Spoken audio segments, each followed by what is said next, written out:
07 a.m.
Colleagues, we're doing a roll call. So you can press your button to mark your presence.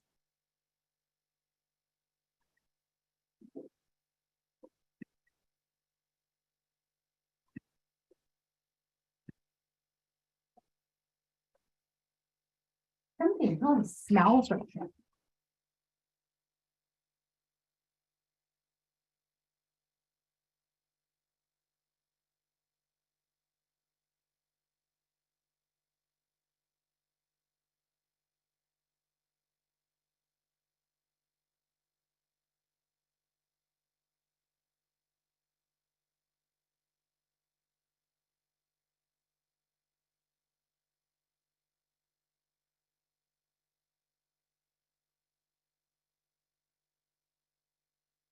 Mark present via text.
For Delegate Herman Daniels, Delegate Brenda Jesus, Delegate Otto.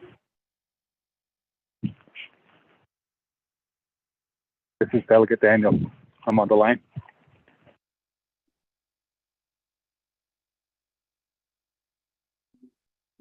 We have Delegate Herman Daniels via Zoom.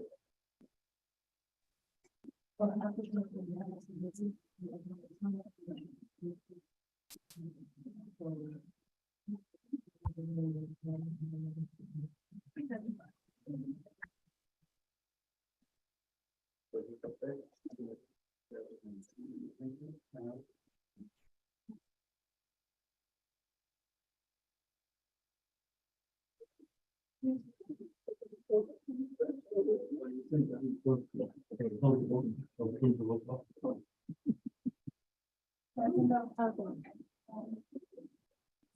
morning, delegates. Closing the votes with 22 present.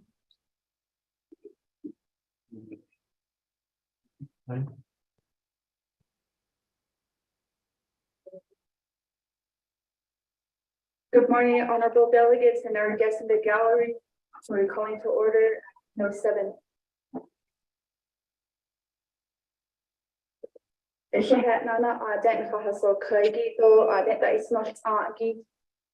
And good morning to my fellow colleagues from 25th Navajo Nation Council.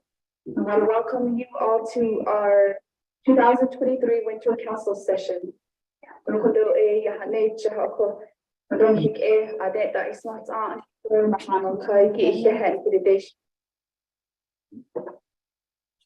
this morning, we also want to recognize the council for advocating for different causes throughout this week.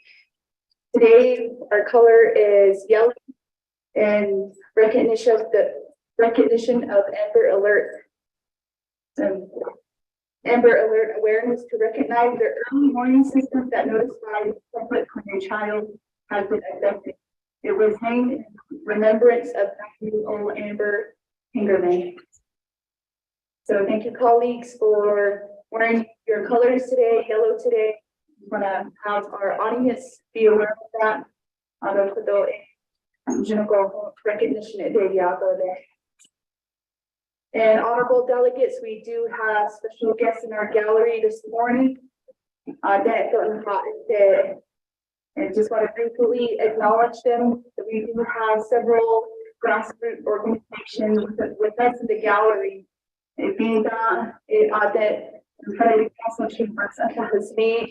And they were out there speaking with several of us delegates, and thank you for welcoming them to the Navajo Nation Council chambers.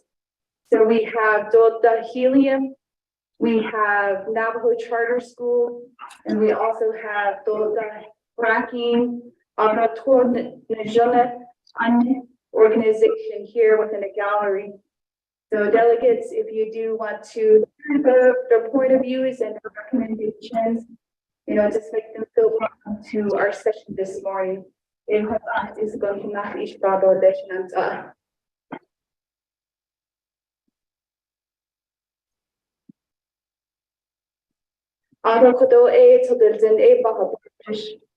Delegate, even our Risa,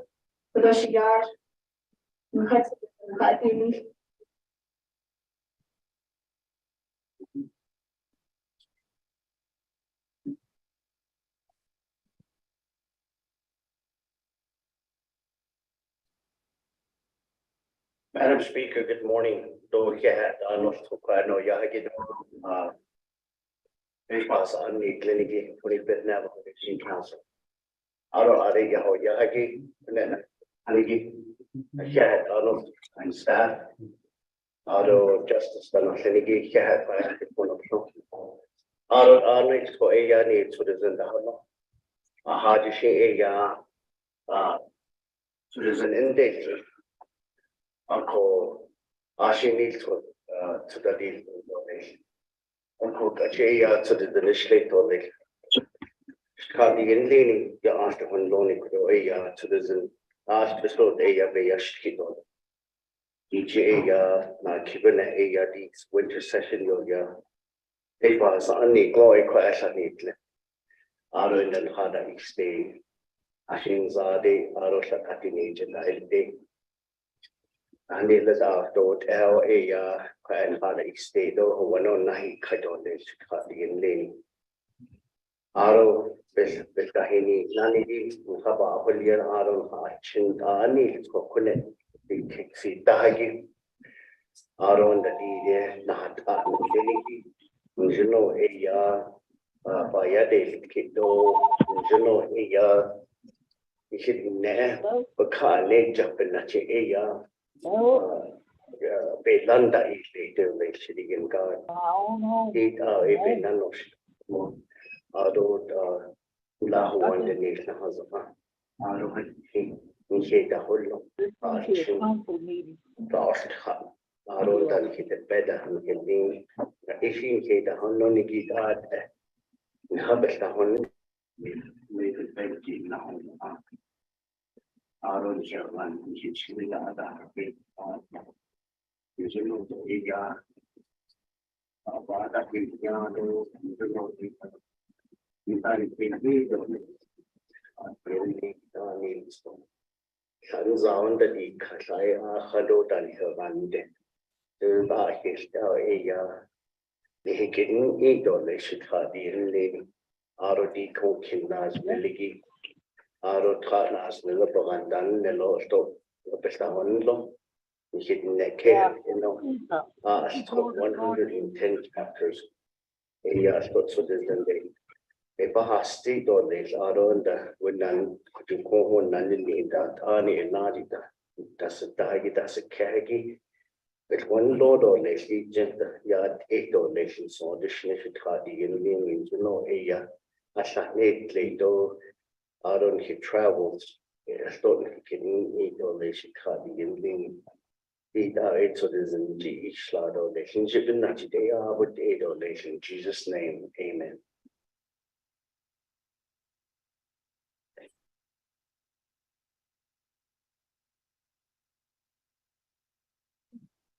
The Hehachiyash, Honorable Stephen R. Pisa, Kudon, Junagod, Citizen. Behahinzi, Kido, Kornhead, and good morning, fellow colleagues. As set forth, we do have an adopted agenda. And we do have received the State of the Navajo Nation address from the President of the Navajo Nation.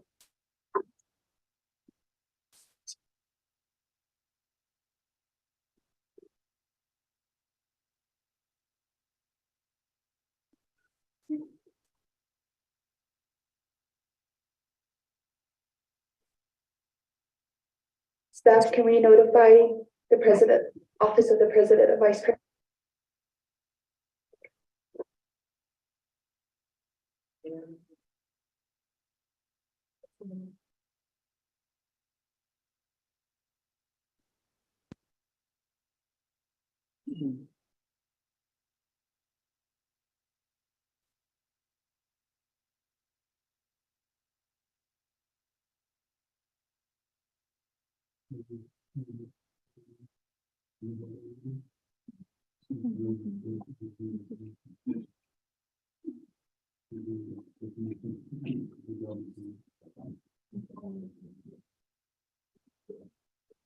Delegates, the Office of the President and Vice President have been notified this morning, but we don't get up to any special announcement.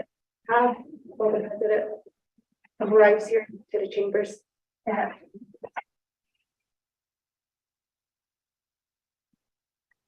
Honorable Delegate George Toth.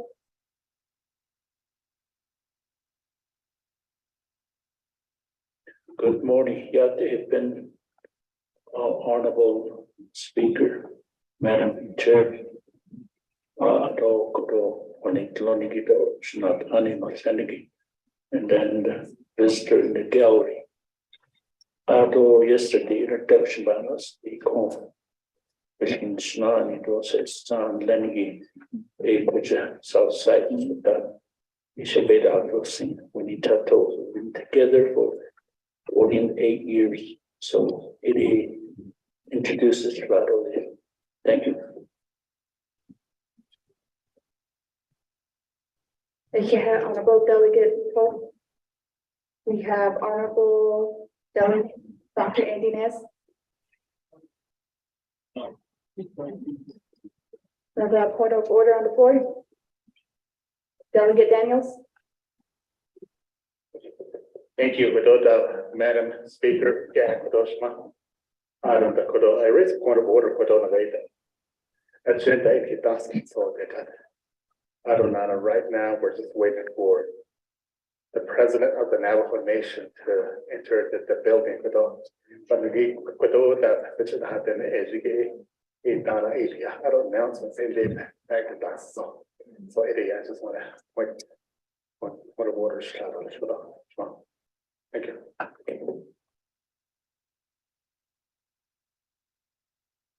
Okoshishiya's Honorable Delegate Daniels. I believe we have the Navajo Nation President Nygren and Vice President Rochelle Montoya entering the Navajo Nation Council chambers. May we all rise?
Oh, we'll sit at the very end. Okay.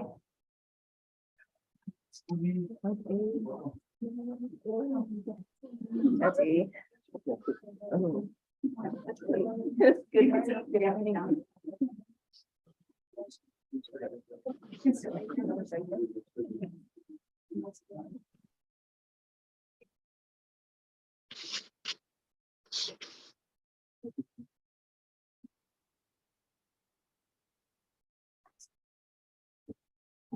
Yeah.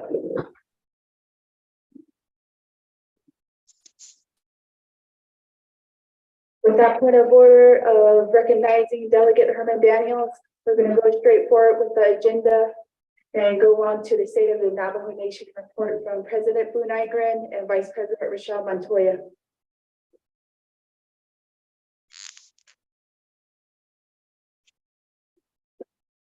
President Bu Nygren and Vice President Rochelle Montoya, you have 20 minutes for your report. Okay.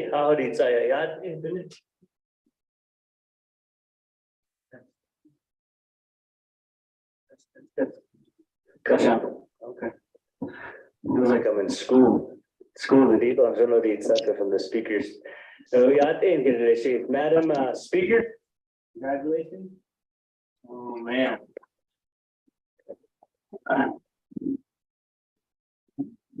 And Madam Vice President as well, congratulations to you as well.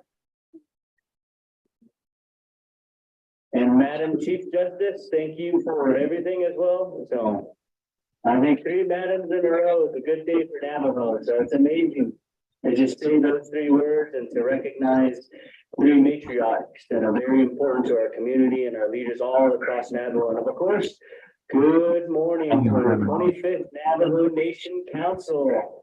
Man, thank you so much for having me walk over here, and also to the relatives and the guests and the Navajo people out in the crowd and watching abroad from all over the country. So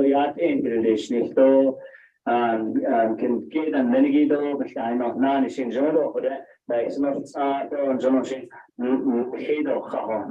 so again, I'm just very pleased to come before the Navajo Nation Council chambers And I know after the session adjourned last night, I was happy to congratulate Speaker Curley. So it's an amazing feat because my relationship goes way back to ASU Sun Devil days. So it's an interesting to see herself be successful and not only taking some of the same classes, but at the same time seeing ourselves in leadership roles. A lot of our forefathers and our grandmas and our relatives have seen us come beforehand. So again, thank you for all of you that believe in myself, believe in the Navajo Nation Council and its leaders. So yeah, good addition.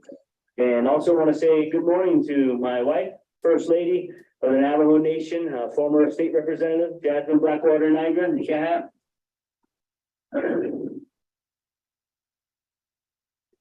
I also want to say a special birthday to a Navajo code talker, John Kinsel. I know his birthday was on the 22nd, and he turned 106 years old. So 106 years old, Navajo code talker. And also I want to recognize and also send my condolences to the families of former Arizona State Senator James Henderson, who was a Vietnam veteran and a longtime serving member as well. I just want to let the family know that I'm thinking about you and thank you for allowing your state senator to be serving the Navajo people for that long. So yeah, to the Henderson family, thank you so much. Also, I wanted to say good morning to each of the 16 new delegates today out of the 24, of which 9 are women. That is something that's very amazing to see. And then I can just feel the energy as I walked in last night, feel the energy of hope, feel the energy of change, and the energy of how can we make our nation a better future. So again, just very honored and humbled to give this State of the Nation this morning. And with Madam Vice President as well, and Madam Curley, I feel like now is the right time to lift the profiles of all Navajo women across the Navajo Nation. And I think it's a momentous year for Navajo women all across the Navajo Nation and across the world. So thank you for your representation and to be able to be leaders for the upcoming generation. So yeah, to all the women leaders in this room. So thank you so much. I also want to say thank you to the late Norman John as well, to his family. I know he served the nation very gratefully, and thank you to him for being on the Navajo Nation Council. So again, I'm thinking about you and your family as well. So and also wanted to update. I know some of you, it's been a whirlwind 2 weeks for me.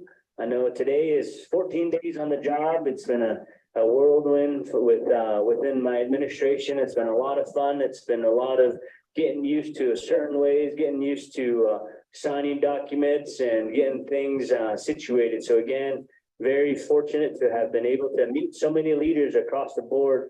I was able to meet with Vice President Kamala Harris. I shared a 5-minute discussion with her and congratulated her as well for everything that she's doing.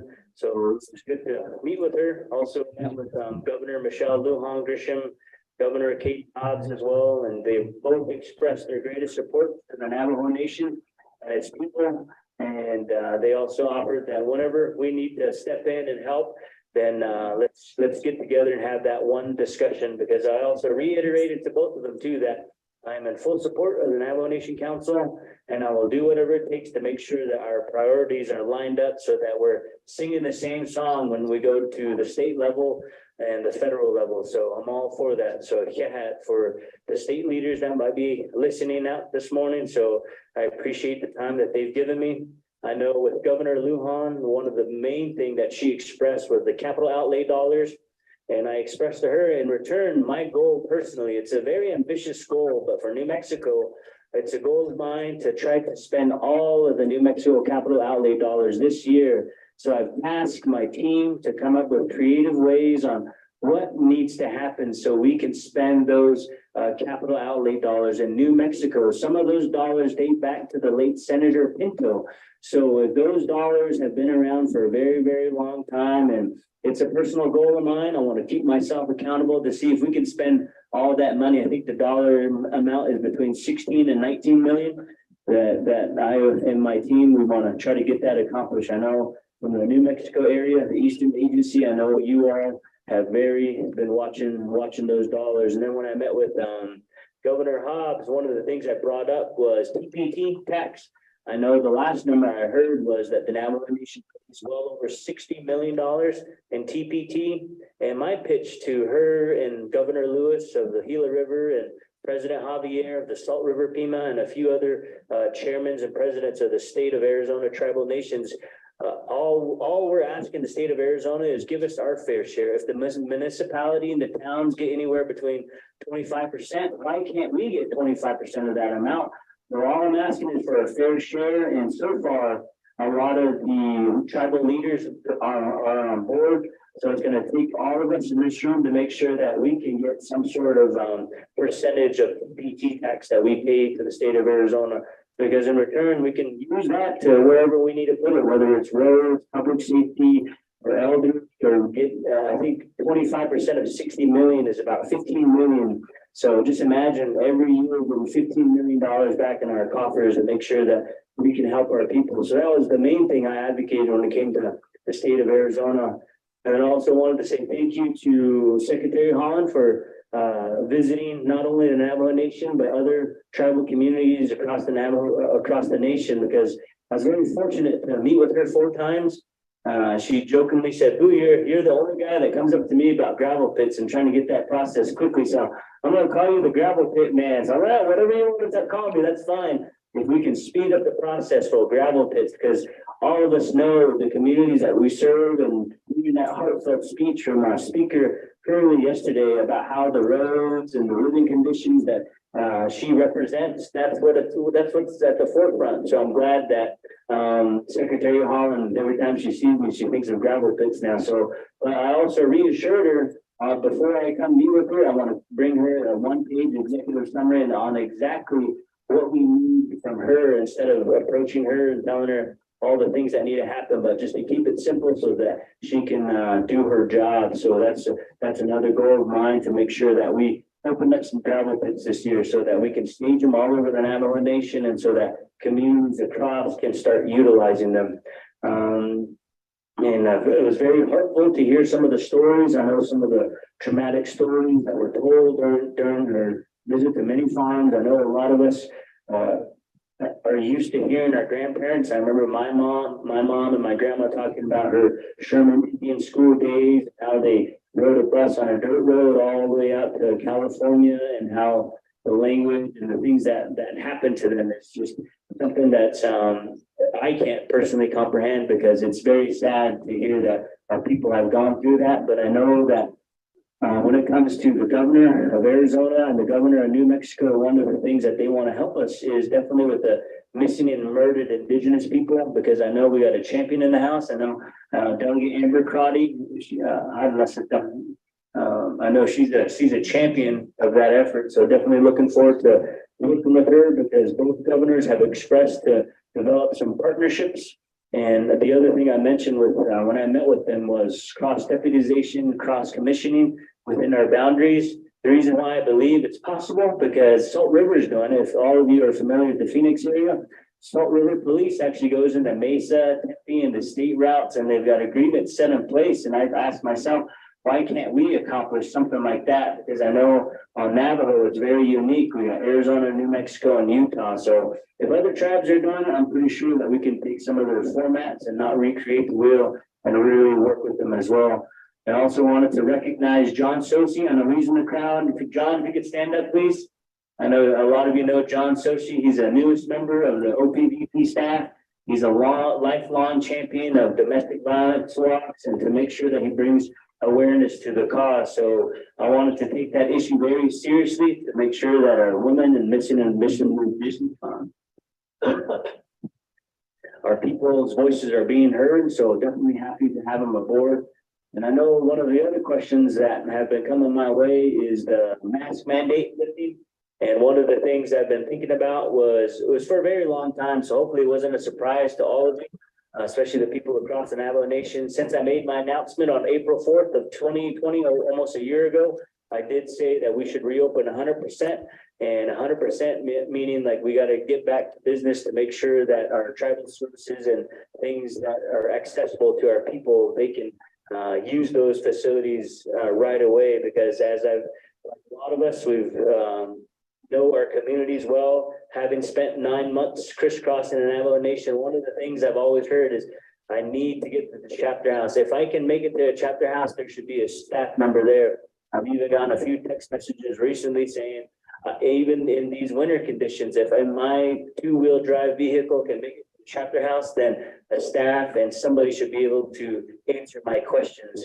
So those are some of the things and comments that have been coming to me over the past couple of months, but I'm excited that we're not the first one to reopen. We're probably one of the last ones. So I think that we've really observed from afar to make sure that we're using best practices to reopen. Again, it's not a mandate to not wear your mask. It's an optional, because I've also got that question too. Boo, why are you making us not wear a mask? No, it's completely optional. It's up to you. And schools and healthcare facilities and elderly homes are still abiding by those rules as well, because they are high risk.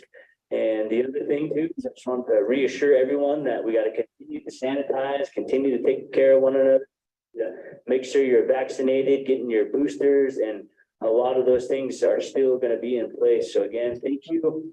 Also, the other thing, I also wanted to mention too, I don't take the pandemic lightly. I know that there's some people saying that I don't. I truly believe in the pandemic, and I shouldn't take that lightly, because myself and Jasmine's family, there's relatives that we lost during the pandemic, and for someone to say that I'm taking it lightly, it's a little bit I don't know if it's at loss of words. I guess that's the best way I can put it, because I also have a little one too. A lot of you know, I have a 15-month-old little girl who is subject to possibly getting the flu or other things like that. But as parents, we definitely do what we can do to make sure that she is taken care of. So the other thing I also wanted to mention too was the emergency response. I know over the past week, we've gotten a lot of snow, especially in the Fort Defiance Plateau area. And one of the things we had to redo and resituate was the emergency response team. First and foremost, I want to thank Apache County, because they were the first ones to help respond when we called. They brought snowcat, they brought snowmobiles, they brought drones, they brought food, they brought workers. They even let us borrow some of their chains so our police officers can use them, because a lot of our staff, whether it's public safety or emergency response teams, don't have the equipment and the resources to respond to such a thing. So my hope is that working with the 25th Navajo Nation Council is that we can work together so we can draft laws, draft budgets, so that our personnel have the equipment and the resources needed to do their job, because just sitting there and really trying to get things going was very difficult. We had to bring a few people on board to try to manage the response. I also want to say a special thank you to Harlan Cleveland and Lavina Nez. If you're in the crowd, thank you. Harlan was the director of the emergency response, and Lavina was the deputy as the phone calls were coming in, and we use INDOT as the booth, the place, so we could take a lot of those phone calls. Again, much thanks to Apache County and Navajo County for really helping us respond and helping us with resources that we personally don't have within the Navajo Nation. So my ask to you as the 25th Navajo Nation Council is, let's make sure that we're ready to go. We have dollars and resources and equipment in place so that our people can get out there and do some of the work that they need to do to make sure people are safe. And I also want to say thank you to a lot of our staff who work the weekends and who work the nights and some of the phone calls. And thank you to the team as well. I know that there was through the emergency declaration, we were able to open up 500,000. I believe a couple 100,000 has been spent on food and water and resources to some of the affected area. So again, thank you. The other thing I want to mention too was that no lives were lost. It was definitely very difficult.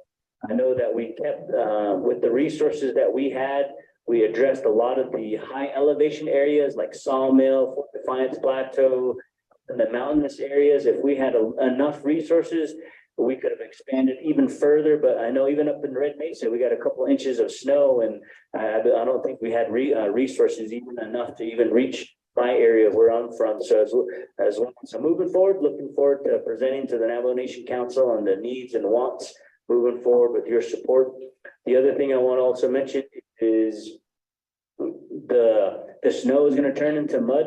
So it's going to be interesting over the next couple of weeks as the mud, as the snow turns into rain, and it really affects our roads. So I'm looking forward to working with INDOT, and hopefully the counties can continue to share some of their equipment and some of the resources, because even the a snowcat costs $33,000 and $20,000 to deliver one, and INDOT doesn't have one. So I'm very happy and glad that other counties were able to bring those out. So thank you so much. The last thing I want to mention to everyone in this room is it's been very difficult hiring people.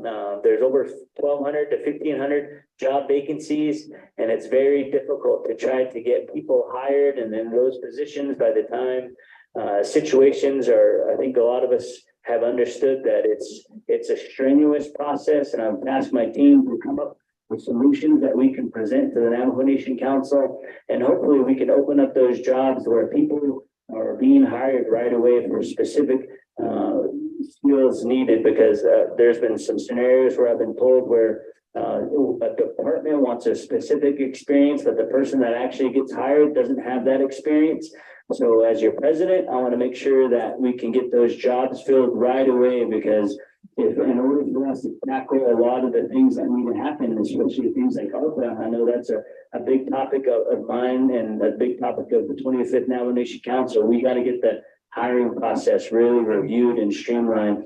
And I've met with DOJ, Water Resources, and OMB as well to really take that on, because it just doesn't make sense that it takes so long to do something here on Navajo. Another good example is housing. There's a big housing crisis. I know a lot of the people that were offering jobs and positions, they have no place to live. And even the hotels are completely booked. And it's one of those things where you can't bring people to work in Windrock if there's not a place to stay. And a lot of them have families. So those are some of the things we really have to work on, because in order to get more power line, water lines, firefighters, to address a lot of the bureaucracies, we have to reform the hiring process. We have to reform a lot of the things. And it can't take an executive order too. It's going to have to take the will of the Navajo Nation Council and the help of the Navajo Nation President, so that we can streamline a lot of these things. So again, then when it comes to ARPA funds, I know that 1.1 billion was approved well over 8 months ago. I think it's July. And from the reports I got as of this week, not even 100,000 has been spent. So I've asked my team to really evaluate that and figure out and meet with the 25th Navajo Nation Council, because that deadline is going to be continuing to creep up on us. 2024 and 2026 is coming soon. So I look forward to sitting down with each and every one of you and doing a deep dive together as well, because that's very important to make sure that we do that. But I know together, a lot of these things, I wish I could sit here before you and give you a really rosy type of story, but I just wanted to report to you guys on some of the challenges that have been at hand. And I'm looking forward to working with each and every one of you to fix a lot of these problems, so we can continue to move forward and provide the basic services that are needed to the Navajo people. So, yeah, and thank you for the 20 minutes.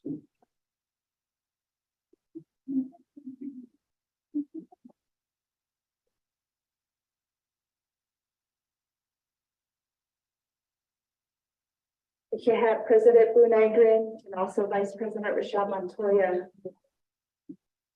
With that, colleagues, we entertain a motion on a second for the State of the Navajo Nation.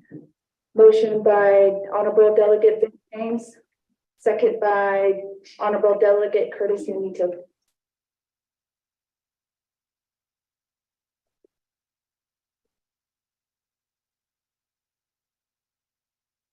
For discussion, we have Honorable Delegate Vince James, first up in queue.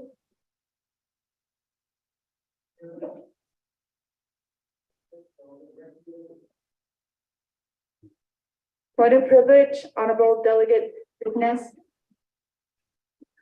Thank you, Madam Speaker. Curly, you look like a really true leader, an example, a shining light for the great Navajo Nation and young people.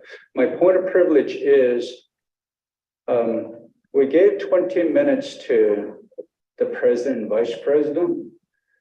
I believe we should listen to our honorable vice president, Ms. Montoya, at least 5 minutes. Could we do that, honorable colleagues? Our first session here, we would like to hear from our vice president, Ashwanda.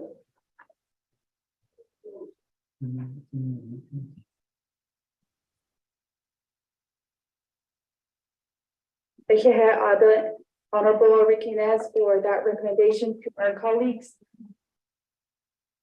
Be entertaining a consent for additional 10 minutes. Are there any objections?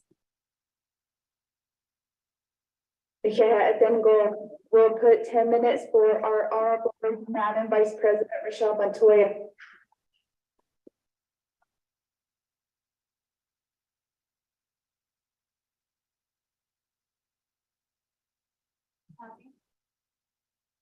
Yate, so he had long kudo shaho agi ashiaj honorable Rickness kudo with all the hinzi give back in sendo kudo naisi kanigi besh bahasane tachene chikeda no tenegi he had long kudo shaho agi kudo eya kinanish hot January 10th ya da ado eya that we na hobane kindly Office of the President and Vice President ya halait ya di nazner go ya njno go ya kinanishit ekonekta di no ya estedelia do estedelia kad bikedo ya kaigi kito hota zasenegi.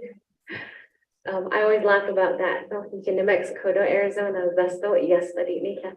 That's the key equagin here. Chido halait ya hik but if there's not the social media be it though I'm the base behind the but has an again the emergency plan response plan again a phone number do email address and we've had a lot of individuals that called not just for themselves but for their parents the and they can kati kada has ego but mother vija but my son of it shave vanilla ya the benet go ya quite get the whole net don't they belong the defiant plateau quite the AI you said there's no quite the AI you said you can understand ya indicator at the not a coal mine canyon chapter the a identity and not the had net adi so quite not and don't no echo the council delegates are not going to be a don't hit in the house. Kishi don't out hit in the hand. Could no. A call the initially I hold now. Put all bottles and late defiance plateau of cotton. Should have big chain be bait up then it's law. Auto quite in that Nishiki is so big that on Nishiki bait up then. Nishi quite they're deemed obsolete. They are way past their expiration date. She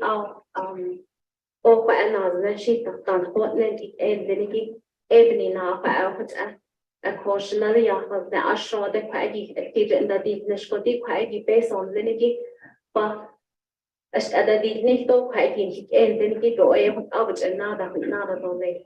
Ashore adna quite until cock j no fun it's a hard z defiance plateau quaggy. A chapter that PEP worker in law, he volunteered his time to help the response team find the locations of our elders and the different places that were very difficult to get to. So I'm very appreciative of that gentleman. I believe his name was Stanley. We talk about volunteerism, we talk about public service, and I'm so glad that there was that individual there that gave his time without asking for any type of compensation. I don't think because they that they spawn not that the no by a day here. When this neighbor had come down, about a Hajo at the Adahiliado, we know how to do that now. We know we need to wear a mask if we're feeling ill. We know we need to sanitize. We know we need to make sure that we're not in a place that has too many people for a very long time. And even if we do, we know that we need to take care of ourselves to make sure that we don't get sick or pass the illness onto our family members. And the Navajo Nation chapters, 110 chapters now, and AI is a bias take with Kahadonji. Shoshe ya Kwaiti a lot of the Sadago, Shana needed Torium Starlight chapter. So I was the chapter president there for about 2 years. And that was one of the obstacles that I always talked about when I was on the campaign trail, was that there was something missing between our local level and our mother government. And I told my communities all over the Navajo Nation that I would be that bridge that brought those two entities together.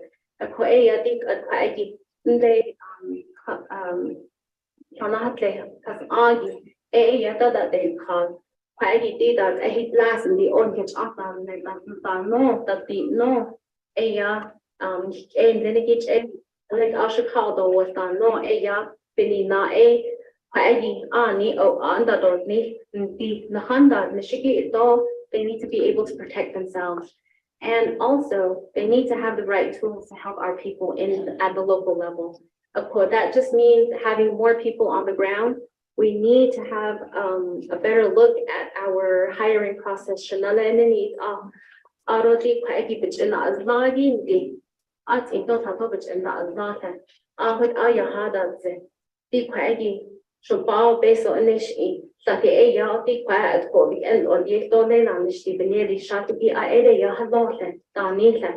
we need to work together to make sure that our people, our employees that work for our Navajo Nation, who in turn work for our people, are given the right tools to be able to go to work. And we need to have the right tools, the right pay to fill all the positions that we have on the Navajo Nation. We have these positions for our people to get services. That's the bottom line that I see, in my opinion.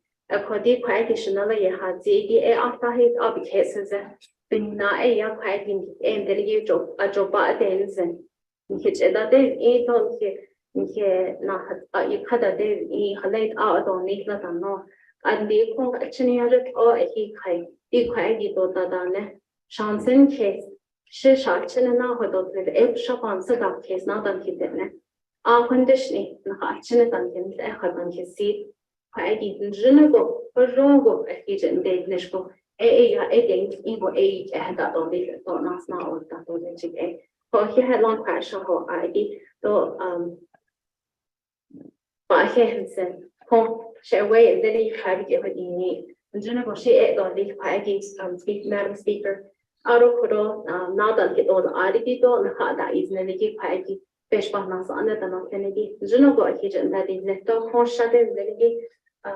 Justice Department of Justice in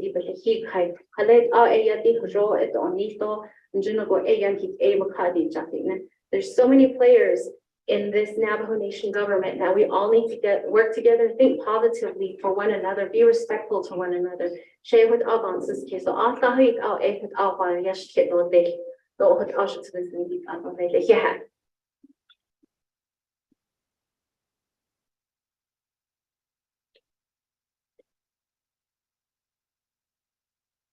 Shema, Madam Vice President Rachel Montoya. We do have a motion and a second party. We'll go forward with the discussion. Honorable Delegate Fitz James.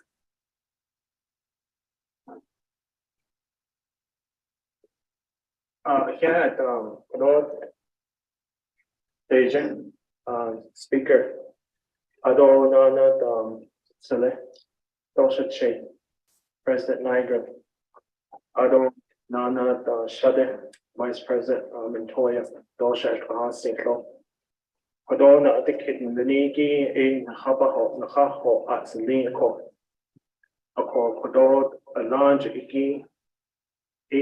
Fort Defiance Agency Veterans Office closing. Ila at Ila, Aja, Bana alte jokot na adikit leni kodo. Nana the kodo na kikone. Previous division directors of previous now foundation president and vice president's office. What happened to change that was shared during the campaign season? Ako na kikone.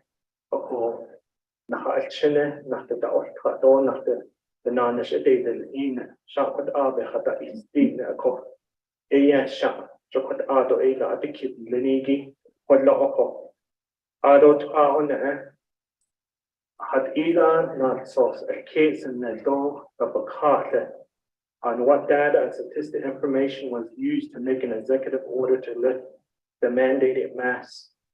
Uncle quite do not the keep medical. Other big gravel pit with Naniki. I thought Nza go by a tico. Uncle Quinza the whole sister, had all the not so store kitten data. The Canal Nation Mining Department, Dola Hate Adonai, so the data. So quite do a the kidco. Gravel pit, we've been waiting for a long time. My understanding is Mineral Office has not developed 2 mining plans. What is the plan? What's going on with the now Nation Mining Department? For Ado for the hotel. Adonana the ARPA funds. My 5 chapters ARPA projects were signed into law for my 5 chapters ago. But we are still waiting for OMB to establish business unit numbers. How do we plan to address the continued problem that we have within the Navajo Nation regarding our OMB business unit numbers to move forward with a lot of our projects?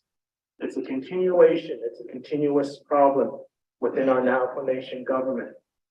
Abalache, Kodo, what is the plan of the meeting the Arizona minimum wage of $13.85? What is the plan? Are we going to move forward for within the Navajo Nation government? Are we going to meet that as well?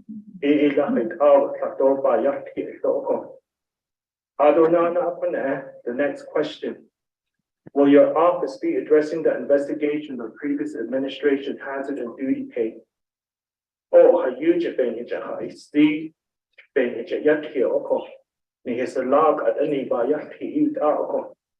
First responders,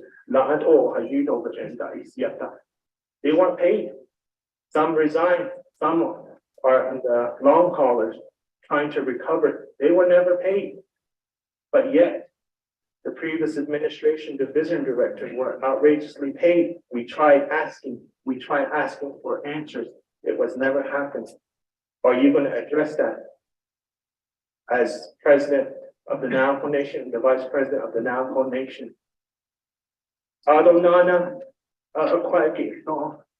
Lastly, for me, I don't mind dropping legislation for the following division directors that you guys appointed. And that is Mr. Garrett Service Smith, Mr. Shauna Vendel, and Ms. Deb Nazman. I don't mind dropping legislation for those individuals because I know their capability and their knowledge and their expertise in the division that they've been selected to oversee. And I wanted to say that to you, and I look forward to working with you, Brother Shabit, and your team to move forward and to make those changes for the Navajo Nation. God bless you. God bless the 25th Navajo Nation Council, and always God bless the great Navajo Nation.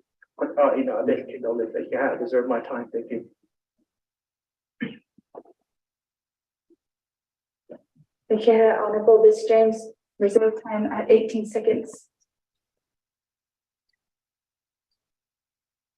Triage, Honorable Delegate Judge Trump.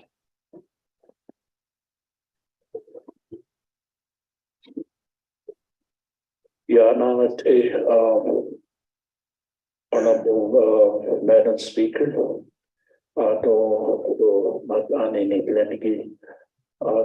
President Assembly Vice Chair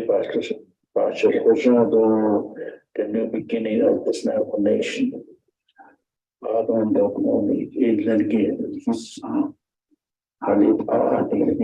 changed. There's some minor changes. Yes, I do. I totally agree with you. It is, Diego, the report on Shai Bashi needs some solutions.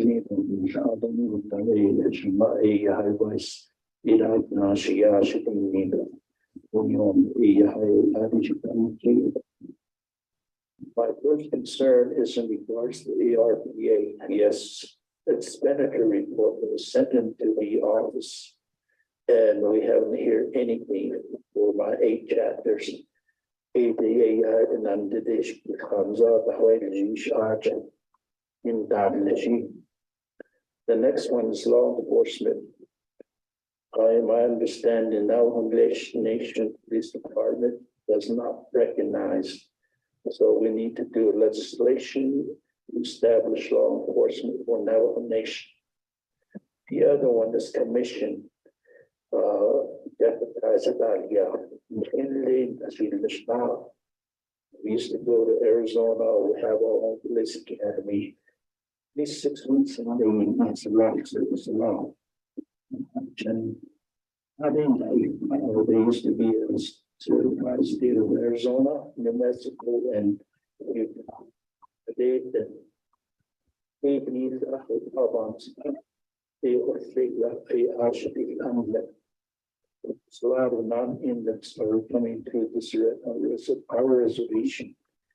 These go live on some others allowed was ungiven allegations of laws. These go to show because of the parliament or get your parliament. They come together and she not if I'm not. They have the place that yeah, no more basically your own son of jail. The other thing is New Mexico capital outlet. Argent litigate over you now the reauthorization of mobile must be. I know 2 of my projects are still in that system. Reauthorization. Now establish a task force to look into this matter. So where is the problem? What are some of the recommendations? My understanding, I would require the state of New Mexico to receive their funds as soon as they request. Usually require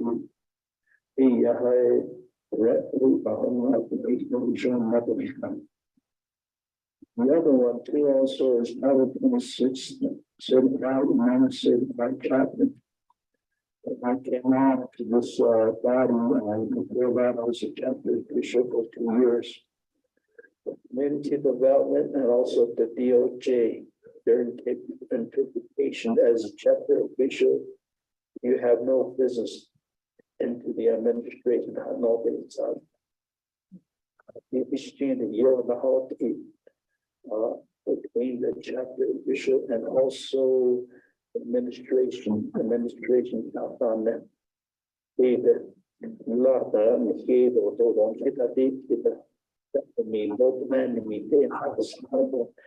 need to look into this matter. Title 26.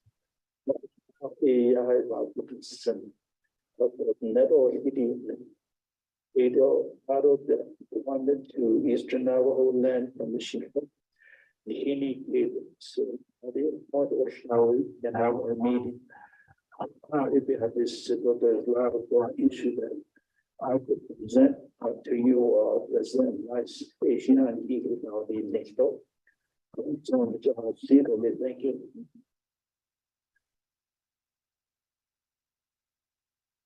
Thank you, Honorable George Toth. Next up on the line, we have Delegate Amber Karate via Zoom.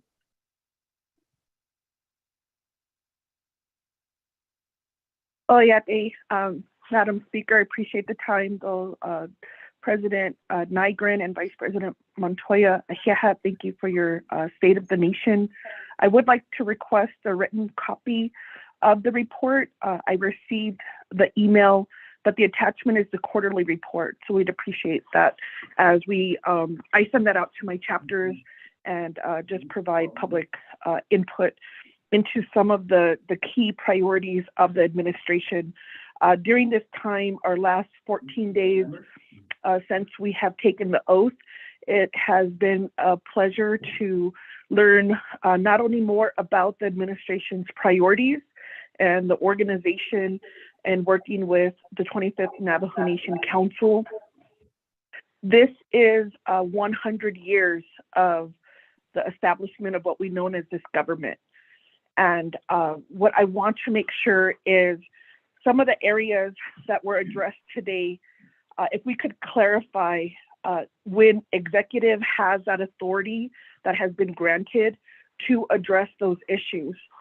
So when issues like hiring are addressed, and I agree, and there is a Navajo brain drain, then if you could present to this council or to delegates, what help does the administration need to amend regulations or laws?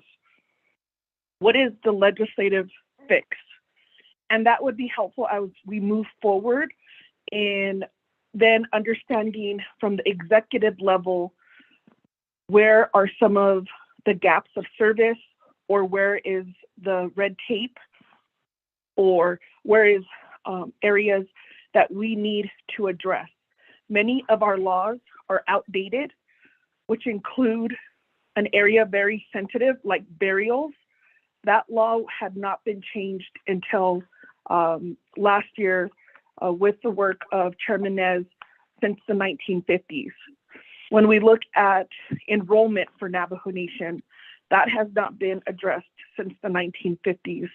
And so there's areas that we need to consider that we can look at our first quarter as legislatures working with the executive on where are key areas and low-hanging fruit that we can accomplish for our people, and what are some of the more systemic issues that we may need to have further discussion. So I'm always looking for where can we help to amend the laws and the regulations.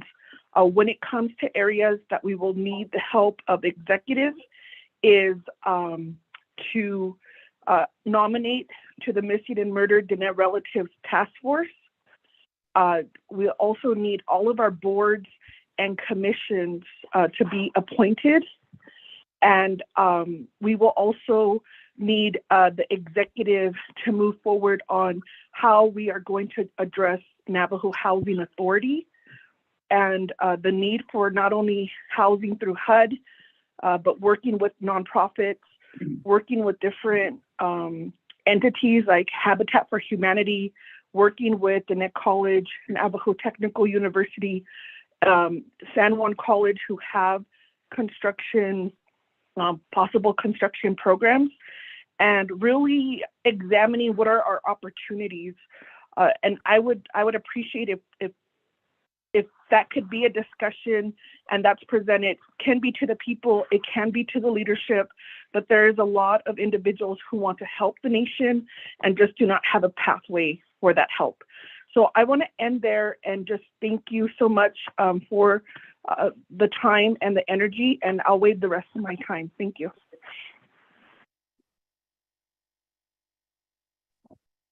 Honorable Delegate Amber Kisnabakram.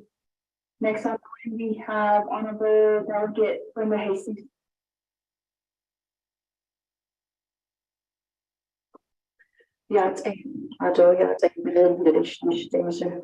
Madam Speaker Curley, the President Nigrin and Shabu, Latoya, my esteemed colleagues of the 25th Navajo Nation Council. With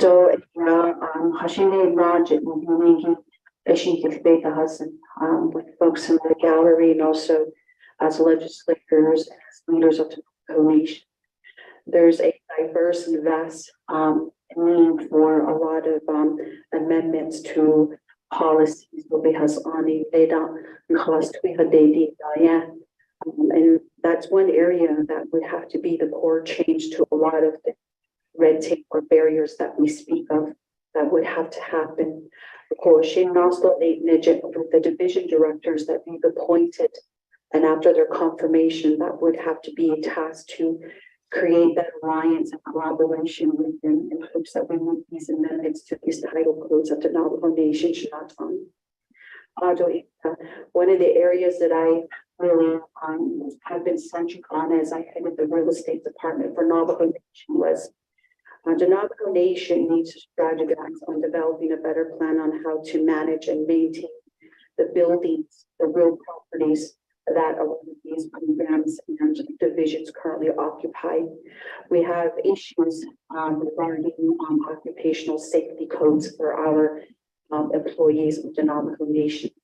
And oftentimes as managers, we let these types of issues go unnoticed, and yet 10, 15, 20 years down the road, we have our own employees that have some sort of illnesses or sickness that arise from this.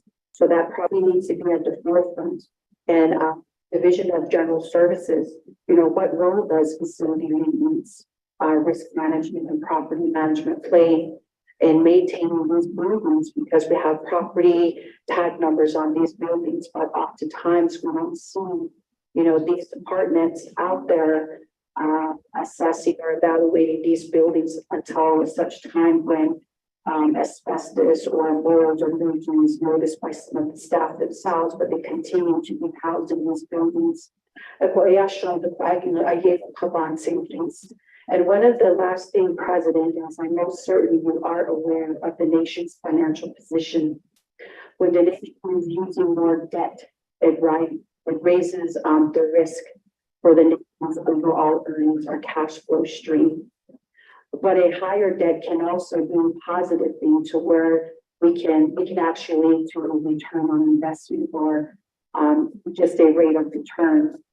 Over time, I've noticed that our prior legislators have went on a spending spree where over time has taken a lot of business risk of the uncertainty inherited of projected returns, whether it's return on asset or return on equity. And the trust funds currently are in depletion right now, which calls for action on restructuring our overall capital structure, which causes for re-strategizing on prioritizing which projects are viable and measurable.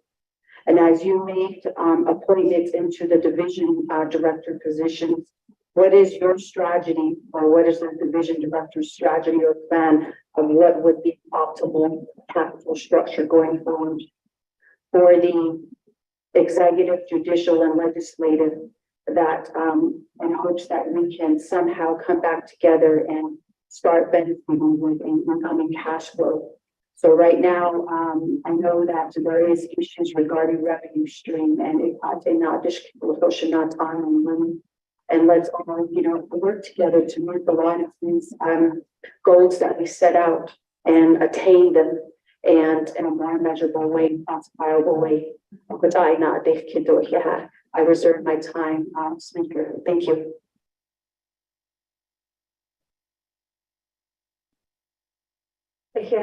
Honorable Delegate Reserve time 36 seconds. At this time, we'll hear our president and time for a response for the four delegates that have questions or comments. President Kumaru and Madam Vice President Montoya. So yate zonogo daidos kido any let's on Francis case here sits Vince. Good morning, Vince. When I didn't say that I didn't get a lot, so that has Anagi Kala Holte. Johnny Nakidamoya, the nation, the other nation, a larger as a Dagi, Aro 6 weeks notice we're going to give you a 6 week notice, and that's for your contractual duties, and he agreed that he will stay on for the 6 weeks while we find a replacement. And one of the things that we're doing right now this week, we're going to meet with the Veterans Advisory Council. And one of the things I've met with many hundreds of veterans across the Navajo Nation. And one promise I made with the veterans is that you're going to be the one that selects the new director. Even though it's not in law, I'm going to give them the benefit of the doubt to have that selection of the veterans director. So Mr. Zerline agreed to stay on for 6 weeks, so he's currently still employed. And I know that there's documents or paperwork that's floating around in social media, but per the contract, he's still employed for the Navajo Nation up 6 weeks from the Friday that I took office. So he's still here. But one of the things I'm doing is I'm going to meet with the Veterans Advisory Council and we're going to select a new director because I want to make sure that the veteran input is there because personally, I'm not a veteran. I want to make sure that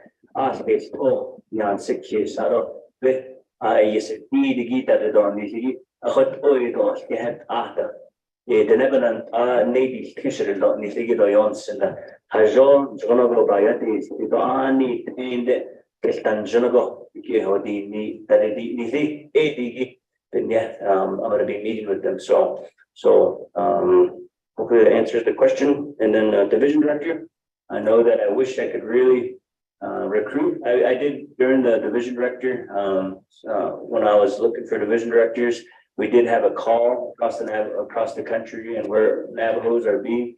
But the biggest thing that I learned, and even for myself, is there's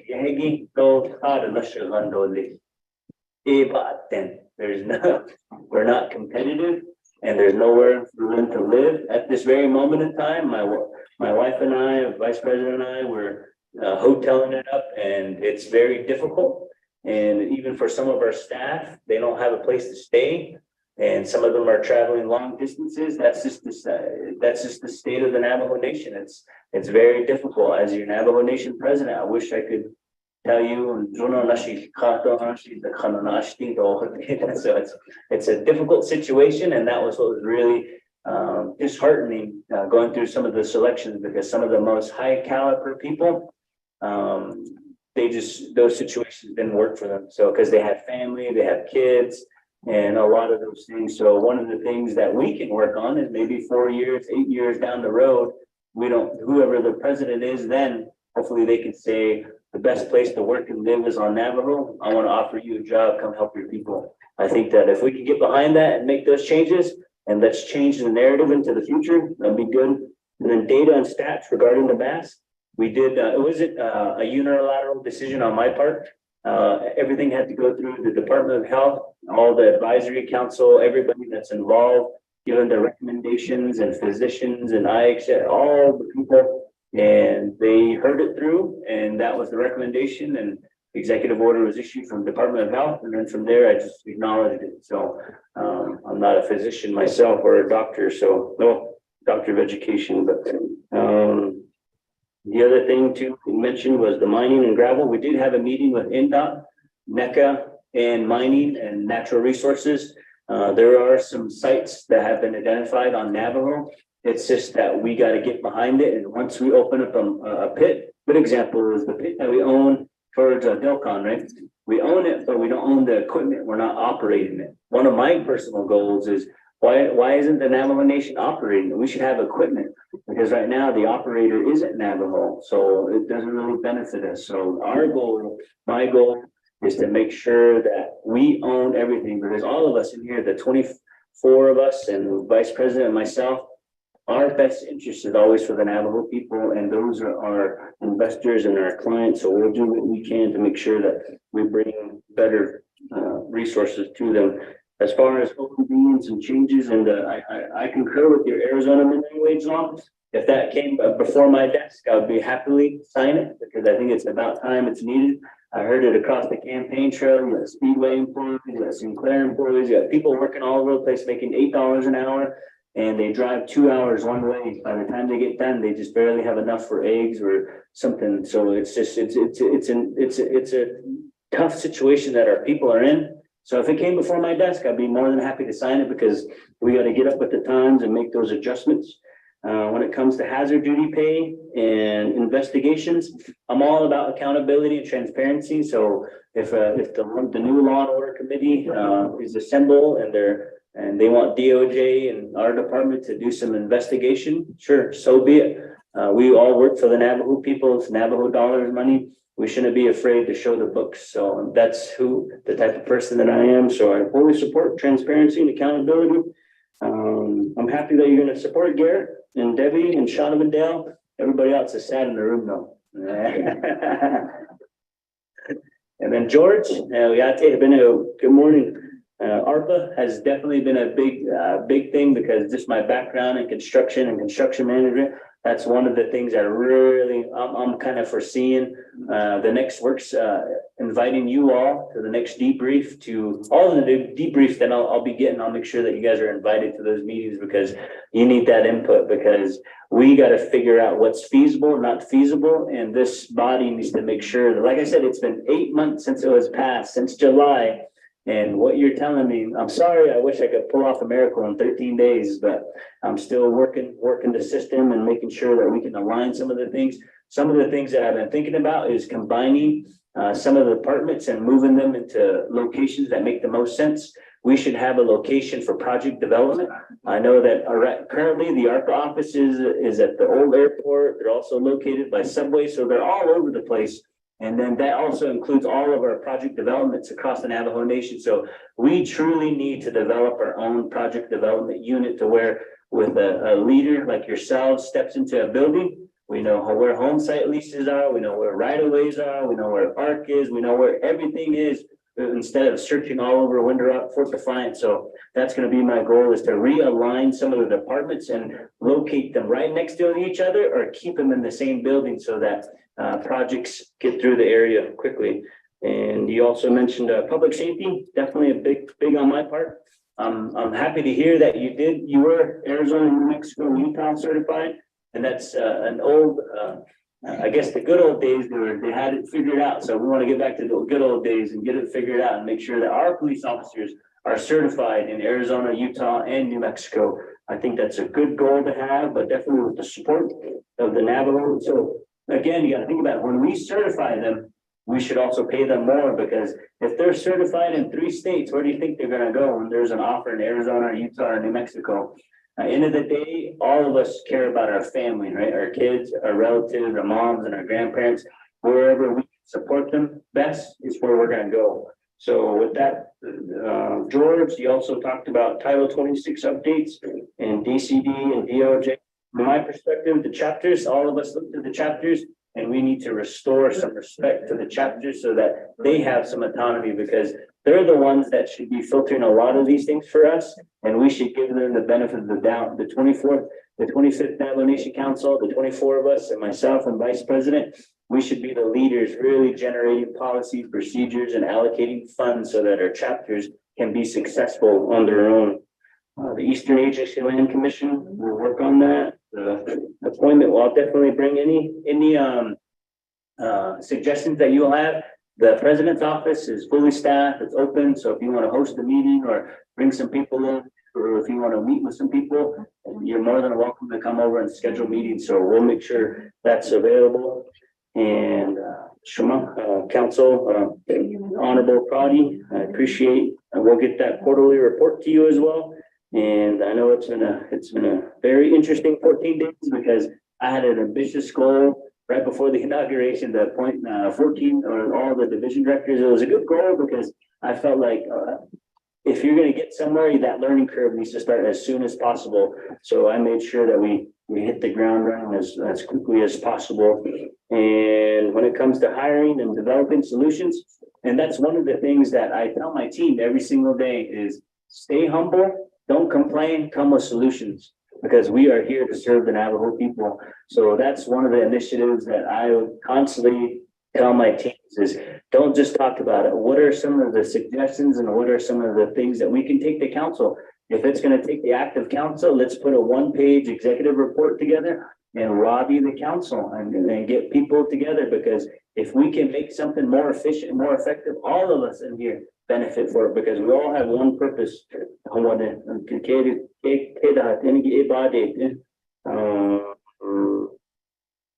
The board, I know that I've gotten a lot of messages on some of the boards have been expired for 8 years, 12 years, 14 years. We definitely need to work on that. So if you have any suggestions or people that you're thinking about that might best serve some of these boards, let me know, shoot me an email, because we really need high caliber boards all across the Navajo Nation that think for the future so that we can get things adjusted and accomplished. So don't think that I got all the boards filled right now. So send me some names, send me some suggestions. This is you all And what I've also told my team is, let's assume I only have 48 months, so whatever we can do in 48 months, let's do it, let's accomplish it, and let's make fundamental changes that will help our people into the future. And NHA is another one, and working with nonprofits. So definitely, I am thinking about that when it comes to nonprofits and housing, because that's something that we all got to come back together, because NHA, they get plenty of dollars. We got to make sure that we either reassess their plan of operation. What is it that they're doing, not doing? And their number one goal should be building low income housing and doing whatever it takes, because I hear it from other, like I said, I visited a lot of tribal communities across Arizona and New Mexico. They say they go through their NAHASDA funding like this, just like their capital outlay dollars. I think that we've just gotten so good at over correcting ourselves from past situations that we got to undo some of those things so that projects can fix themselves. And then presenting to leadership, definitely. Like I mentioned earlier, I know that I haven't really been in contact with you guys for the past 14 days. There's a reason for that. I don't want you guys thinking I was lobbying for a specific speaker, so I've kept my phone on silent. And if it was a delegate coming through, I say, hey, I'll talk to you after the State of the Nation. And I was more than happy to work with any speaker. I just want you guys to know that. But moving forward from today, you'll be hearing from me, because now I don't have to worry about if I support some certain person or not. But I'm very happy to walk behind me as the Speaker of the Navajo Nation. And then Brenda, good to see you, Brenda. Good morning too. I know that I'm glad that you're a money person, very reassuring, and you're all about real estate and development and trying to figure out how can we make the bottom line better for the Navajo Nation so that we can position ourselves so that we can even do further good and make that dollar go even further. So I'm thinking about that, because good example, being a construction guy, if you guys ever been to the president's office, come over. The first time I walked in, I was like, and there's no well, I guess that's the best way to put it is I tripped a few times myself, and I think that it's a little embarrassing. I'm happy to express this as a person, because we're supposed to be the Navajo Nation, and people probably thought I walked into the Taj Mahal. It's not like that. There's a lot of safety issues, even with the building. Vice President over here doesn't have any heating, so we got space heaters in there. So she's got 4 or 5 heaters that are trying to go, and then there's other areas that are like that. So just imagine if it's like that at the president's office. Imagine what it's like across the Navajo Nation. So we have to address that as the 25th Navajo Nation Council, as president and vice president. So and some of the remote communities of our chapters, of senior centers, even some of the workforce development people that have talked to me about some of the asbestos, mold, and things like that. I can see it because I see it right across the street. So so I definitely want to work with you all on that. And I get it. We got to be more strategic about where we invest our dollars. I know that moving forward, we should be more cognizant of, is this something that's going to return on an investment, whether it's a property or real estate, or is it something that will bring in additional monies? Because everything is not just about resource extraction or things like that. There's different ways of making money. So let's become creative in areas that we can take some advantages of that. So I'm all ears, Brenda. And then let's see, what did I miss? Maintenance is a big one. Definitely getting with Shaunavon Dale. I know that maintenance is a big deal, because it's maintenance, not only maintenance with facilities, but maintenance of roads. That's going to be another big one, is really trying to take care of the existing roads that we have across the Navajo Nation, with potholes, even trying to figure out agreements with NHA and some of the developments across Navajo, because it's a tremendous task. But I feel very hopeful, because the 24 of us, myself and VP, I'm going to say it straight to you guys. We don't have the resources or the capabilities on our side, but together, I'm pretty sure we can come up with a good plan to give it the best shot to bring our people up to speed. So thank you with those four honorable delegates and Kirigido.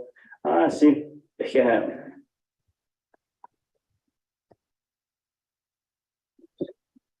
Hold on now. Oh, yeah, it's a council delegate Jesus, just to add on to that, our general services executive director that we have appointed has already started working on re-strategizing our facilities maintenance from reactive to proactive. What he would like to do is implement a preventative maintenance plan. Some properties are beyond their use of life right now, and there will be hard decisions to be made, but he wants to go out there with his staff and get these buildings assessed to make sure that they are safe for our employees. Thank you.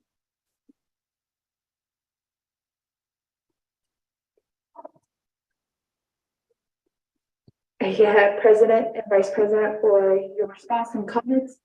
Up next, we have Honorable Delegate Herman Daniels.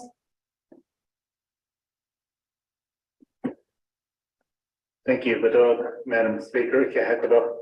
Let's have this Senate law. I should say that, Madam Speaker.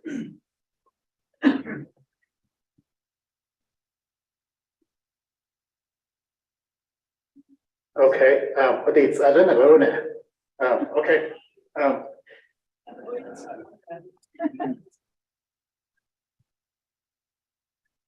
Now the stars lead there and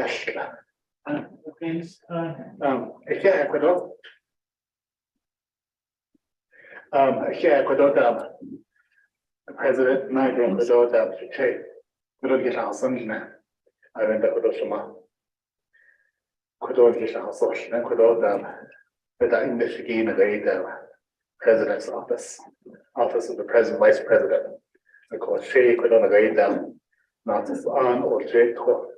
Shan Todos of a can a national in a very can on there where the San Juan River limited Asha and chapters not that one.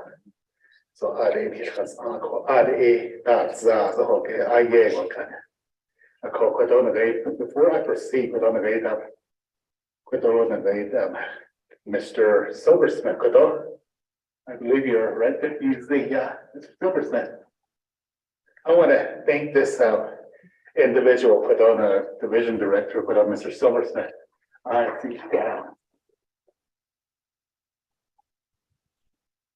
I see he had put on a radar, but I niche. Zadashagi that on a radar. I see that yes, on their clearing roads, there's residential roads. I don't know I just as twin lineage operators. Mr. Ferguson Tony Cheney, Mr. Chavez Harrison, those two operators of the have been there on N16. Yes, and she is zero as a Nashagi. I think my against and I don't know other areas rather than elevations, that are higher elevations.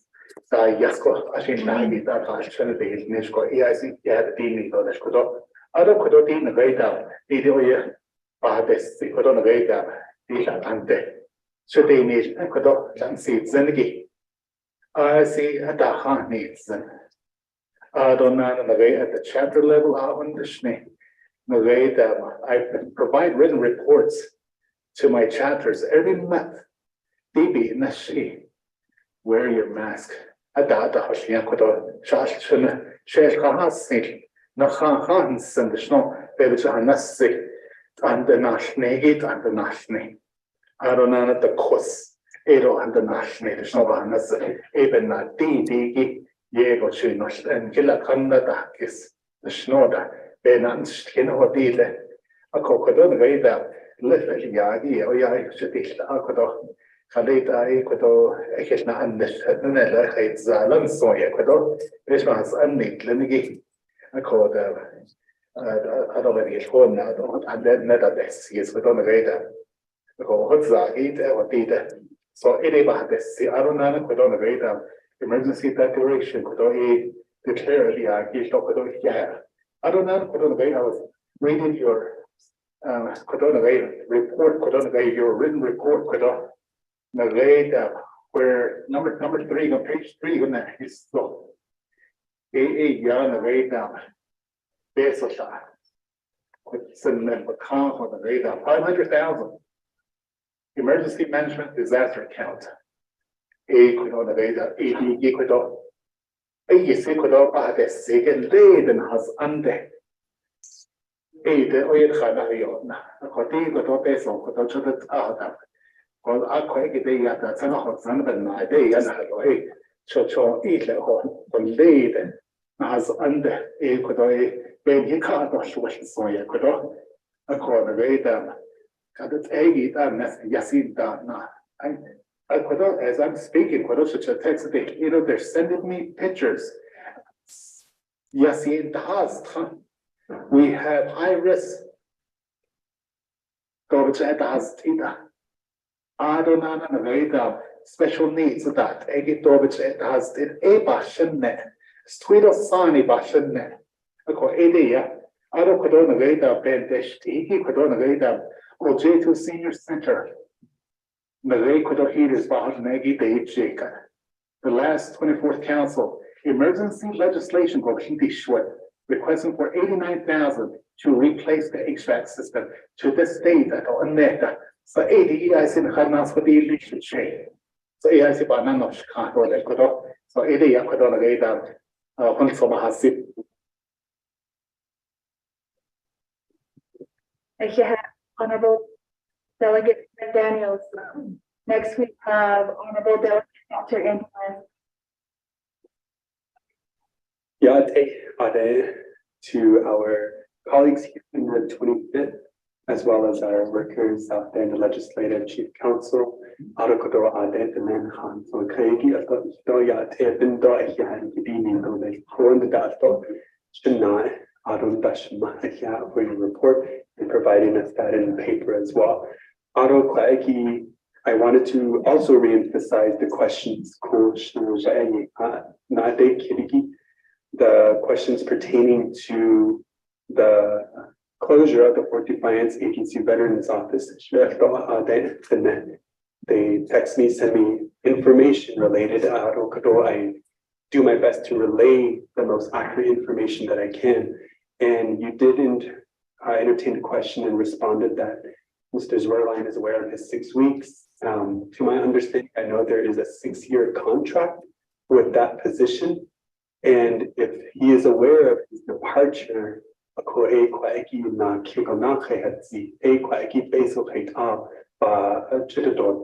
where is that funding coming from to pay the remaining contract? If that's the case, and just any updates regarding that information there. And there was also questions pertaining to an investigation of hazard pay. I think it would also be wise to your response, and I quote, "We should not be afraid to show the books." So I think it would also be wise to include the GoFundMe dollars that were, started in the pandemic, and what does that look like to this day. And I think such a thorough report in graph form would be helpful for the 25th to see.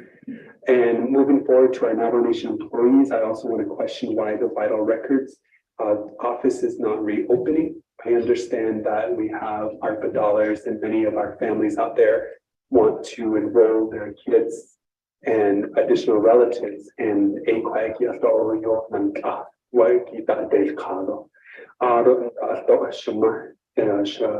Makrati had indicated that many of these laws are overdue, and I also agree. Many of those laws we operate on, and many of them are still in effect and haven't passed before I was born. And being here as a legislator, I'm very open to bringing many of our codes and titles to 21st century thoughts. I think that is very important moving forward. And I do want to ask, since many of your appointed division directors are also here, what is the message that you're also sending them to help ensure that our relatives are being treated fairly, that our relatives are being treated, even simple phone calls? What does that message look like to ensure that, any concerns or anything that are given to them is both positive and solution oriented? Of course, many of them, they lose hope, they lose trust in the services that are needed for them, are supposed to be geared towards them. And my last question, we have many of our relatives here, they have a message, they have a front, and I commend the Zippetlui School of Empowerment, Action and Perseverance, which is a charter school in Navajo, New Mexico. And many of our relatives who have a message about their expectations, their concerns. And I want to know, what is the Nigel Montoya's response regarding many of those concerns related to land, water, and other resources? What do we expect of this administration moving forward in those areas?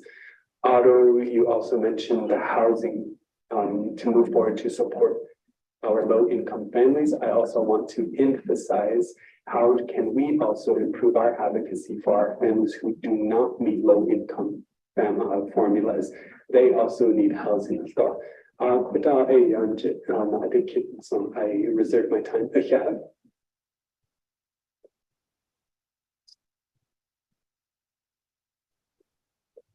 Honorable Dr. Andy Nuez, reserved time of 40 seconds.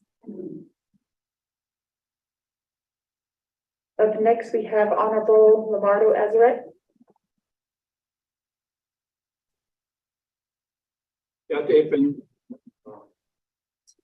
Madam Chair, Speaker, Otto Shandai, President Brunei Window, Kirsten Dai, Michelle Montoya.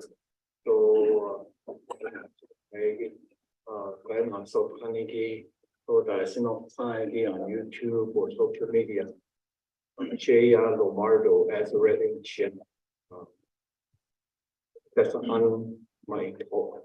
But the talk so in a kitchen when I die or he die. Which was uncertain are there not kill not discussions on the mass mandate not joining life or AOU should be exchange that one nation but not shut down mass mandate they go OU blind goals 那你是不看到你可以，我看到他好多地到被到哪一个adjusting， 包括地到as mandate， 那就明白的嘛，我有是是地方，undisputed， but I'll ask you this question in English so I won't mess it up. You did the mass mandate, and I want to know how this came to be. Were you in contact with the Department of Health, CDC, and how did you come to that conclusion that this is the right thing to do? And the next question doesn't have anything to do with the mass mandates, but it has to do with roads.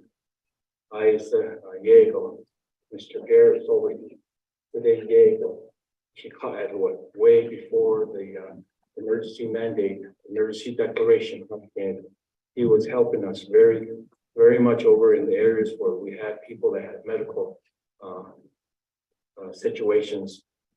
My question is he kind of mentioned that he has up to about 25 employees that have to do the whole reservation.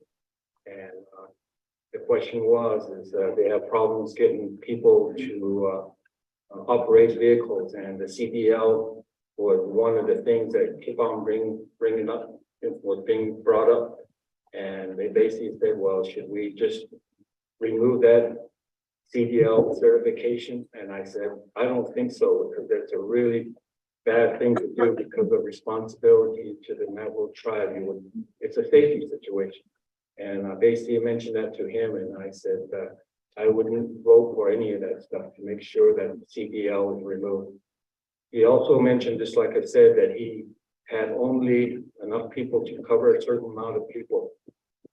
And when I used to work for Navajo Nation, I used to come back and say, well, I should be able to use any and all CDL certified drivers in the reservation if there was a memo or a directives because of emergency mandates.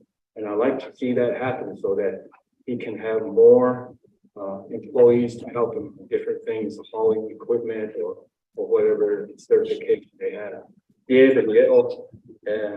Budgetary or non-budgetary area.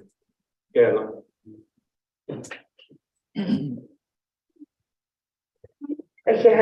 Honorable Lamado Everett. Next, we have Honorable Delegate Nathan Nota.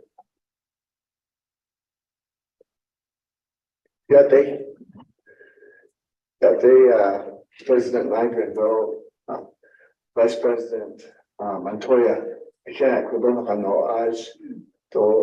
entourage, I will see that most of them are the new division directors.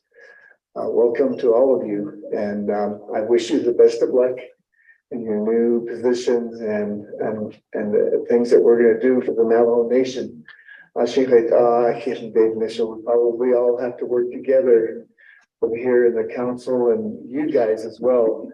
This has to be a team effort, and I really hope that we can do that. I really look forward to making that things work for our nation and the people. Now, President Nygren, you mentioned I got several questions as well. You mentioned that you met with Governor Lujan Grisham.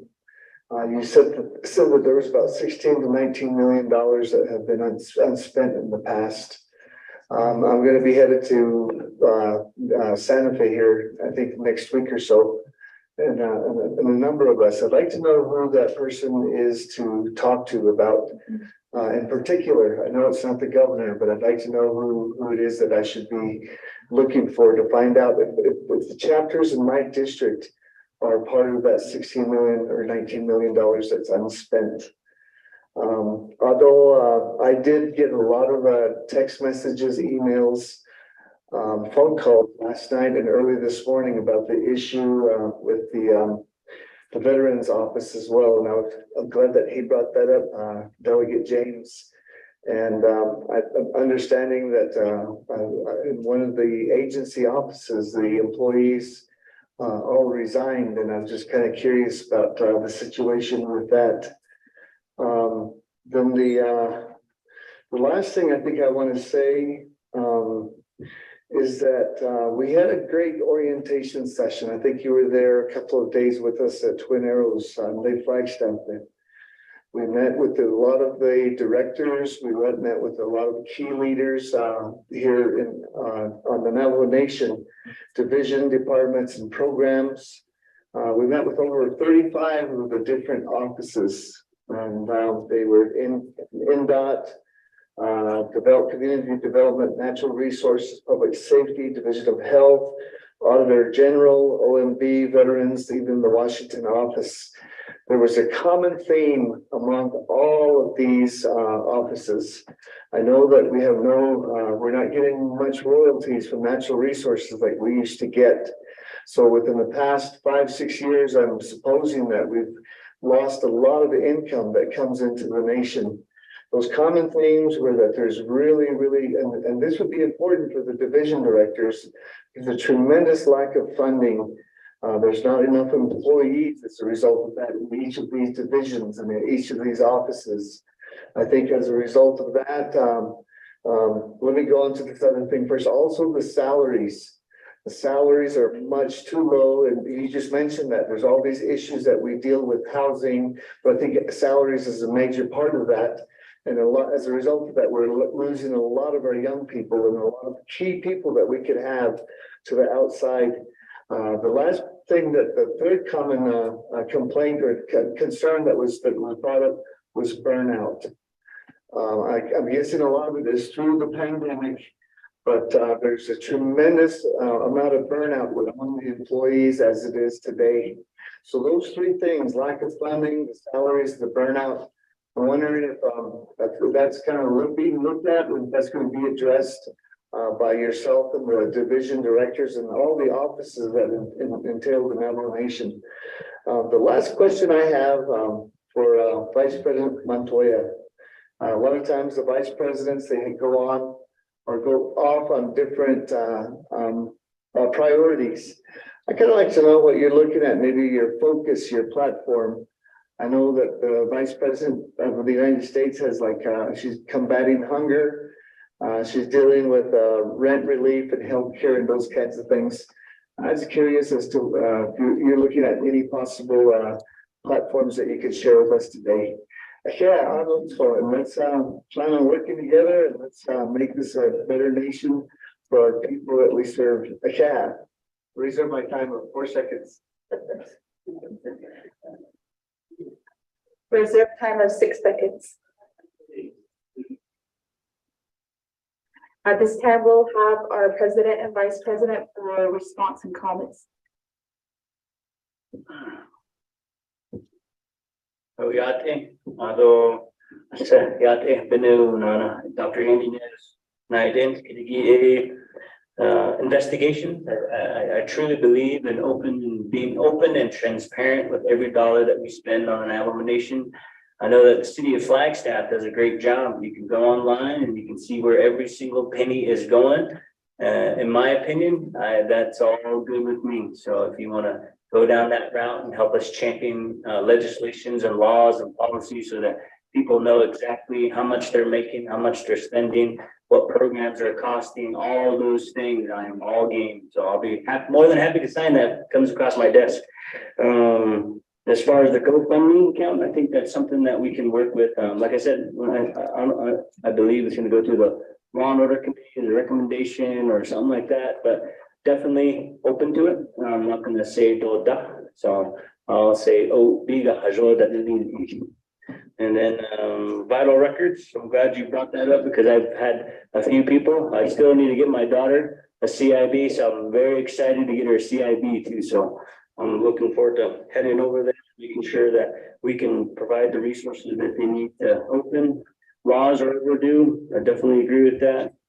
Division directors. The message that I'm giving the division directors is my number one message to anybody on my team is remain humble. Be humble. You said but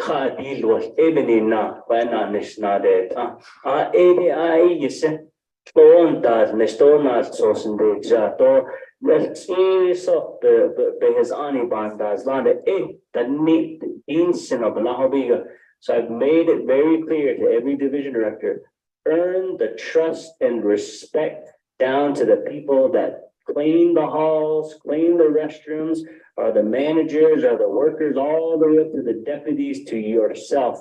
Earn that respect, and they will go above and beyond to help you fulfill your mission.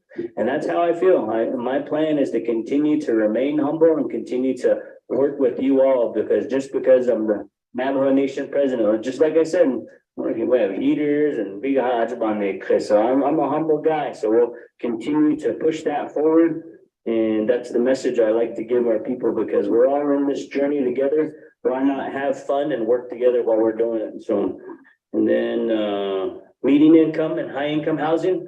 I think there's an opportunity to work on that, because I know that there is some people on the Navajo Nation that do have median income to high income. There's just, we got to develop development zones. I think that we can work with Brenda on those scenarios. I know that Kerrigan Estates is doing stuff like that, but there's probably other areas across the Navajo Nation that we could entertain, withdraw some land and make sure that they're strategically located so people can have housing, whether it's studios or apartments or even our nurses and our doctors need those types of housing. So, and then when it comes to resources, I know you mentioned that earlier. One of the things I truly believe is I believe in the communities that are affected, and those are the voices that I'll always listen to, the people that represent the affected areas. And in my opinion, I really appreciate people coming out and protesting and for or against. It's their right. But as Navajo Nation president, I have to honor what the communities are saying. If anything that does come before my desk that's controversial, I think my rule of thumb is as long as 75% of the people are for it, I will support it. And if not, then go talk to the communities, because just because I'm from Red Mesa, Arizona, I can't dictate how people in Eastern should be living, or Western or Southern Navajo. So to me, it's up to the surrounding communities. And if 75% of it, those people support it, I will support it, because I have do audit mashada. That's going to be kind of my rule of thumb. So, and then Lamardo, the mask mandate. I'm sorry that I did lift the mask mandate. I know that I knew the decision was going to be a tough decision. Or was it, I didn't think that it was going to be all kudos all the way around. I knew it was going to be a tough decision. One of the things I did promise on the campaign trail is I want to make tough decisions. And I want you guys, the 25th Navajo Nation Council, to know that when I make a decision, I'm not going to hide behind it. I want you guys to know and predict the decisions that I'm going to make. So that's the decision that I made. I felt like Arizona, Utah, New Mexico, the United States of America, all the surrounding communities that we shop in, they're completely open. And a news reporter asked me that same question. The question I gave, the response I gave them was, I said, if you want to keep the Navajo Nation as a science experiment, as a bubble that remains on the Navajo Nation, send us $1 trillion so we can develop our nation and be completely sovereign and we can stay within our borders. But until then, you know what? We still got to go buy things that we need to go buy. So if they can send us $1 trillion, I'm all for staying in a bubble and staying within the Navajo Nation. But I'm looking for a $1 trillion check from somebody. So that all these projects we can work on. So yeah, I'm like I said, it was a tough decision. I knew I did get a lot of text messages that were not nice and things like that. And I knew as president, you just got to make decisions. And moving forward, that's one of the things I want to work on too, is to develop relationships with you all that are predictable and you know where I'm going to go. So again, I did my very best to avoid you guys for the past 13 days because I wanted nothing to do with whoever you guys were going to make speaker. So, but today moving forward, call me, text me, FaceTime me, whatever you need to do, and we'll work together. So yeah, Lamardo. And then you asked about roads and NDOT. Man, Garrett, everybody's fighting about you. Well, you better talk to Vince. Sounds like you want to sponsor the legislation with Garrett. But no, thank you. Yeah, Garrett is a good asset. I know that questions were asked about why I didn't do a complete sweep of all division directors. My train of thought, one of the things I think, as you all remember, is I'm really big on competency. You know what I mean? Those are the things I look for. I want people that have failed, that have tripped, that have walked through the doors, and that understand what it takes to move forward, because time is very limited. Resources are very limited. So I wanted to make sure that if you're operating with me, I want to make sure you know what you're doing. 2, you have a heart to serve the community and the people. 3, you have a teamwork mentality, and 4, commitment and trust. You know, the Navajo people have entrusted in us. So those are the things that I think that every one of the people that work for me, those are the things that I look forward to. And then I'll be very quick too. And I told my division directors there will be a 30-day, 60-day, 90-day review. And that's just the way it's going to be for everybody in the office. So I want to make sure that we're accountable, because every little dollar that we have, we got to make sure it's working for us. So they might say, yeah, I don't want to work for him. Memo, Nathan, Honorable Nota. Team is definitely big on my end, because like I said, we're all in this journey together.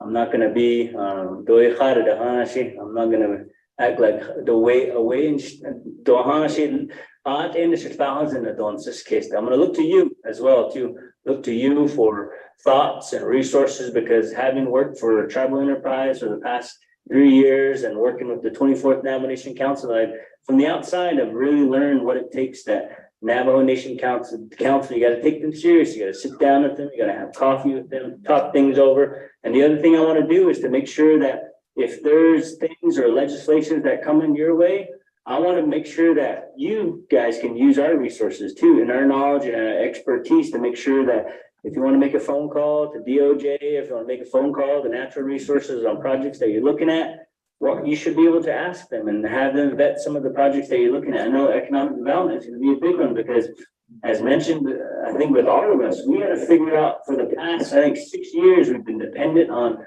extending a permanent trust fund supplement. I know that $40 million a year is supplementing the government right now from the permanent trust fund. How long can we maintain that? So the 25th Navajo Nation Council is going to be the ones that have to figure out, how are we going to move forward, and where are these monies going to come from, so that we can operate? Because leadership of the past, the 70s and the 80s, they really heavily relied on natural resources.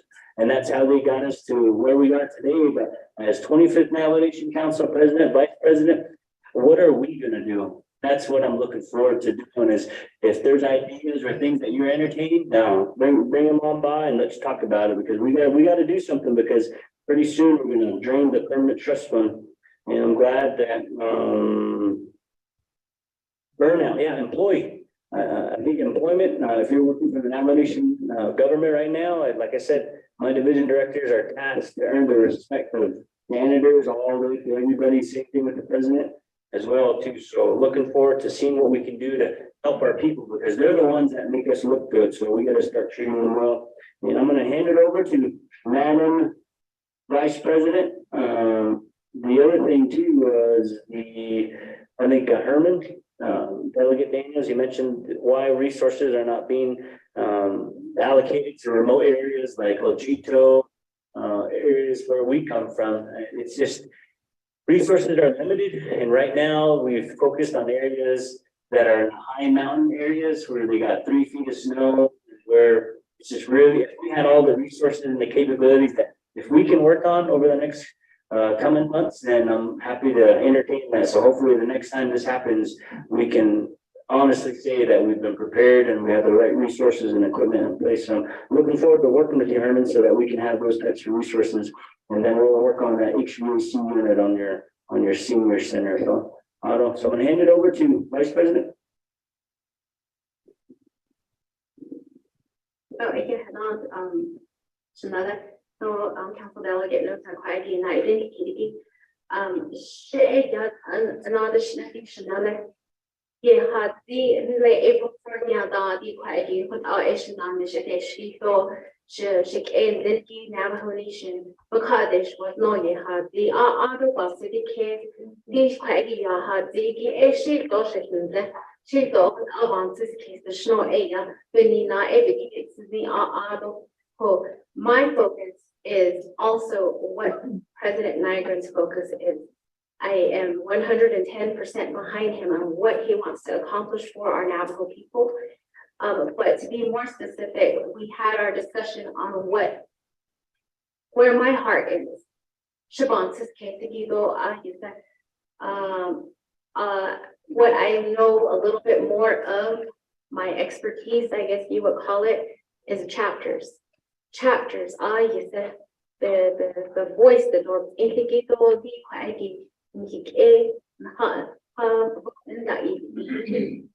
they're there. They're in Torrio, they're in Dilcon, they're in Shiprock, they're in Monument Valley, they're in Ojito. And they don't have a lot of time to come out here to window.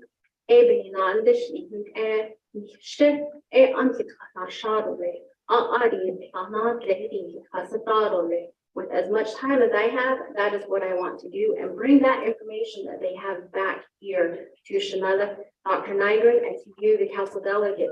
I'm sure all of you all know what's happening in your communities. I would just be another outlet to help bring the concerns of our people together here at leadership level to make sure that we're able to get the information that we need to make laws, to be able to put funding where it needs to be put, and so that the executive branch is able to work with the legislative branch to make sure our people are taken care of. Another issue that I feel very strongly about is social services. And they share with the Khania food stamp in Yahat Islam, assistance in Yahat Islam. Share with the and there are a lot of programs in our Navajo Nation that help myself and my children get through the hardest times of our lives. I'm so blessed, so glad that I don't need to use those services anymore.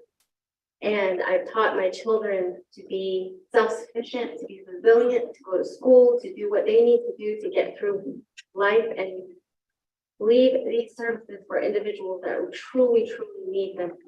And so with that, I go into customer service skills because there were times when I went to social services offices and I was treated so bad that I left crying because I thought it was my fault that I was being treated this way. And I know it's not every single Navajo Nation employee that made me feel this way, but we need to be able to have employees have the right tools to be able to service our people. And I think a lot of that has to do with it. I worked in different entities that I didn't have the right tool, and it did frustrate me. And so that's one of my goals, is to make sure that our nation creates the right atmosphere, the right tools, the right everything for our people to get the services that they need to get. And my other concentration will be the Women's Commission. I know that we've had it in the past. We don't have one right now. I would like to work on that and bring the Women's Commission back together, and so that they have a place at the table, they have a voice to be expressed as a commission. And there's I don't know everything. I don't know everything that's going on across the Navajo Nation. With as many minds and as many voices as we have on the Navajo Nation, we can bring that together to add on to our toolbox to make sure that we're doing the right job for our Navajo Nation, for our Navajo people. And so those are my concentrations. But again, my goal is to stand behind President Nygren, and make sure that he fulfills everything that he said that he would fulfill for our Navajo people. With that,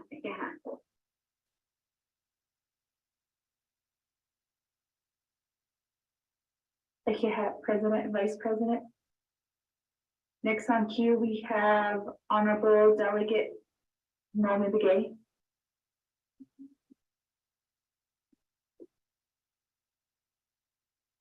Okay. No, I got set all these initially.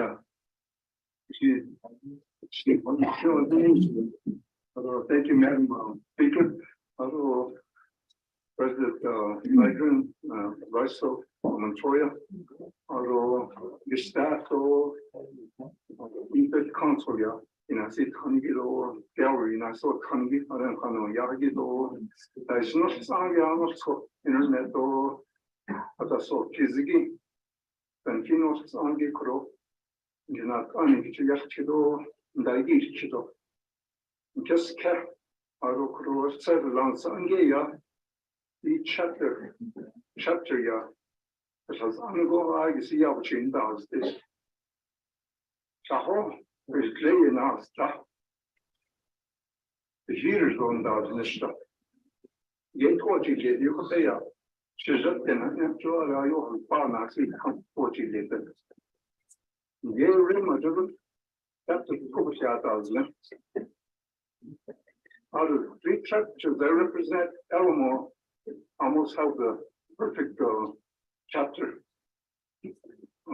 prepared all that is within that chapter administration, the service, social service, then all in Alamo and Raymond, Portuguese. Part of the food distribution, there's nothing out there. I look here, chapter door there.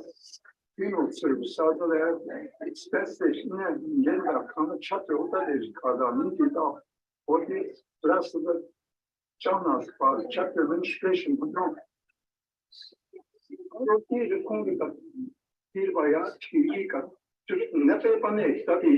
We're trying to improve our community.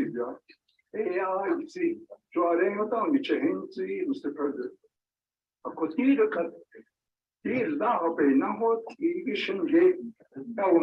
The road, the back road, this scene, President, we went there, right? That's when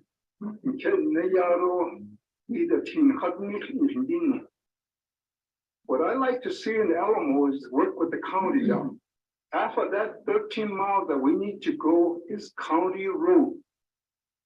The rest is BIA, that's Laguna's leasing. I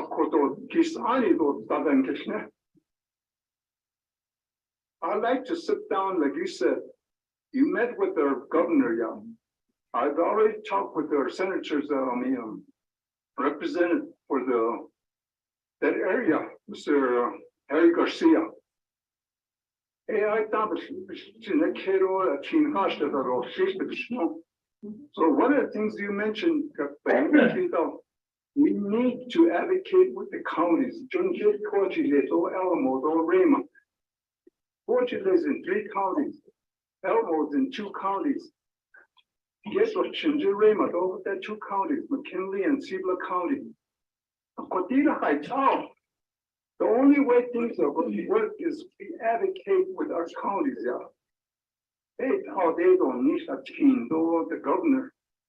Because the nation doesn't have that kind of money. But if we vote for Bernalillo County, Sandoval County, there's money there that we can advocate. But it seems like the Navajo Nation never advocated that way.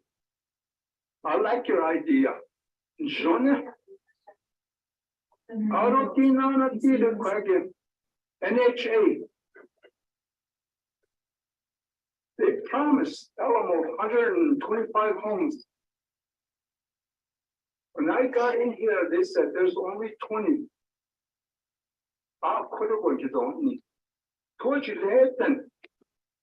They haven't bothered to move on with that NHA. Johato Gartenson. I don't know, a senior center. You can flip up tortilla with certified cook. You're certified. But we need workers over there. Senior center. There's one worker in Alamo. Which is torches and they got a driver and a chapter official. Fine. Delegate,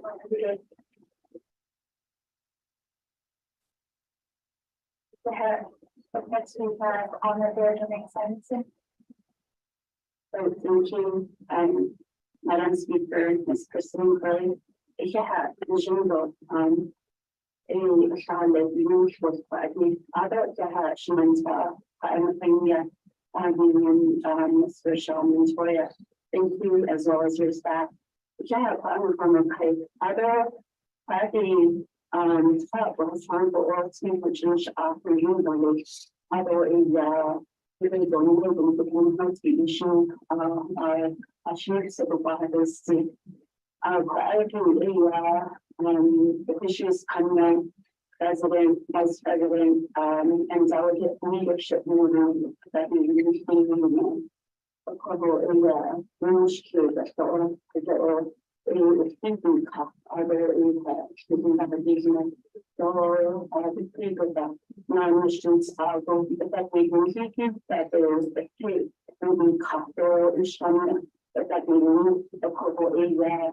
For generally leadership in the hands of the connecting others are Ecuador international though the investment that's managed by this those that was finished Hashem expensive that now lesson of our area of the department leadership meeting English after us thinking on what's our area happens in general or highlighting to the departments in other nation like before I'm sorry that's not going to be issue then we cover either maybe because something on the lot of that we can never be money back when my father that they are coming every appreciating every even on machine receive money what's area other than that, small person seeking that would be or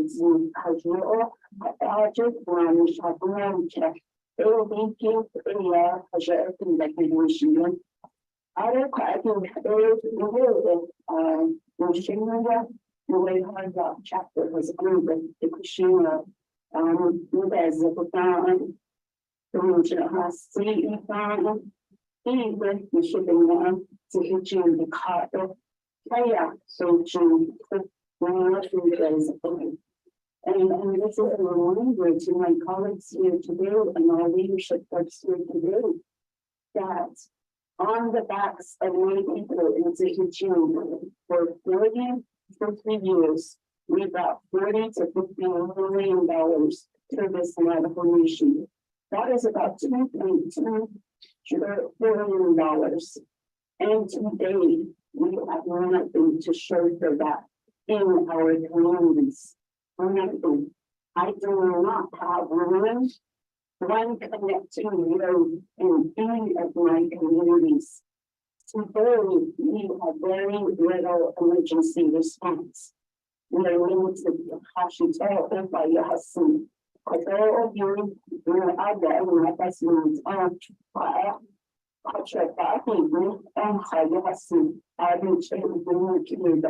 we should have our communities should have been running the Navajo Nation for 30 to 50 years. Uncle has seen the that how the Tashawish and you have privy to speak with her and meet with her. Go quite year ago, Mashapan's Englishman and Tar. So we have 4 areas of one is reclamation. We want our native plants to be returned from pre-mining activities. Our shallow and water source, our shallow aquifer and water resources have been damaged.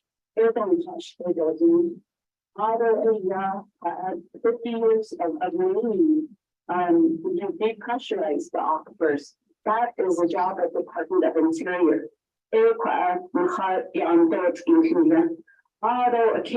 Artifacts on the hand, or you had she has skilled for nothing, other she.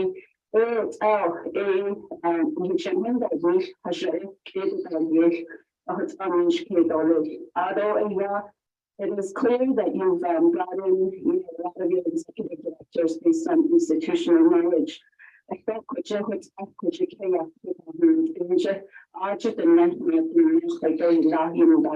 bring those folks in to help you with these issues. Thank you.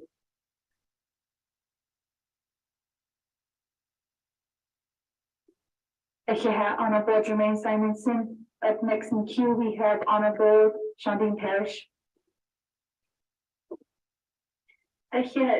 Speaker Curley, President Nigrin, Vice President Montoya.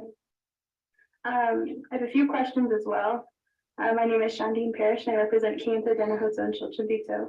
My first question is, what is your administration's plan for your first 100 days? What are a few of your goals to accomplish in your first 100 days? My second question is, when can we expect the plans for the order of operations to come before the Navajo Nation Council to review any changes from the executive branch? A time frame would be good to work with. My third question is, with the closure of NGS, which affects not only the Western Agency of the Navajo Nation, but the entire nation, and the consideration of the permanent land or the permanent trust fund, what is your administration's economic development plan to generate revenue for the Navajo people? Will your administration return to natural resources? Is helium development an option for your administration? Do you support it to generate revenue for the Navajo Nation? My fifth question is, what is your administration's strategy to recruit new police officers? Or what is your thoughts on the current structure of the Navajo Nation Police Department? My sixth question is, can you walk the 25th Navajo Nation Council through the steps that were taken and who was at the table when and how the final decision was made to make the executive order to lift the mask mandate? Was the Unified Command Group involved in your decision making, and how were they allowed to advise you on this issue? Today, I also advocate for the Western Agency Veterans Association. Today, they're meeting in Tuba City, Arizona, and I wish I could be with them, but I would also like you to consider speaking with the Western Agency veterans to be involved, a part of the discussion, because it's an entire agency that has a voice as well. And my heart goes out to the Georgia Times Veterans Agency who are seeking questions as well. My seventh question is, what is your plan to share with all 110 chapters the new health protocols that have been put in place?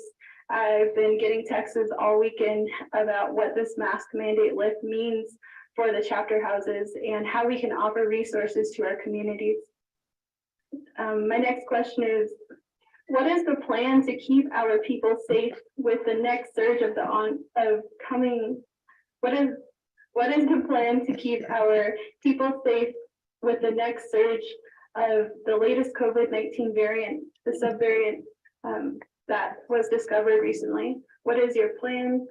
And again, a lot of these issues I'm just underlining and underscoring because they're important to my colleagues and I and to the Navajo people. Thank you for taking our questions today, and we look forward to working with you. Thank you. I reserve my time.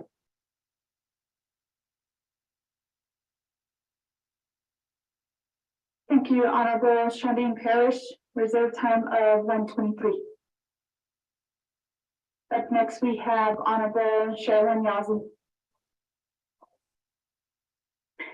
Good afternoon to all my relatives. My name is Sherilyn Yazzie.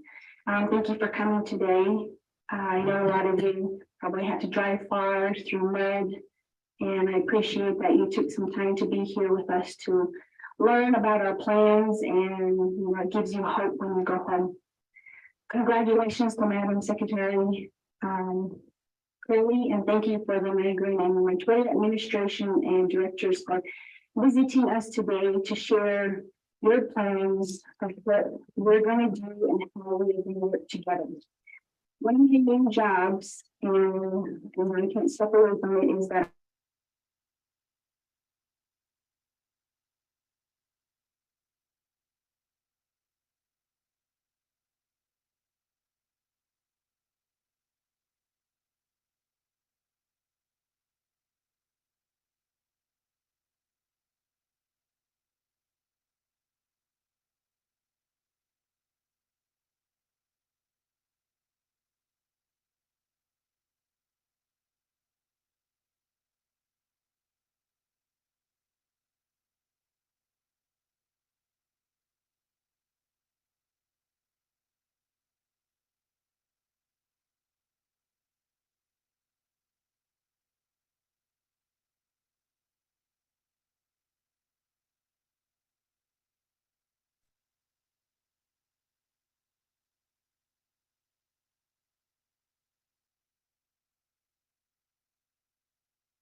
that was built over the rain on another community, the city, to bring in the water for them. And now there were some plans that were not actually put out. And so do all communities that have 100 years of water to be sustainable for the future?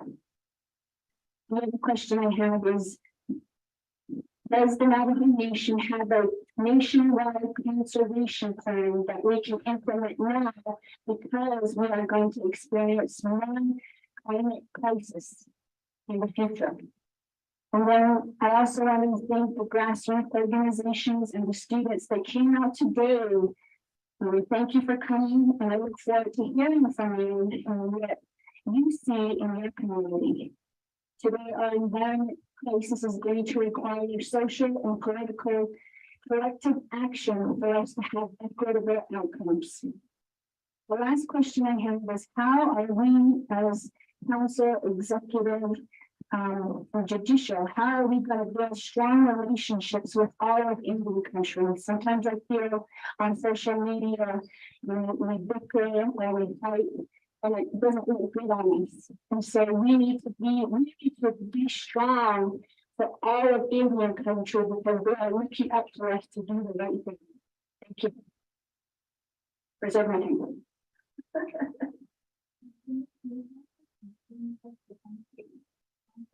Honorable Sherilyn Yazzie with the time of 1:44 for reserve time. At this time, we'll have our president and vice president give feedback and comments. Yeah, Norman. Media. Norman, thanks. I'll get back with Norman. Let me get this one. Honorable Jermaine, it was a wonderful day visiting your area. It was very life-changing to hear the stories, not only from yourself, but your community members. And one of the most basic questions I asked was, what did you guys get out of it? And my mind was blown away that you didn't. There's a lot of people without running water, electricity, the roads are washed out, and you don't even have gas at your store. And if people run out of gas, there's the stories that I heard, and that's one of the reasons why I did come visit your area. I look forward to helping you champion your ideas, because I know that moving forward, I want to make sure, regardless of what deal is signed, on behalf of the Navajo people should always benefit the most, especially the ones that are giving up communities like yourself, so that doesn't ever happen again, because it's only fair. Because they're the one your ancestors have probably, your clan has probably been there for hundreds and hundreds and hundreds of years. So with that mindset, like I said earlier, whatever the community wants, I'm completely behind it. And I look forward to working with you, and thank you for allowing me to visit your area. And when it comes to small business, I definitely I know I brought on the director, Tony Skrlanis. He did work with a few other native startup organizations. He's been in that role a long time. I know that he worked at Grand Canyon Trust as well. So I really wanted to bring somebody that's excited about community-based businesses, and I feel like he's going to bring that energy. And he's already working on trying to revise the Navajo Business Opportunity Act, Navajo Business Employment as well too. So we're looking at a lot of those things. So I look forward to. I think you might already know Tony. So definitely connecting if you don't. And when it comes to automation, I feel like that's important. When it comes down to having a signature of the president of the Navajo Nation for $1,000. For something that kind of gets a little out of hand. So I really want to work on automation, because the past 13 or 14 days, I feel like it was worse than the campaign trail, because you're signing all sorts of stuff and you're looking at stuff that I thought I already signed this, and there's multiple signatures that are involved. So definitely my chief legal counsel, Bitta, who's also in the room too, she's a big advocate for automation and digitizing a lot of the paperwork that's needed, so people don't travel as far, especially when we have technology like Starlink. There shouldn't be an excuse to really get everything up to speed. So I think that those are the 5 areas. Next time I do run into Secretary Holland, hopefully the next time I run into her, I want you to be there, because she's got to hear your story, because there's nothing that I can say that can come out of my mouth and express that want to be the same story as your community. So the next trip I have, definitely look forward to bringing you along so that you can tell it firsthand, because we got to keep people accountable. And that's one of the reasons why we selected Ethel Branch as Attorney General, because I know that the work that she's done for the gold mine spill, and to be able to champion issues like that, because we got to keep people accountable, outside people. Let's let them know that we're not just going to be pushed around, that we are highly educated, more than we're a thinking-based tribe, because we're helping Indian country all across the country. So we want to make sure that we take a stance, and look forward to making a stance with you too. So yeah, the leadership meeting. When it comes to leadership meeting, I know we chatted about that. I think that's a great opportunity. Like I said, I was avoiding you guys. They selected a new speaker, so that's done. So I am looking forward to that. I'm pretty sure all of us can benefit from a strategic plan. That way we're all in the same plan and we're singing the same song. So we're looking forward to setting up a meeting, getting some paper on the wall, ideas. And for myself, I would really appreciate it if it's just the 25th Nomination Council, myself, Vice President, and maybe the facilitator that's going to help us take a lot of those ideas, because I really want us as individuals to get to know one another So that would be my only request is that we have a facility and then just us in the room so that we can chat collectively as leaders, because all of us represent the same people. And let me see. God, I need to remember it open. I'm scribbling movie. Okay, I'll jump on to Honorable Shandine Parrish. Yate, good to see you, Honorable Parrish. I know that we almost share the same communities. I know Denahoto, a lot of friends and relatives in that area, Kienta as well, and not so much in Chichimbuto, but definitely Denahoto and Kienta. A lot of your constituents are good friends of mine as well too. So looking forward to working with you because I know that's one of the most affected areas. I know that I spent a lot of time in Kienta and Denahoto and up on Black Mesa, and looking forward to your leadership as well too to help champion some of those people, because a lot of the people I've talked to have said, I've gone out to Phoenix, I've got relocated, but now I'm back home because I miss my family, I miss my community, and now I'm without a job. What can you do for us? And I look forward to sitting down and having these discussions with you, because your area is probably one of the most traveled areas in all of Navajo, possibly, because you got Monument Valley right there, and definitely I want to take full advantage of that because I know people like Tom, Navajo, yes, and trails and trying to increase tourism development there. I'm all for that. I mean, that's one of the things that I really want to work on, because I believe that the millions and millions of people that visit Navajo land, they should leave millions and millions of dollars as they're leaving too. So that's going to be the exciting part, is working on partnerships like that, because let's work with what we got and go from there. When you ask questions, but I know you asked multiple questions on the mask mandate.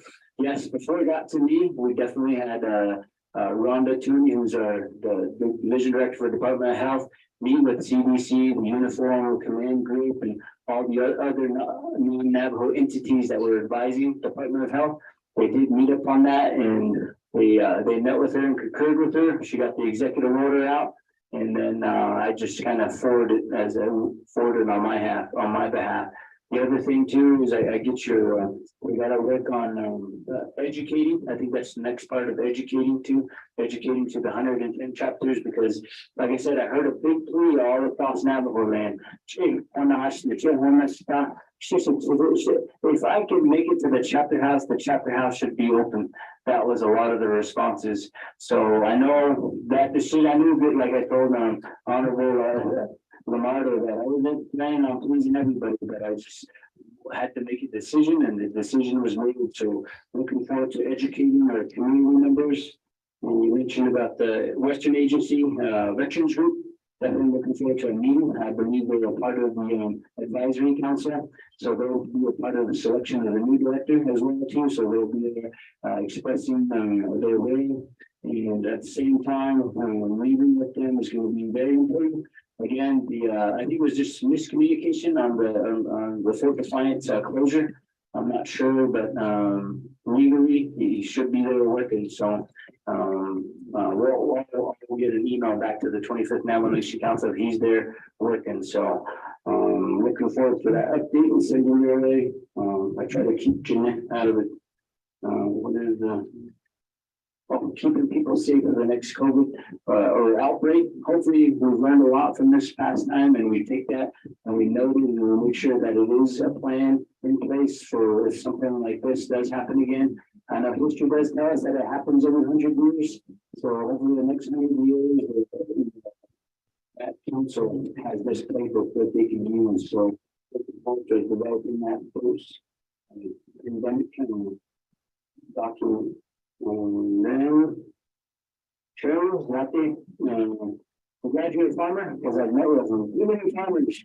And farmers are entrepreneurs, farmers are business owners, farmers are stewards of this land, farmers are innovative, they're smart, they're hardworking. Look forward to your leadership as well too, to work with farming, because I know not only in your area towards this area, but also San Juan is another big farming area. So looking forward to the leadership that you'll bring, and anything that you want to propose, I'm all game, and I won't be much of in your way. So again, when it comes to farming, I think that's an alternative way to help our people, help sustain themselves, and to help us keep ourselves safe and learn a lot of lessons learned, because Navajo people want to be here today if they weren't farmers. So the farmers are waiting a long time and they sustained ourselves, and we should make sure that the new generation that's coming up they feel.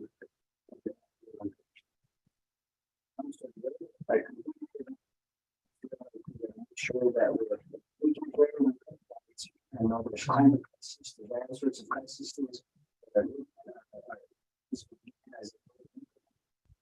Champion, champion.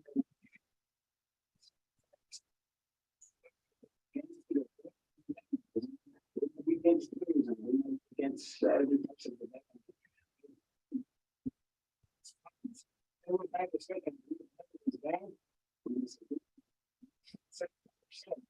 so that's going to be 75% on a lot of things.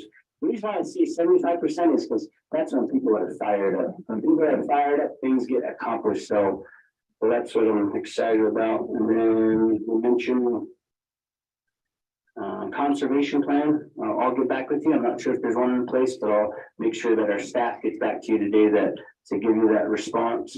And how are we going to build relationships with other tribes? Well, a good example is I toured the Salt River Pima Maricopa Indian community, and they were surprised. They said they'd never, but President Javier said, as long as I could remember, I've never seen an Navajo Nation president coming over and check out this small tribe. The reason why I really do it was because they've got dollars coming in, they've got a landfill, they've got a gravel, they need all the they're making money for Medicaid, so then we will be disrespectful if I didn't show up, because their success could be our success. So, and that's why I visited their tribe, and they're very happy and looking forward to touring the river walls and the Laguna Nation as well too. I think that's where we can work on that right moment. And we meet with the leadership of the Laguna as well too. So I'm looking for that.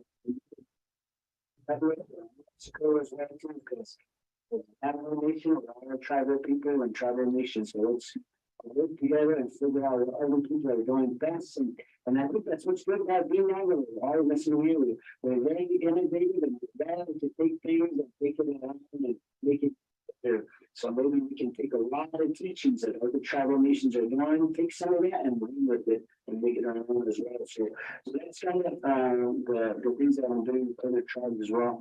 And Madam Vice President, maybe I missed something.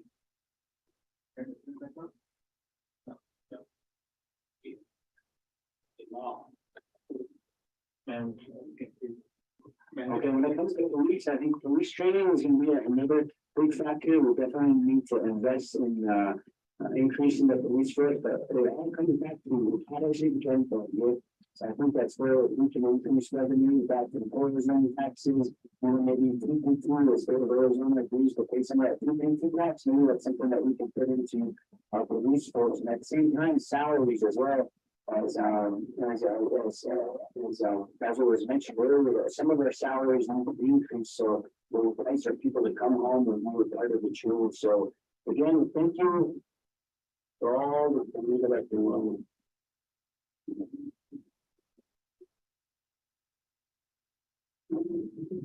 Great job. Okay, like I mentioned earlier, let's move with the governor of Laguna. I've run into Secretary Holland and the governor as well too, and I've mentioned I want to come over there because we share that road together. So I'm championing that, and I know that there's new Mexico state legislature. I think if Laguna is on board, Navajo is on board, I'm pretty sure the state will be on board to fund that project. So looking forward to making some trips. Let me go a little behind, okay? Make sure I jump in with you. And I think the partnerships, one of the things that I want to work on too, I did mention that I want to meet with the three satellite communities, at least quarterly. So if we can set that up, I want to meet with them. I know they feel those are gone, and hopefully we can update the flag too to reflect the satellite community. So again, thank you so much for the Navajo people out there, and I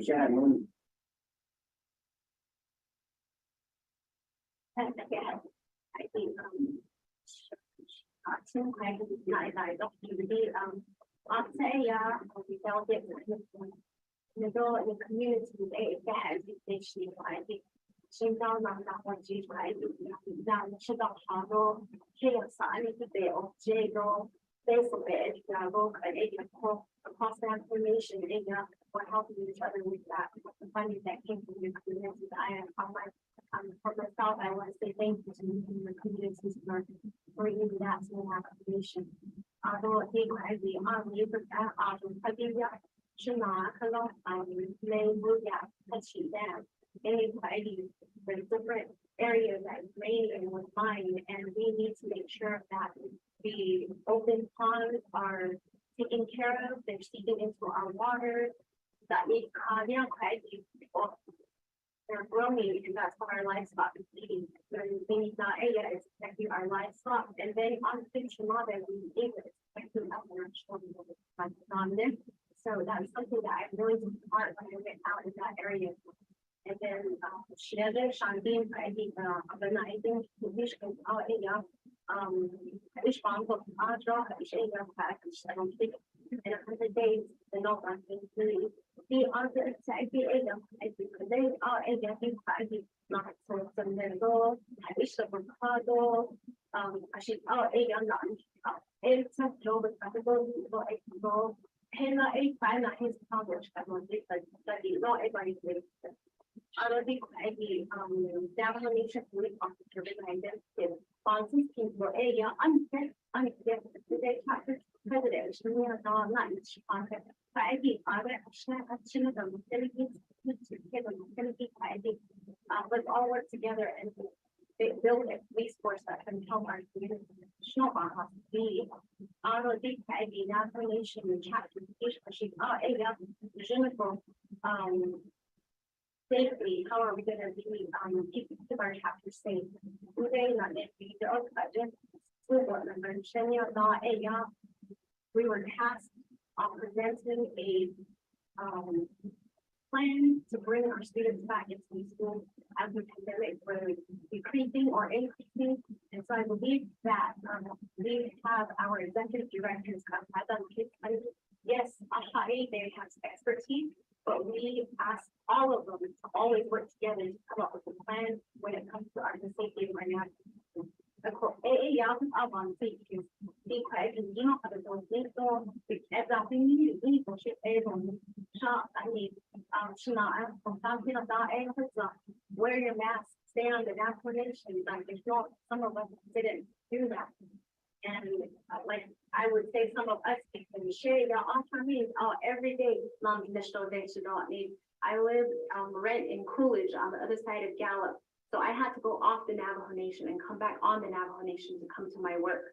So I had to unfortunately go against what my president at the time had asked. So we need to make sure that situations like that are presented and addressed. And she has role at the maybe in the 100 days that are to come. Case go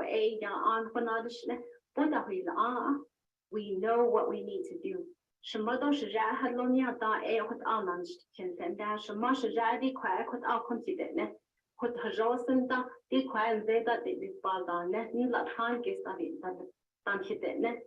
know, we need to do that as the generation that are coming, generation that's here, the generation that is before us. We all need to help one another to make sure that we are taking care of one another during this time. I believe that my Navajo people are capable of that. Carolyn, conservation plan. By the grazing owners, the grazing permit owners. And you see,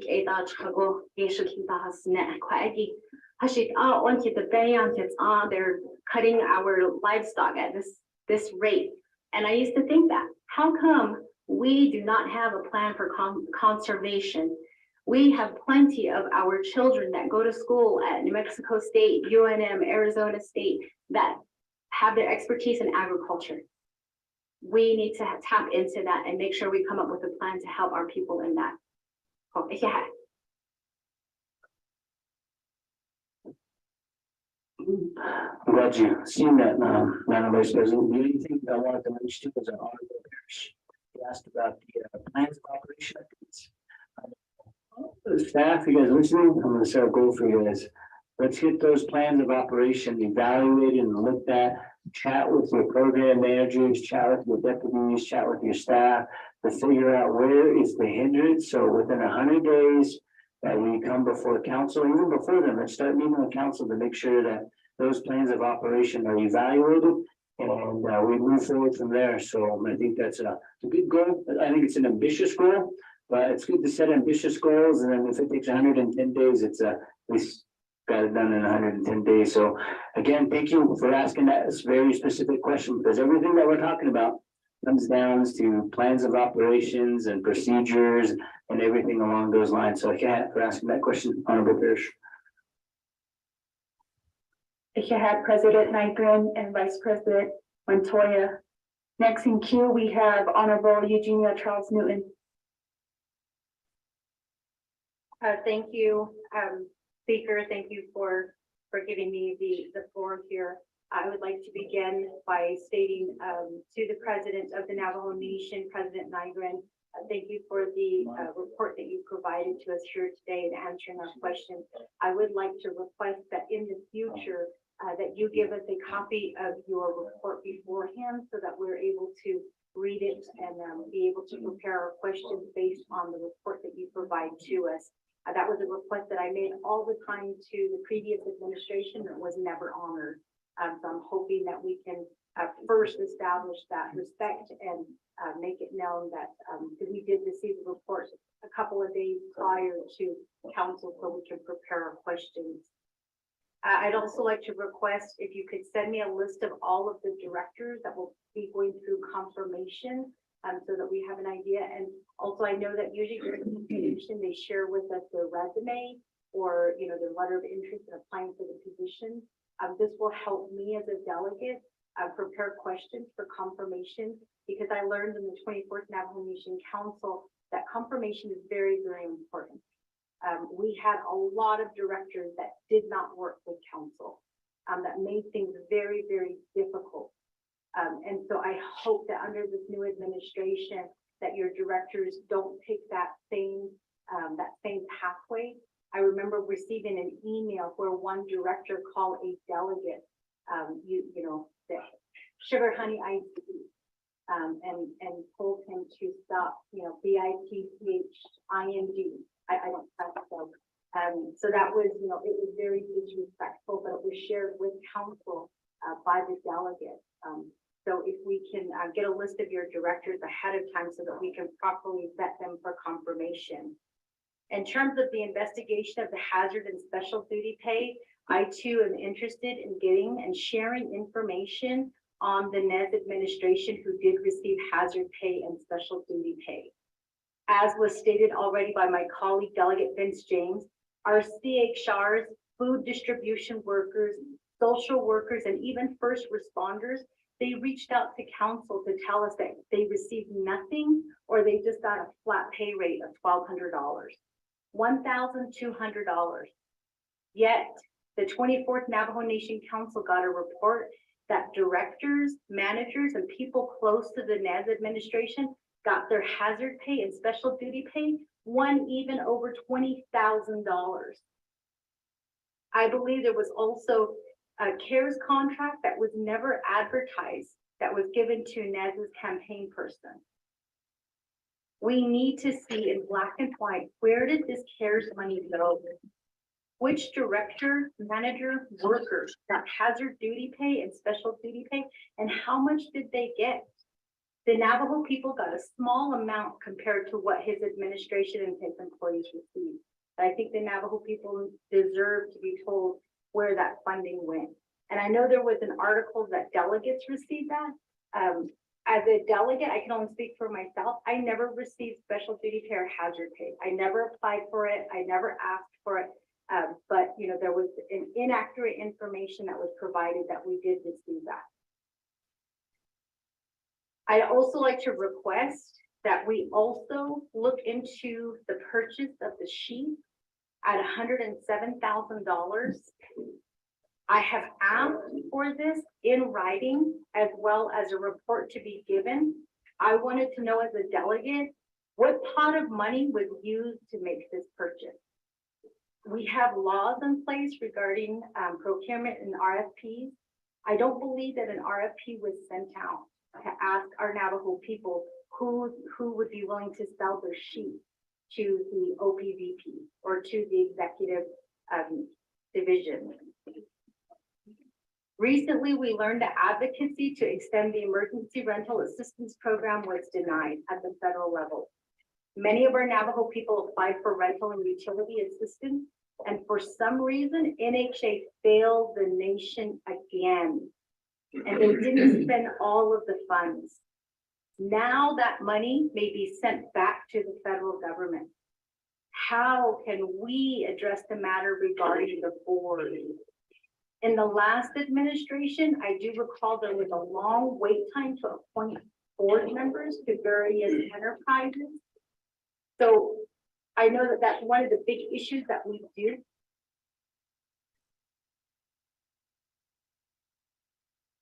I'm Honorable Eugenia Troutman. Next, we have on cue Honorable Helena Nesbitt.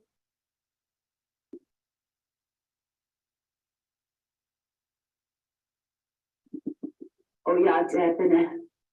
Production at Arnie, Madam Speaker, Shewe, Crystalline, Adonda, Shiash, President, Navajo Nation, Ados, Ecto, Kehet Shama, Adonda, Koda, the 25th Council, Adonda, our visitors in the building, in our council chambers. Shay, I cover the chief. Heidi Totanoia, Coppermine, and Broadway Gap. And first of all, I would like to thank you for addressing the State of the Nation's addressing bilingual. To make it go by Lagani get you into the Yakiba, if I hear him sing.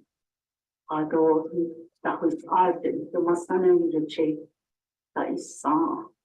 Of course, issues the Hitans and Hashim support out deciding his song for the Hinanda. But when has other hearts in Stito, the Hitans and she go.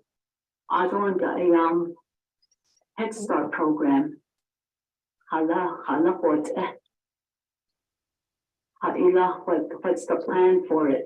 You seen years middle, so the Ashkadato. And he buildings open up at this card.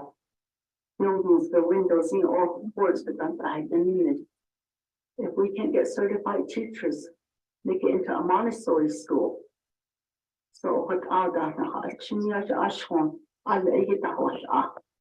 I don't the Ayakon, reapportionment, no, I'll day, so I don't have to open the hut. I don't have to open hard, none so hard, isn't it? But often the doors are doors, I had the doors, so I didn't have it up in the what other than get what Ed or they had all the need if I had an oko. On all the never started blood.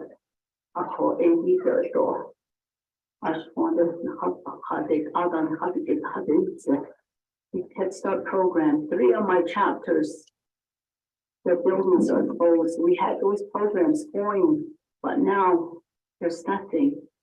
So we have to have something back up for our little ones that are growing up.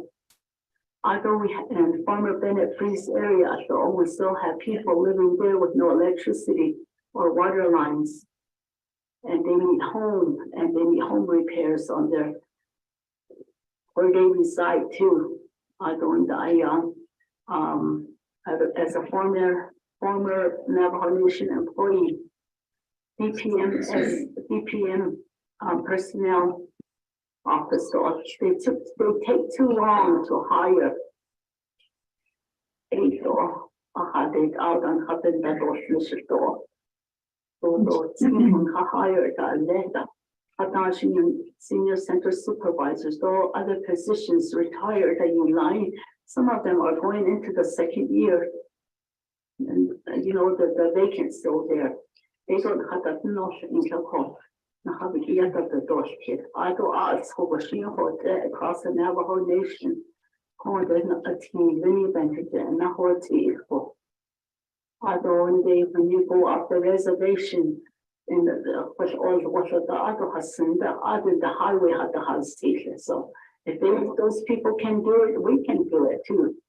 But I imagine how seen the here, she's not starting there.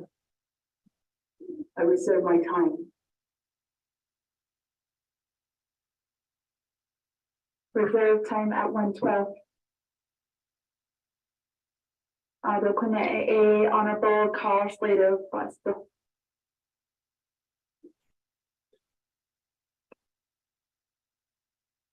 Dante, good morning, Speaker Curley. It's good to see you up there. It's wonderful to have you presiding over the meeting. And to our Honorable President Nygren, it's good to see you there. I wish we didn't have all these little window panes in between us because I'm squinting between my glasses and Vice President Montoya's glasses. I think we're getting a lot of reflections.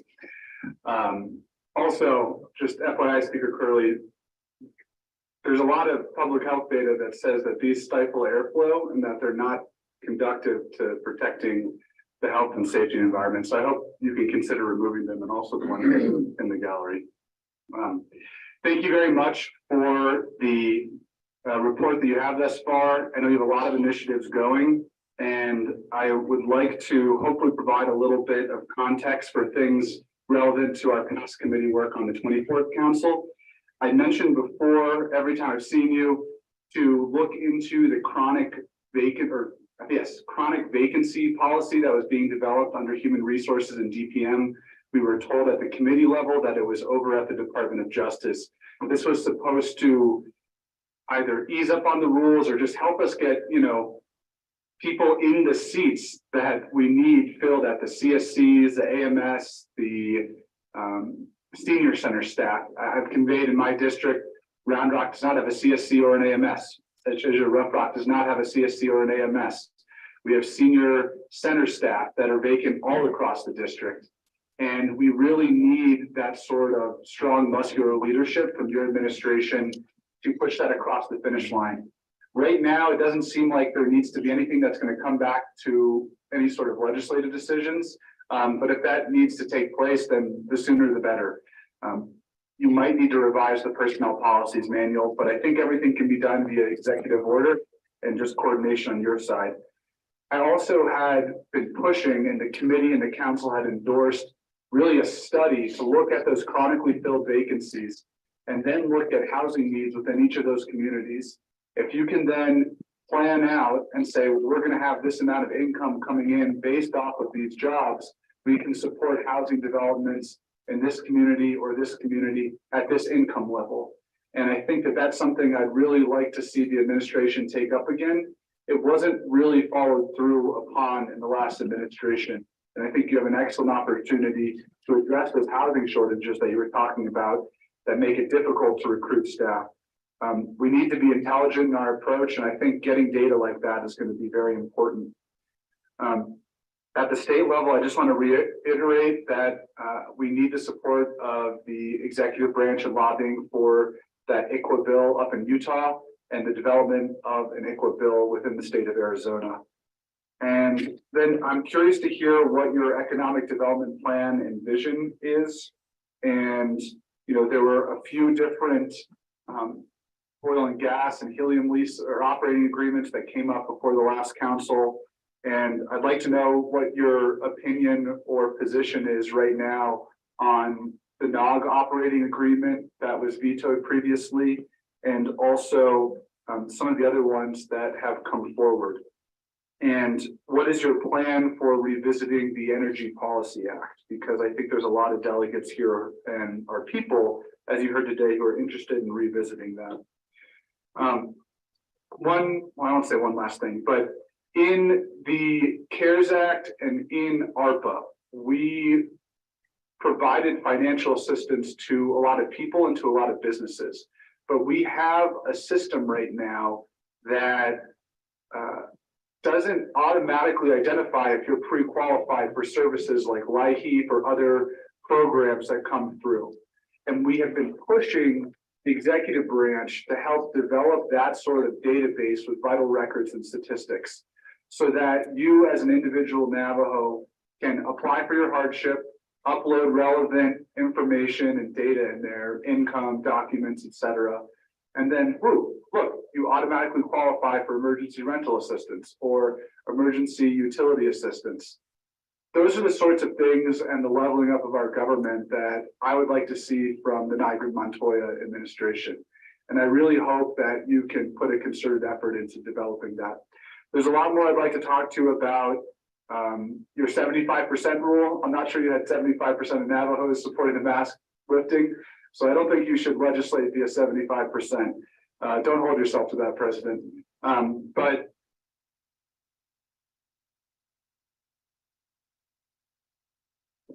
Thank you, Honorable Slater. Next in queue, we have Honorable Curtis Yunito. Okay. I really appreciate your response to a lot of the questions here. I represent Mexican Water, Tinas Pas Tolakan, Red Mesa, and Anna. My first request to you guys would be to seek a major overhaul on energy policy reform. This reform needs to be revisited. This contract between the Navajo Treaty Nation with the BIA, Interior Department, and federal government and Congress back in 1920s and 30s. The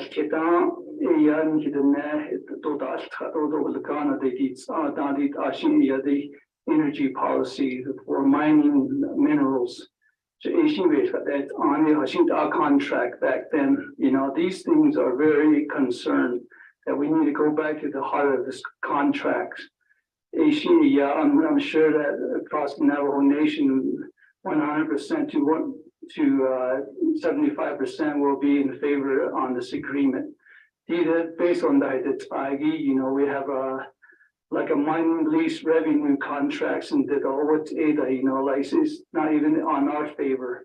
We're only getting 18.7% versus 18.3% on their favor revenues. Even now, based on with all this contracting, we don't even know what the contracting is contracted with, because we have our whole nation is all poisoned with groundwater. And nobody's addressing those things. And I know that we have a demonstrator that I seen this morning.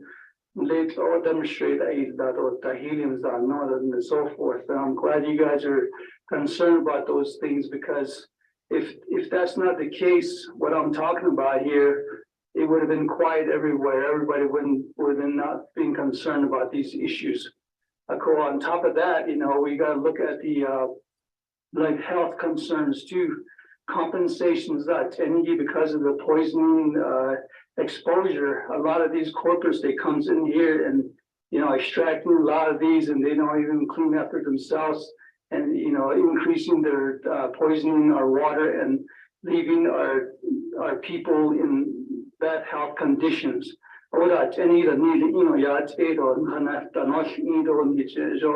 Explain that, because I know that there's a contract out there with the EPA. I don't know how their contract with these corporate contracts maintaining to surface damages and ground damages. Or that 10-year contract, or you as with the same mineral rights that they have leases, it's not even on our favor. And of that gravel pit, no, I like to see these gravel pit be, leased by the local permit holders as the business owners. I think it's time for us to, pave our way into the So I feel old. of our own business endeavors here as a nation. The gravel, we need roads for those gravel and for water development, because we're facing Utah water rights in our state. I don't know, Arizona's about now. In this deals here, I'd like to see the Arizona portion to lease out every drop of water there is for infrastructure, for farming, and etc. for the Navajo people. Because we only got one shot deal at this leasing contracts here. Utah jurisdiction issues, you didn't address those. There's a lot of issues in that area. I don't, the Arizona housing that, and you don't have a lot of questions on that. How are we going to provide those? I don't, how do you, as a president, really support the local business proposals that, and then we need more fire departments. We only have 16 out there that we need to add some more. With any those landfills, though, trash landfills, what we need, because we are facing an overpopulation in the world. Of course, they need food, they need water, and we need to prepare for ourselves for that avenues. Thank you, Honorable Yunito.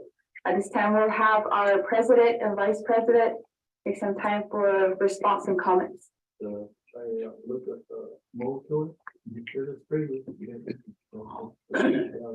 Eugenie, on that, I'll jump on that question. Shema, Lina, how are you? Good to see you. And, beautiful land out there. So definitely, I'm very happy that you represent that area, the western part of the Navajo Nation. And I just wanted to say thank you for your leadership. And one of the things I always think about was, it'd be nice to get a senior center worker in the Navajo Nation Council and that understands Navajo, and also a worker that understands being a Navajo employee. Because I remember having discussions with you as a Navajo employee, you would always have some things to say about things to improve, especially I think that there were services that were needed to senior centers. And I'm really looking forward to putting a solid task force together for not only senior centers, but Head Start. Because I know that across the board, across the Navajo Nation, that's something that we have to address. Because year after year, senior centers and Head Start is a big topic that's always needing to be addressed. So looking forward to working on that.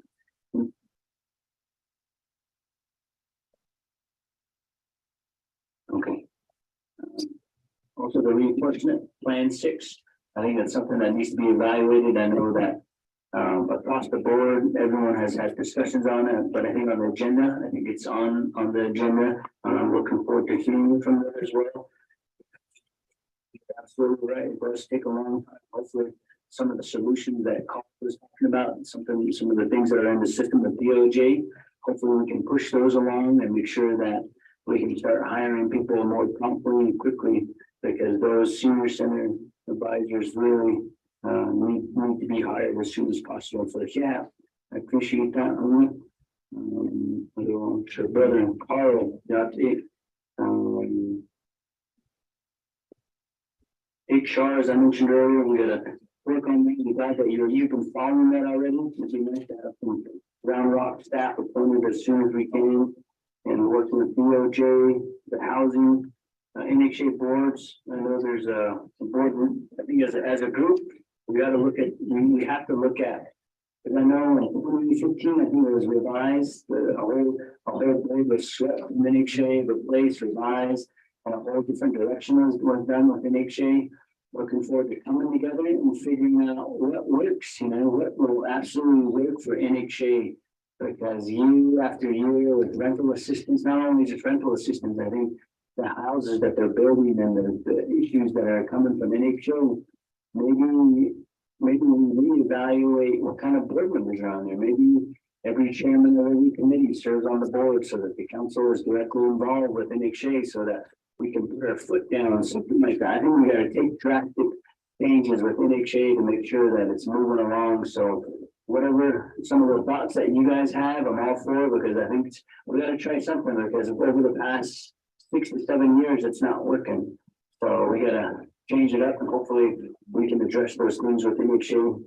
Because I think they've gone through 4 or 5 CEOs in the past 2 years, I believe. Reading the newspaper. Some of the bills that so when I get those updates, I'll keep you in the loop. I know that DOJ is supposed to give me a debrief this week, so looking forward to that. And then when it comes to oil and gas leasing, when it comes to navigation oil and gas, I know Vegas has probably the same constituents in Utah. Same concerns as my sister Jermaine.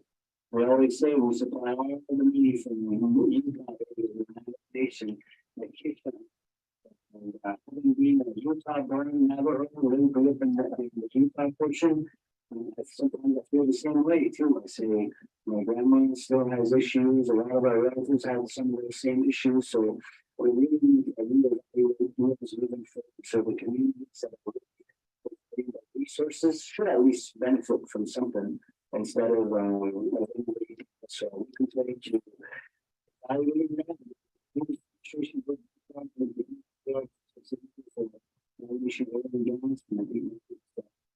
Before the council, looking forward to being a part of the discussion with review before the council. If they don't, they won't.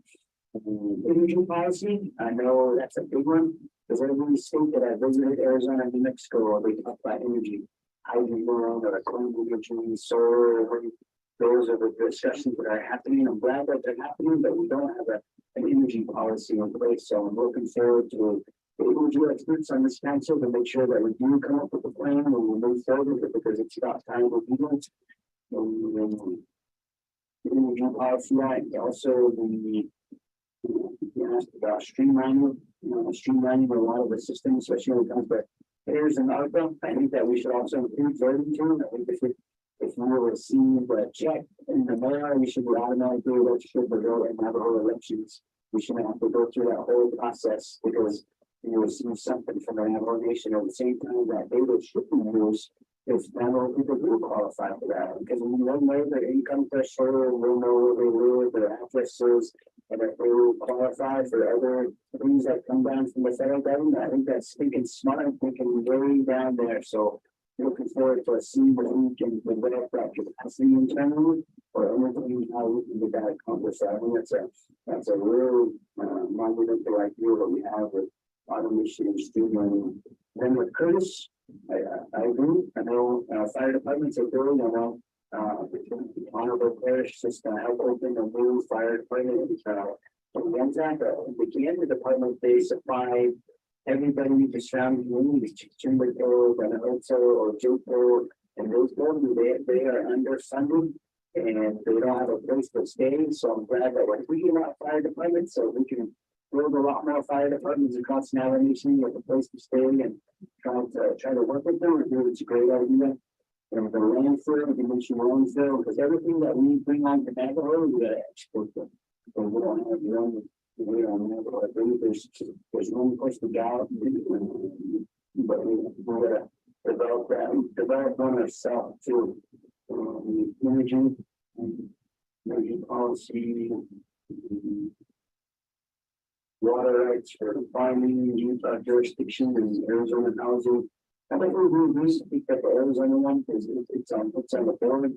Looking forward to your commission or the council's representation to go down to Arizona and really advocate for the needs. I know someone mentioned that I think it was Honorable Honorable who has mentioned that we should be cognizant of how much water we need because are we going to have enough?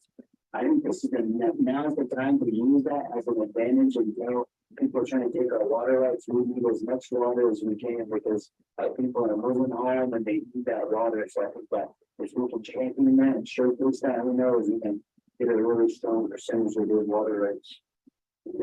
Back to system. PCM that day. And we'll go back to the issue as well. So I'm all for accountability and transparency. I believe that as leaders in this room, we know that we have a set of eyes on us all the time, 24/7. So we shouldn't be shy to share what people are finding that the kids approach. So anything that we can champion for accountability and transparency, let's do it. And I'll work along with you because I think the sooner we keep ourselves accountable as a nation, as a government, it's easier for us to operate. As a thing, let's work on the CARES contract. I think this is all accountability stuff. Looking forward for that. So let me know how we can work on that. And we'll go from there, we'll report that back to the Navajo people and the finance.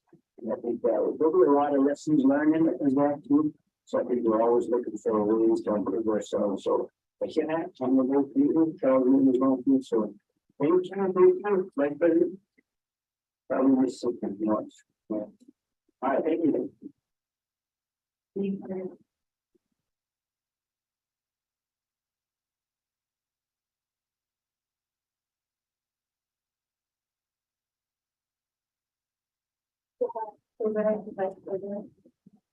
Next time, here we have Honorable Donna and Bob. Yeah, it's not another ship, a Shana and the father should do, other than the issue, a ya, or one initially, or put a cheat neighbor, she's cheat. Catching neighbor should cheat, okay, on addition, another quick, mother astonishment. Other a hair, code, should Asia, not, Annie, Senigi, Speaker Curly, other code, Hajonja, not, Annie, Mr. Brunei Grim, do code Shama, as the Rochelle Montoya. Ado Corda, Shama, Hashkenan, Ani, Chief Justice Jane, Arnold, Yad, and the Schneiderle. A call, Ado, Ade, the song Agito, Kumpish, on Anigita Noshini. If you had long, when such a Nishwan long, so Jonico I used here. Ado Ani, and now what it, his fathers and a Jashi a quit a. Nihir Nihir Bansi Kesigi a Biniga in a Mishtad a so Ani for a Yako Nihina at the Hello. So I just want to welcome everyone this afternoon, and I want to take a different approach. I want to welcome Boo, Rochelle, and then also, of course, Jasmine. And I just want to say that, you know, we've heard a lot of our problems, some of the concerns from our community, and I am pretty sure that we all have our constituents who want us to voice their concerns. So I know there's going to come a time and a place for that. But at this time, you know, I want to take my time to have a heartfelt conversation with our leadership here, because I feel we have a president and also a first lady who have the caliber, who have the intelligence, and who have the capability to lead our people. They are parents and they have a heart for our nation, just as all of us here as delegates. So with that, just words that I want to share with you is to blaze your own path. Remember to stay humble, and then listen to those out in the community, because they also have solutions and recommendations. And then as we sit here today, let's take this time to immerse ourselves in this once in a lifetime. For some of us, this is a dream come true. And so we have viewers out there who are looking towards us and who believe in us to promote that change. So sitting here today, we know we have the work before us. And I just want to uplift our people to let them know that we have these concerns, but we're here to work. On behalf of Chinle community, that's what I wanted to offer to our Navajo Nation, is that we're here to roll up our sleeves, to present some solutions, and to deliver quality services for our Diné people. I humbly ask that our division directors, our department directors, and all those that are working for our Navajo people, that you be kind, that you be resilient, and that you have that strength to help our elders and our children. So I want to say thank you for allowing all of my constituents to present these issues, and then also for them expressing the concerns that they have.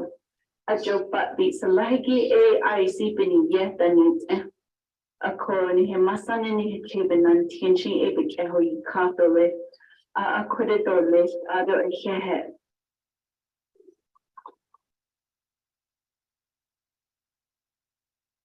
Honorable Club. Next in queue, we have Honorable Otto.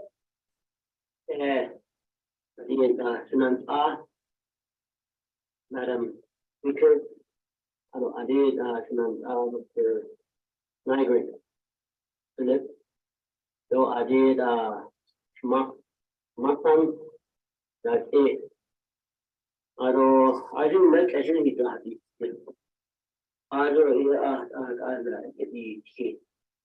So,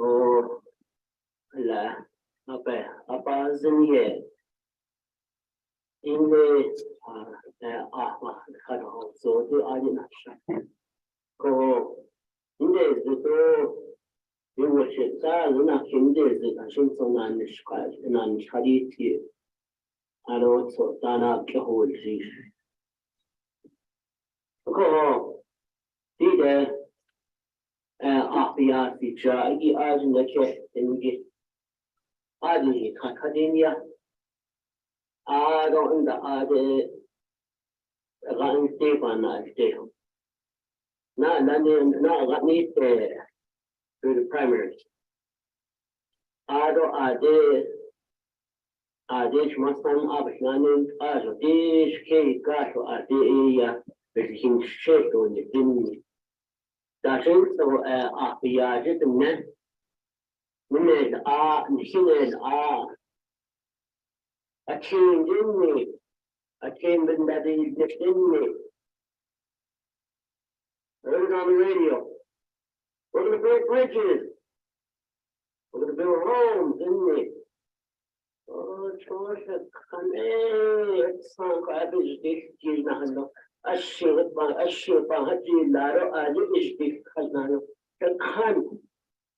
One thing you fail to say is how are you going to pay for this?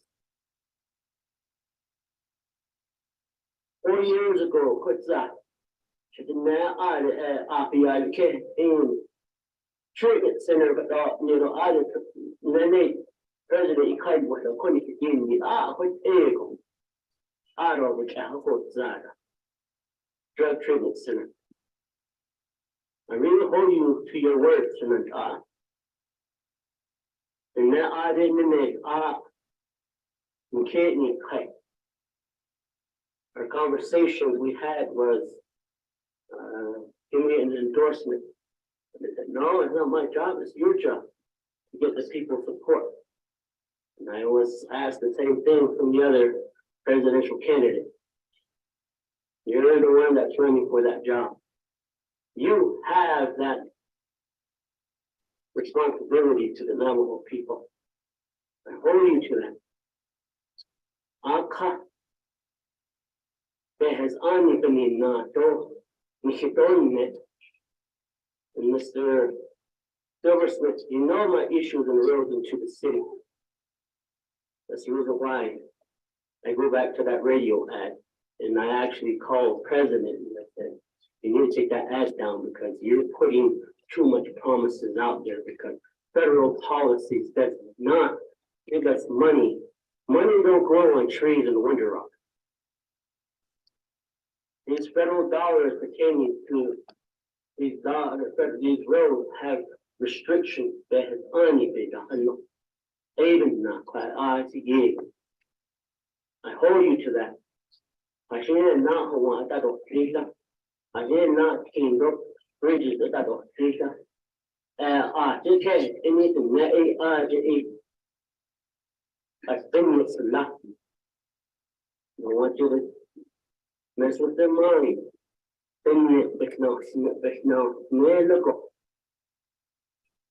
I heard those campaigns that has been aired on the radio. I hold you dearly to that tonight. The other is the Western Agency has in our region, the quadrilateral agreement. We have to move forth on that. It's an issue pertaining to economic development. The other is the Highway 89 land and trust process. Department of Justice has brought the document over to your office to proceed with the land and trust for that property. The property was gifted to the Navajo Nation by Navajo Gaming. unit is using the Navajo Hopi Land Settlement Act, we won't take that land into trust to benefit the relocatees. Eh,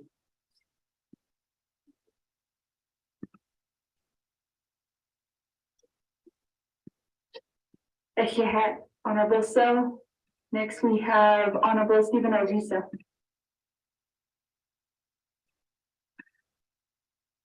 Thank you, yeah.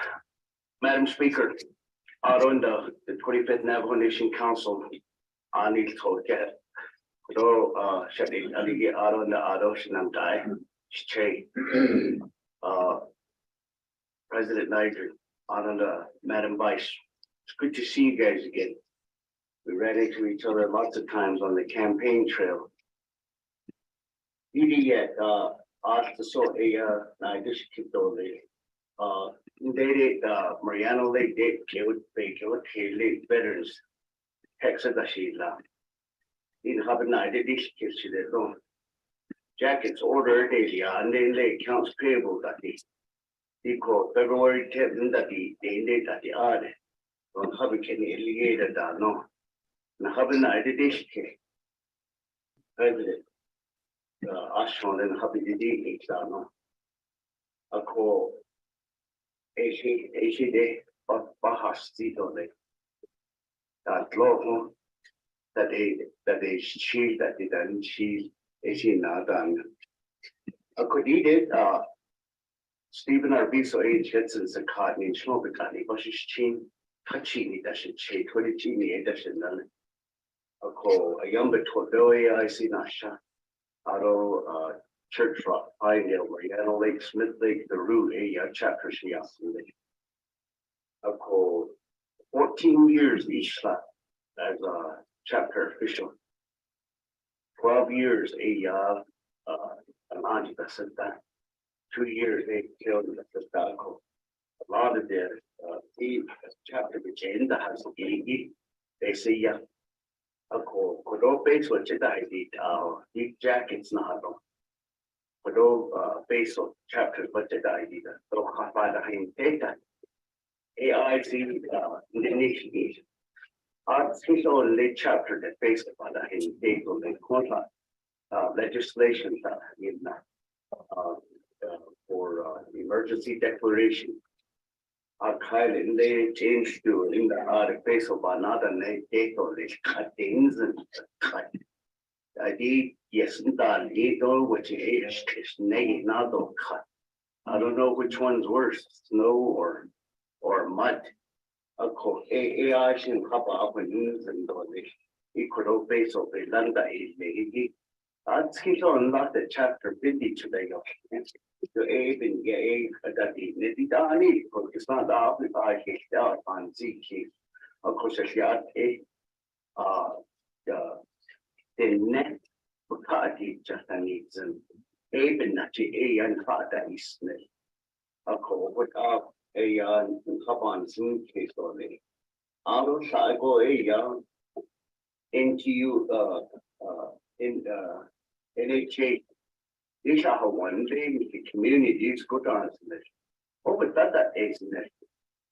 Hashi, oh, the even another idea keep from the chapter level. They just put on the country that no, they're just boarded up. And they young what they would have 6 the over that is next. Put netto get the haneta.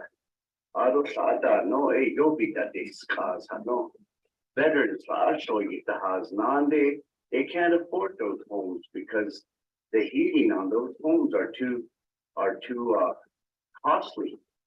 So the thing at the nation and I don't veterans I've been the director and then I used to have that.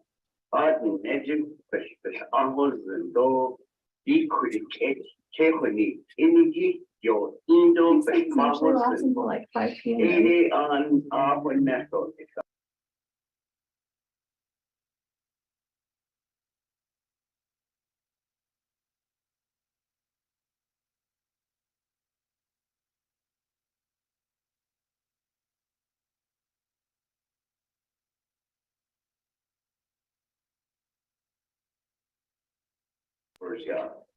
business base of hard another no. E-business regulations, they gave none to put up a business on the Navajo Nation. A call, he galloped and not change your business go. We dared not try to put it on the reservation. And but they think they could, base of hard.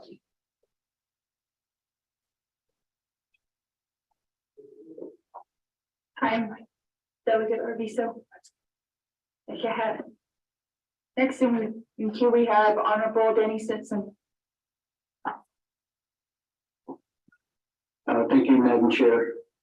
Madam Speaker, Mr. President, Phil, Madam Vice President, good afternoon, GC Phil, and guests in the gallery, good afternoon. Mr. President, I'm here to work with you to address issues, especially within the Navajo Nation and especially Eastern Agency chapters.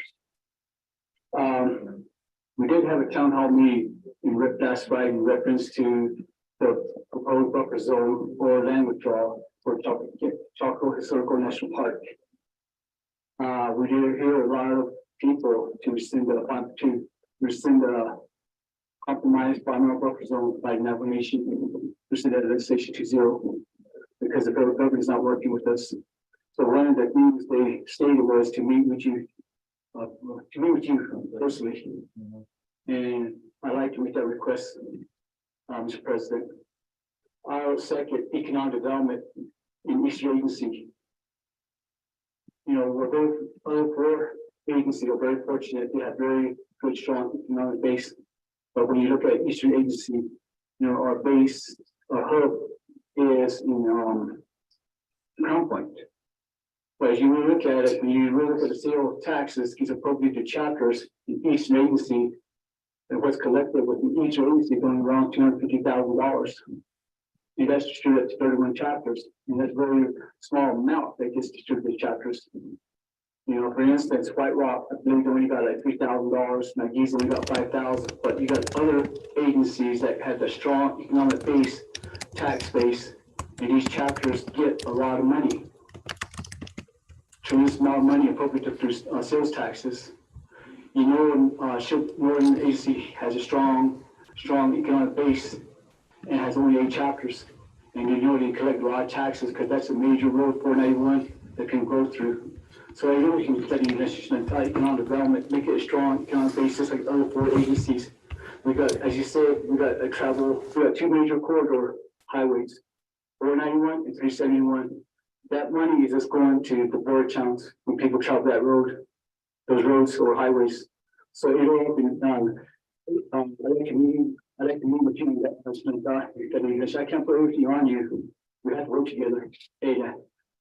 School enforcement on since you probably got a report on this current school board reinforcement. There's still concern being brought on was a current law that was stated yesterday. It's law that was passed, but laws can be rescinded, laws can be amended. So everybody, okay, school board, then you have to meet with you directly to hear them out. Everybody in education, and we can say represent that thing that we'd like to meet directly with you. Our crack marine, 1 Point, Church Rock, we do have non-profit organization trying just these issues about cleaning up those past mines, drinking money. Everybody, okay, so how we can address this issue. So everybody in education, and definitely I'll be there. I just don't want to see leader and Madam Vice President go there. I'd like to work with you on this. Auto Covenant Emergency Funds, chapter, you a lot more negative. The reason being is they were promised they'll get reimbursed if they use the emergency fund towards COVID pandemic. So you got chapters that are in emergency funds in negative 30, 40, 50, $60,000. So we need to know why FEMA didn't reimburse them or through care fundings or ARP funding. So we need to look into that. So that they should have been reimbursed on these emergency fundings for COVID. Auto service for they can take it to agency level. when you look at these, I appreciate that, Mr. President, taking these service to see those, but the facilities are not there. We need to see for you, our employees that work at AC level, they're working in the buildings that were built back in the 40s, 50s, 60s, and that's something wrong with asbestos. So one of the things I recommend start looking at bank financing to get these facilities up. Auto wrong person, I say check it, I appreciate your moving wrong person, but we really got to concentrate on cost commission, cost optimization in the state of New Mexico and the eastern side. Because now we're waiting for state police, sheriff departments, all that stuff. So thank God, Michelle. I think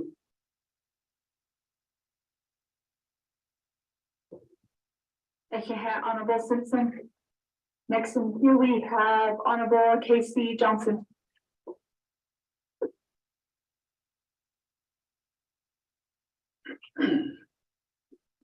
Good afternoon, everyone. President Brunei and Vice President Montoya, newly elected Madam Speaker. Very an honor to witness this, and it's very honored to be here today. And it's very beautiful to witness, our kids and our grandkids, our great grandkids are going to remember this, and this is, they say history, but this is her story, wanted to put that out there. So during my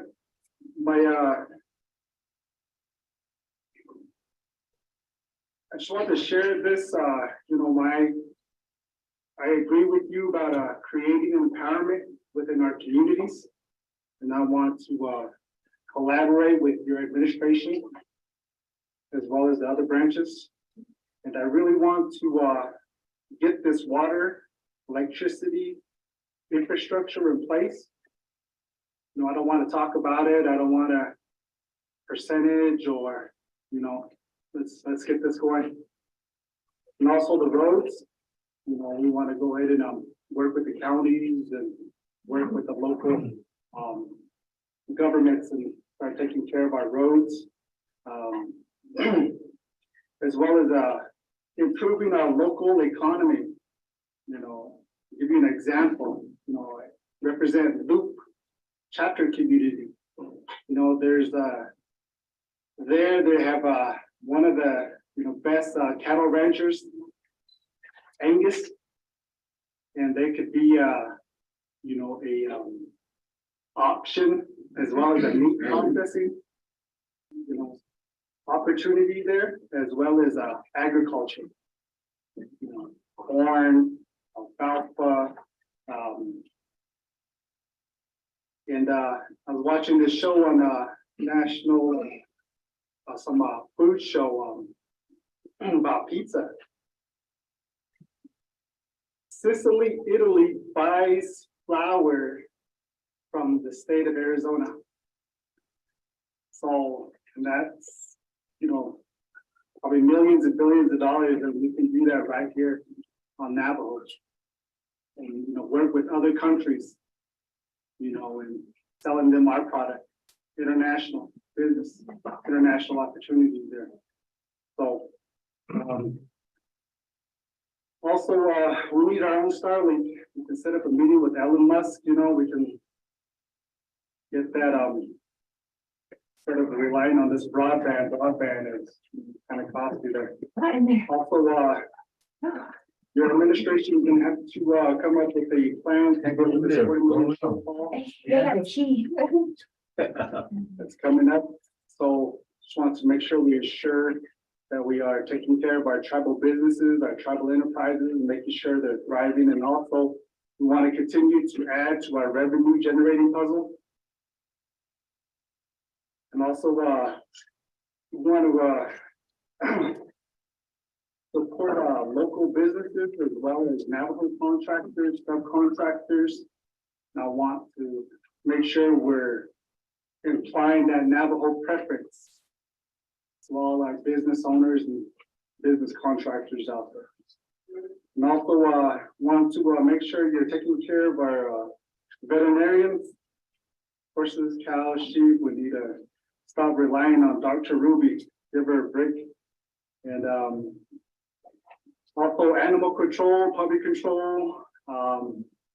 We start working with our local nonprofit organizations, Turquoise Paw, Black Cat, you know, those different local Navajo-owned nonprofit organizations instead of giving our money to companies and nonprofit organizations in Colorado. You know, we got people that want to do the work here. Also, want to start looking into more investment, local investment, chapter communities, chapters, you know, being their own businesses, you know, investments, millions of dollars, give them $1 million and have them invested and start, you know, thriving off of that interest. Something that we need to look into, but control, making sure that, you know, it's everything in place. So also your top 4 priorities.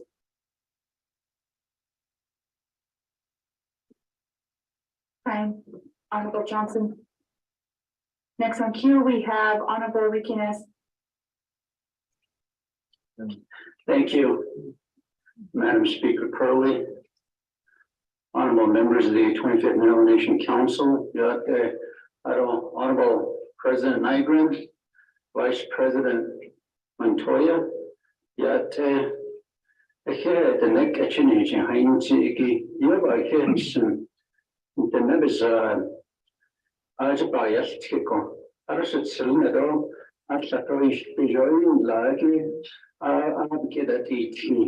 I here's one speak in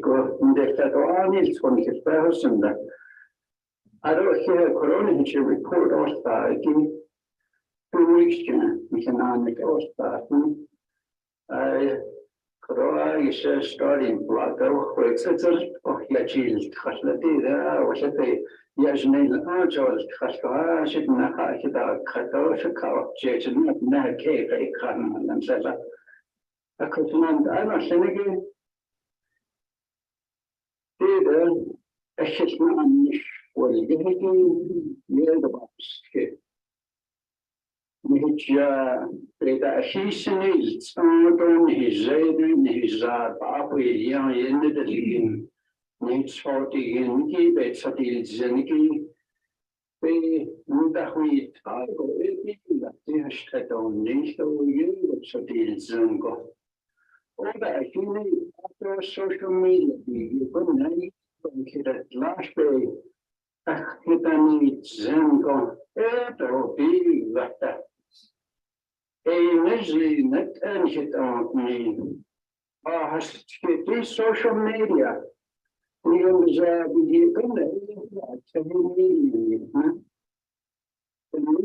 if there is anything it can be the head of nationally but never millions of Muslim. For all you know. Understand how 6 years has been on that most of liberation in the case and one day one see the Asian tradition state of Satan the cash on Satan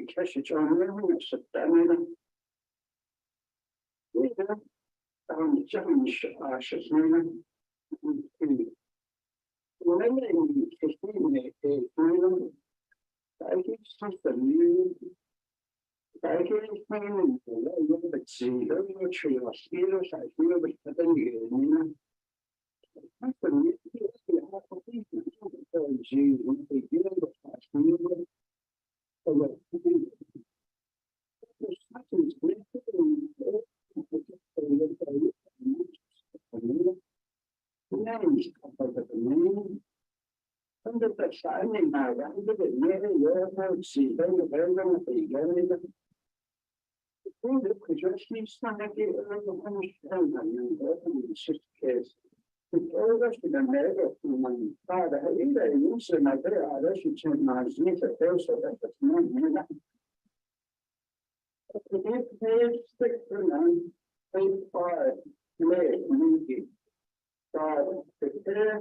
let's consider our needs We need money fixers, we need assisted living facilities for our elders. We're the road trip months of a few of us, and the slavery and poverty. I was 95. They finally dreamed of new styles, linking, Virginia, Babashi, Tiavala, yeah, but they're not choose. Yeah, going to the cities of the world and really to everything, I don't know, I think they just made this already get. But the medical centers and assisted living for elderly. Make this a last, so many areas, so what the term of on self-care, much more than. I would only usually mention his the sort of the macro, the never photo, ours and then you that are seats. So last story, you see there the bond stock case either that you look back at on. But they're all here, but they don't use that. On the share underneath their list, they'll be not able to talk about it, and they don't hear that again. To have comments. Next, so we don't have anybody else in queue, but we'll go on to President as and Vice President. President Nygren, excuse me. It's a weird title. It's to So yeah, I went to school with her, so but I wanted to say thank you. Also, you know, and see the you know, see the thousand like you know, see now this business, see here. I think finance is the kind of analysis that you know, see it's made this business. You know, I see between on Claro, I ate for these needs, those needs, either on government, SARS, and then I really know things on please, so I made war. What going on, Mr. Sonable, please, there's no in Chinese, there's no price out of I know the house, those treatment centers, water treatment centers, people can be better, know that. We were seeing this association with us, and I don't know where we're going to put a bridge in two, but we'll find one.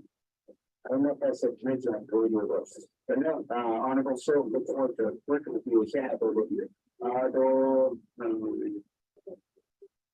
The quadrilateral agreement and some of the things that are in my court, like the 89, let's set something up right away. I'll be here.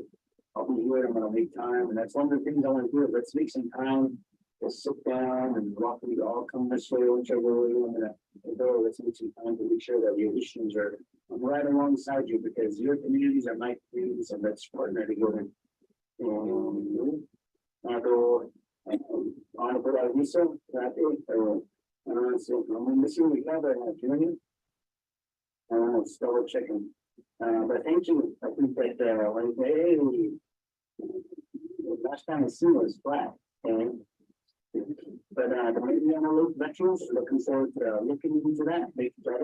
That's another issue all across the board is invoice processing and payment processing. So we are currently working with the controller's office. I think it stems back from what Carl Slater said and a few others said about streamlining the process. We really got to get digitized and updated to instill trust. And I think that collectively we've all talked about it today. If we're transparent and held accountable, and anybody can access our records, we should have no problems making everything digitized, because the public can see it, and there's nothing to hide from the public, so we can really move things quickly. So.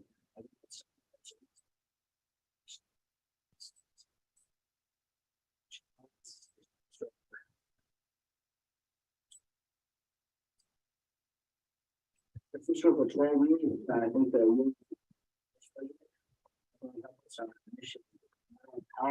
respect on these chapters at the local level and getting those funds to them quickly once they're allocated here in the Allocation Council. Because right away, they should be able to have access to it.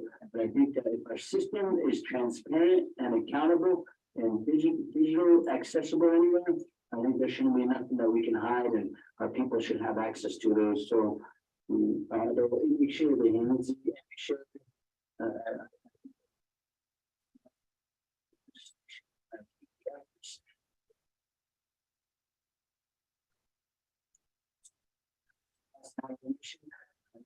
Set a standard on different regions of our nation, should be built and standardized.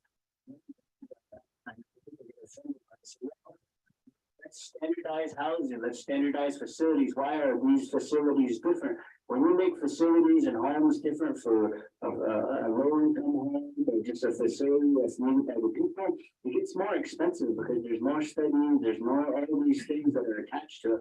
Let's just standardize systems all across Navajo land, because all this, they should all be in place and all the same regardless of which one you walk into, because that will help with cost. The only thing that should be different is because all of us know you can have clay like in Dr. Angel's area, or you can have sand up in my area, or you can have a rock the way where Shamahalina is from. So those are the things that we should consider. I think those should be different, but when we're just trying to get basic things out to people in our communities, we should standardize it to make it simple. But if it's our own personal home, own money, we're taking a mortgage out on it and we want to make it the way we make it, yeah, enjoy that strong. I know, but in the meantime, if it's from the government, let's just make sure we're focused on the services to get out to the people. So I like that idea. And church trucks, C-stores, and thinking about small business. I know that's, like I said, I went with Tony Scaranas because he's got a lot of experience with small businesses and grassroots and farming and everything along those lines. So looking forward to having that small business representation and honorable citizens. Yeah, hey, went to school his 17 ago. It was state cop, right? Hasn't pulled me over though. But thank you to you and your service and your help with the police force, and we're really looking forward to working with you, because I know I always want to make sure I'm locally focused. I never want to speak on behalf of a community without the local leadership. In this case, the areas that you represent, I want to make sure that I'm there with you and singing that same song, because you know those areas better than I do. I know that Naizi and Herfina, I know they're good areas and they're close to where I'm from. So definitely, whenever we can set up those meetings to talk about the buffer zone and reevaluating some of those scenarios, I'm all for it, because as president, I represent all different areas, but they are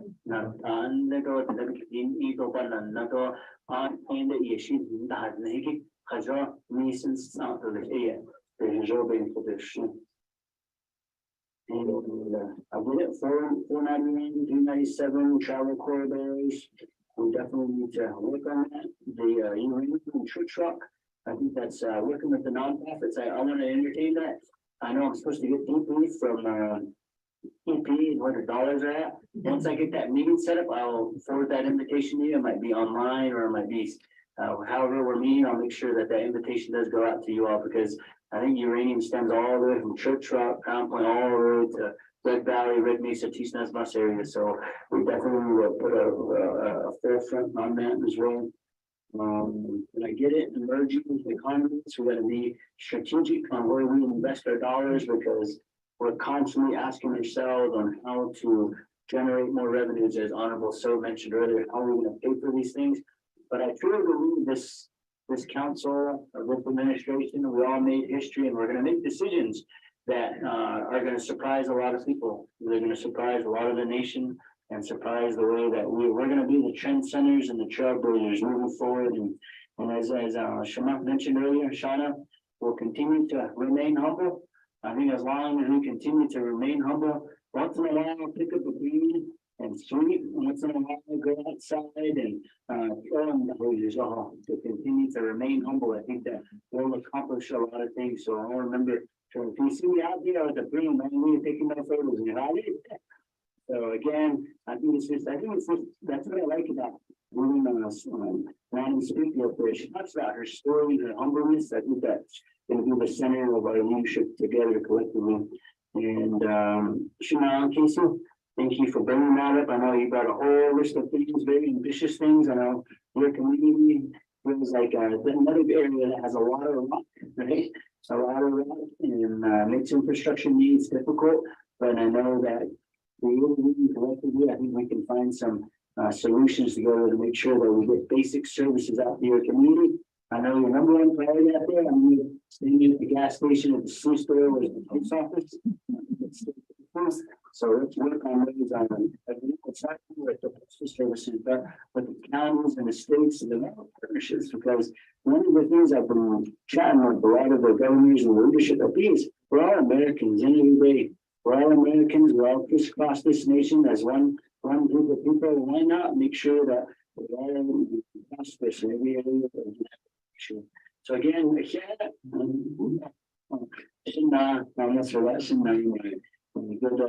chairman does. I appreciate your guidance and your wisdom. Every time I sit down and chat with you, it's always a metaphor or a teaching. So I appreciated that. I'm not forgetting the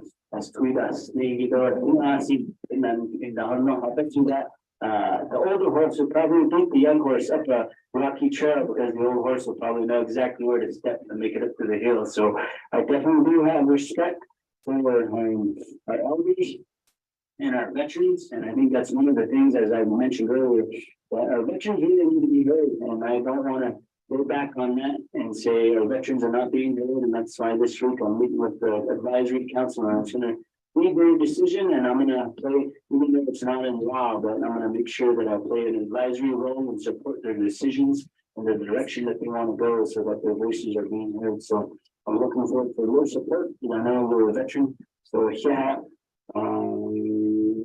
Yeah, it does seem like we just started this marathon race. The crowd was packed at the very first quarter of the mile, and now we hit my it's nice and sandy. Thank you. Yeah.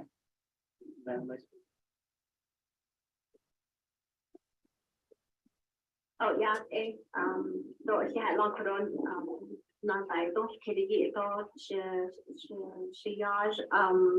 council delegate, so be quiet, keep it handy. I will hold you to your campaign promises and giving me up to what, you know, we knew that going in. So I'll find you, kid up on it. Shankudi need the AI is the bounty case, so I'll actually find a case, so actually by it, you know, that's what I did as a younger person. My council delegates, my chapter officials, my president and vice president. I did my best to hold them accountable to what they said to get my vote, and in return, that's how I am. And another part of accountability is my family. So that's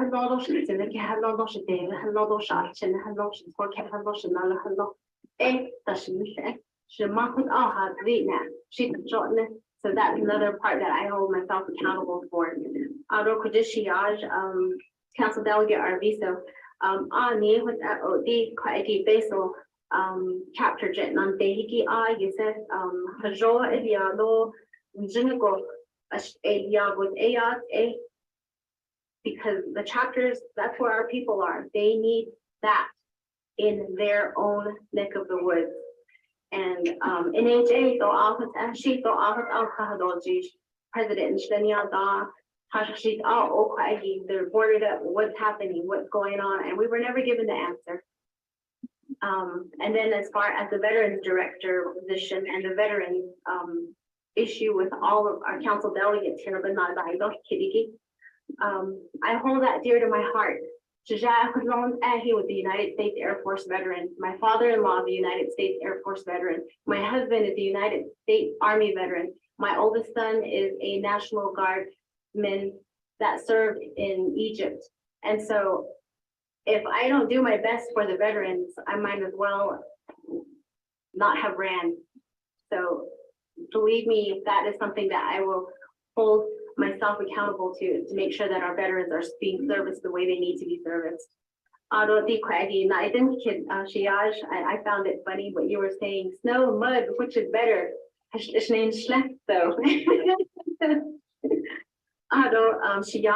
Simpson, Chaco buffer zone had Niki Ahut Ashnali Hanat the Quadi Keda had Niki She Ida Nehashit Ayam Seda Cave. Yapik Echo Quadi, we will support the communities in that way. Another thing you talked about was economic development. Should they this in the Naive chapter across the RV campground groundbreaking in February. As we traveled across Navajo Nation, my sister, I was so blessed to have my sister and my brother-in-law tow a RV behind their pickup truck as we went to the rally. And one thing we couldn't find anywhere was a campground. And we have so much outdoor tourism across Navajo Nation.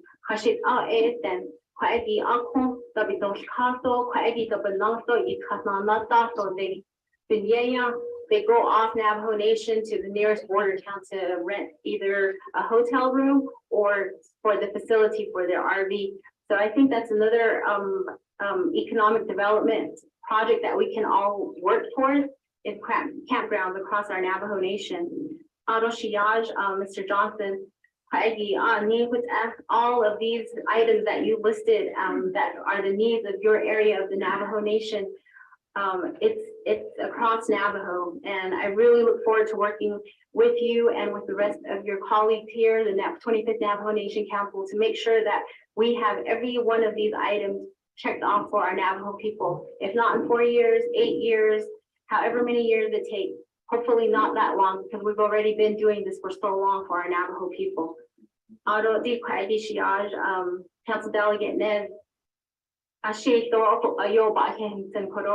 the next Echibe Hitahuis Neto, Echegade Kiko, Bahanas, the second grade, Iago, out the neck Echeda and Kidon need that I need because it was an order of the United States government. And 4 years later, I was in middle school and we were told you need to start speaking Navajo and your language is dying, now that you don't need a call charge. And I was Abehanas. The neck Echia that hit that baby. So yanda. It's gonna be on their tongues again. Share with all this case. So I don't know the Navajo language in its entirety, but I do my best to speak it as best as I can, as much as I know, as much as I was raised with. Ako, it was actually Ecuador. I had long idea to the people and Juniper Shea. I could not nationally.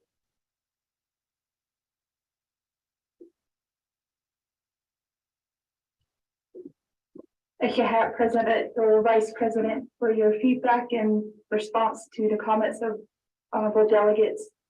Next in queue, we have Honorable Seth Damon. Thank you, Madam Speaker, and congratulations again, Madam Speaker, for taking the gavel yesterday. And a good afternoon to my colleagues, members of the 25th Navajo Nation Council. Yate, Mr. President, Madam First Lady, Madam Vice President, thank you very much for being here with us this afternoon and from this morning and then into the afternoon. Good afternoon to all the individuals that are here in the gala, to everybody listening online, and to all the nominees to be potentially working within your administration as division directors. Good afternoon to everyone there that's listening, as well as the local areas, all the chapters. Thank you very much for taking time out to being on this protective discussion that we continuously have every quarter with the Navajo Nation Council and the Navajo Nation President's Office and Vice President's Office. I do want to state that before I give some time, or the remainder of my time, over to Honorable Norman MBA, I want to state, Mr. President, that throughout the years we've been working together here in the Navajo Nation Council.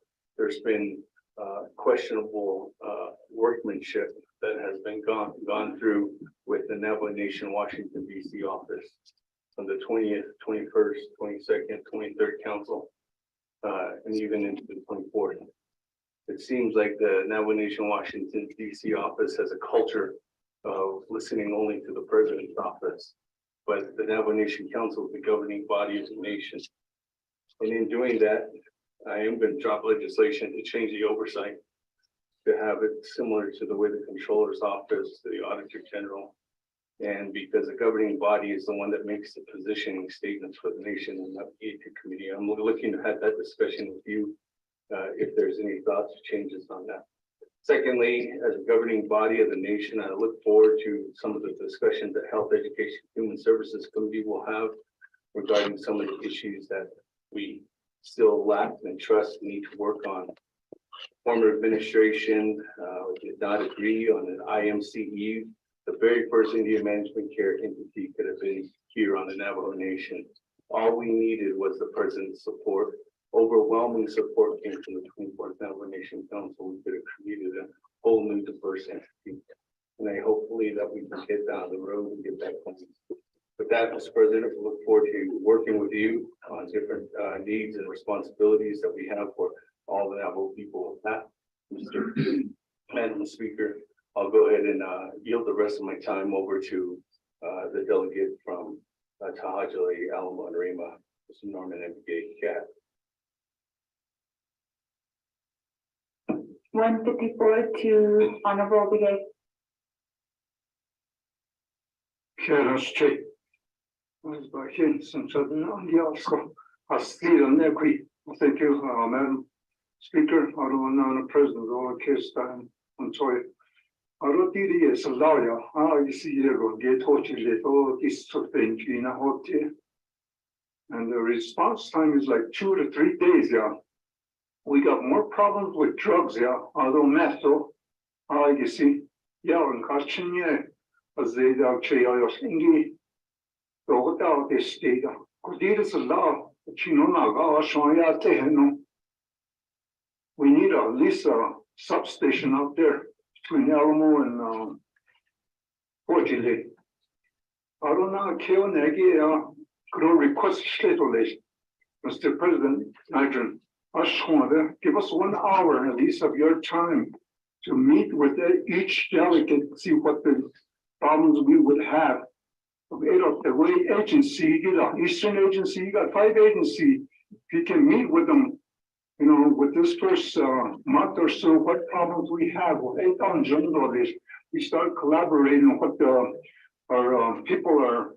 We're here for the people, yeah. I don't get it capital layout. Engage. We present our cases to Santa Fe. Everything is ready, but Windrock is holding back the money, yeah. I don't know a buyback land, yeah, Elmo Rema Torchile. If we could get that land back to the band, yeah, John Dollars, yeah, could request a shot of this. I thank you, President. Honorable Brigade. This time we'll have feedback from President Bunagrin and Vice President Rishon.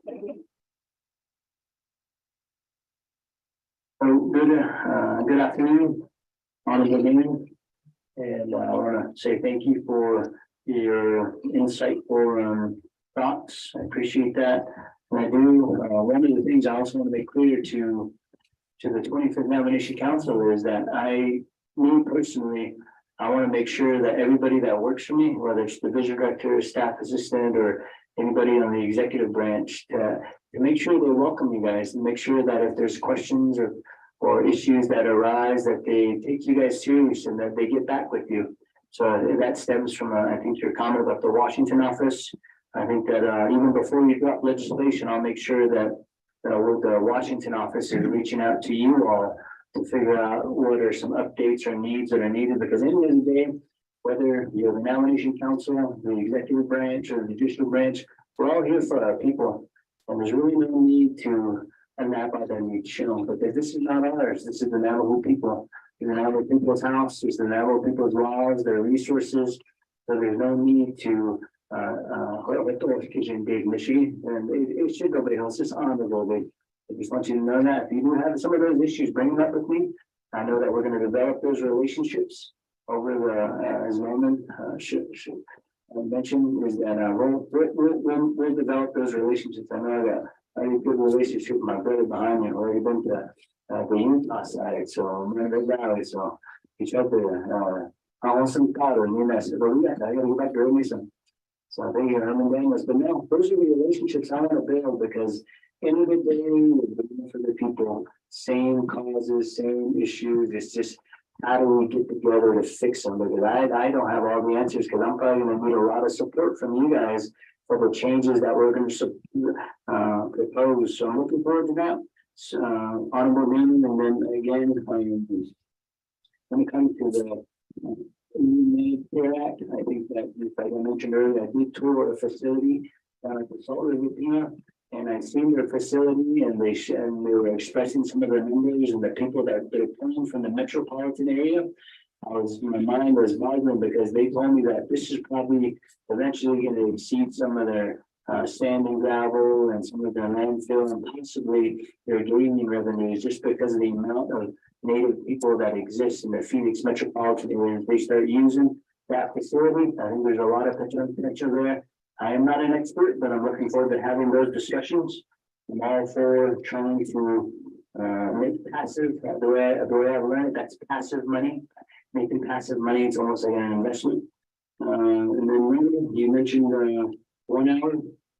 So we'll make some time. Maybe we do it individually, and I'll get to know each other, and then maybe every other couple of weeks we meet by agency. I'm all for that, because the more we're on the same page, the more we will support each other. Because that's just making sure that at the end of the day, those things that we have each other's knowledge, and you'll find out my weaknesses as well. Same way, I'll find your weaknesses, and then we find out how do we strengthen one another. And that's what this whole group is about. So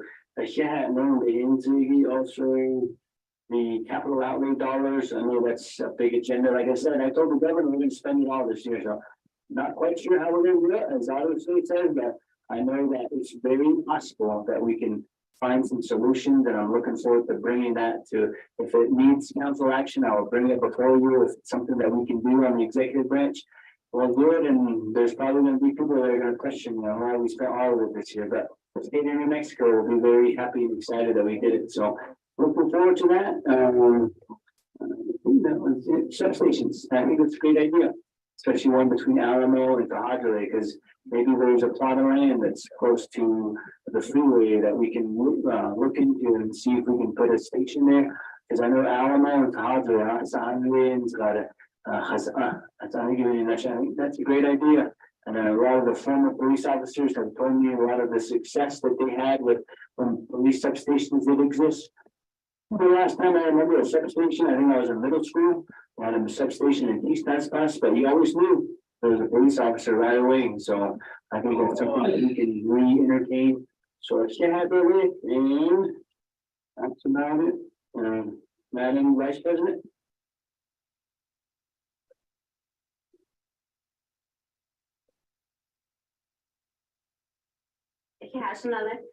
Heidi, I would like to respond to some of the issues that were brought up by Council Delegate Damon and Norman McGay. One of the issues is the police response. Yes, we do need to work on that. And come to find out, even here in this area, St. Michael, Fort Defiance, they have that same issue. We really need to help one another recruit qualified candidates so that they can finish the process and be home with our people and make sure that we are safe with them.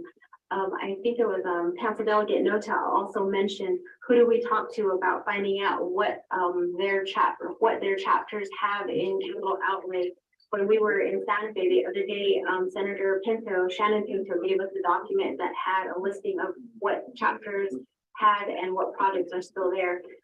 If anybody ever has a question on where do we find out information, if you talk to one of our assistants and they don't know, do not hesitate to ask. Do not hesitate to ask me. Do not hesitate to reach out to me, call me, text me, whatever communication you want to do. We'll find out what's happening with what issue you're having, and we'll all work together to get that addressed.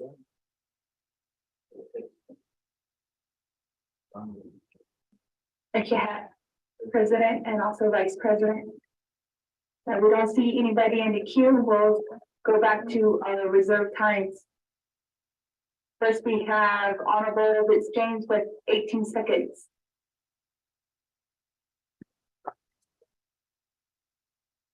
Yeah, Nana, really quick. On a lot of the chapters, some of the chapters have not received their reimbursement from FEMA. If you can address that with your Division of Community Development, that would be very helpful. Because a lot of them are trying to ask for emergency funds since the emergency was declared. Thank you. Okay, Honorable James, down to Honorable Brenda Hastings with 36 seconds. Yeah, Madam Speaker Curley, I filed a non-distribution. This is regarding the FRF office. I know that they're doing the projects. I believe they're doing this to have these projects. And being awarded what's DOJ reviews them. I understand that Mr. Taylor was leading this particular office, and I was just wondering when a new appointment will be made and so that we're going to get projects going because we're supposed to get more funding by the end of this year. Yeah.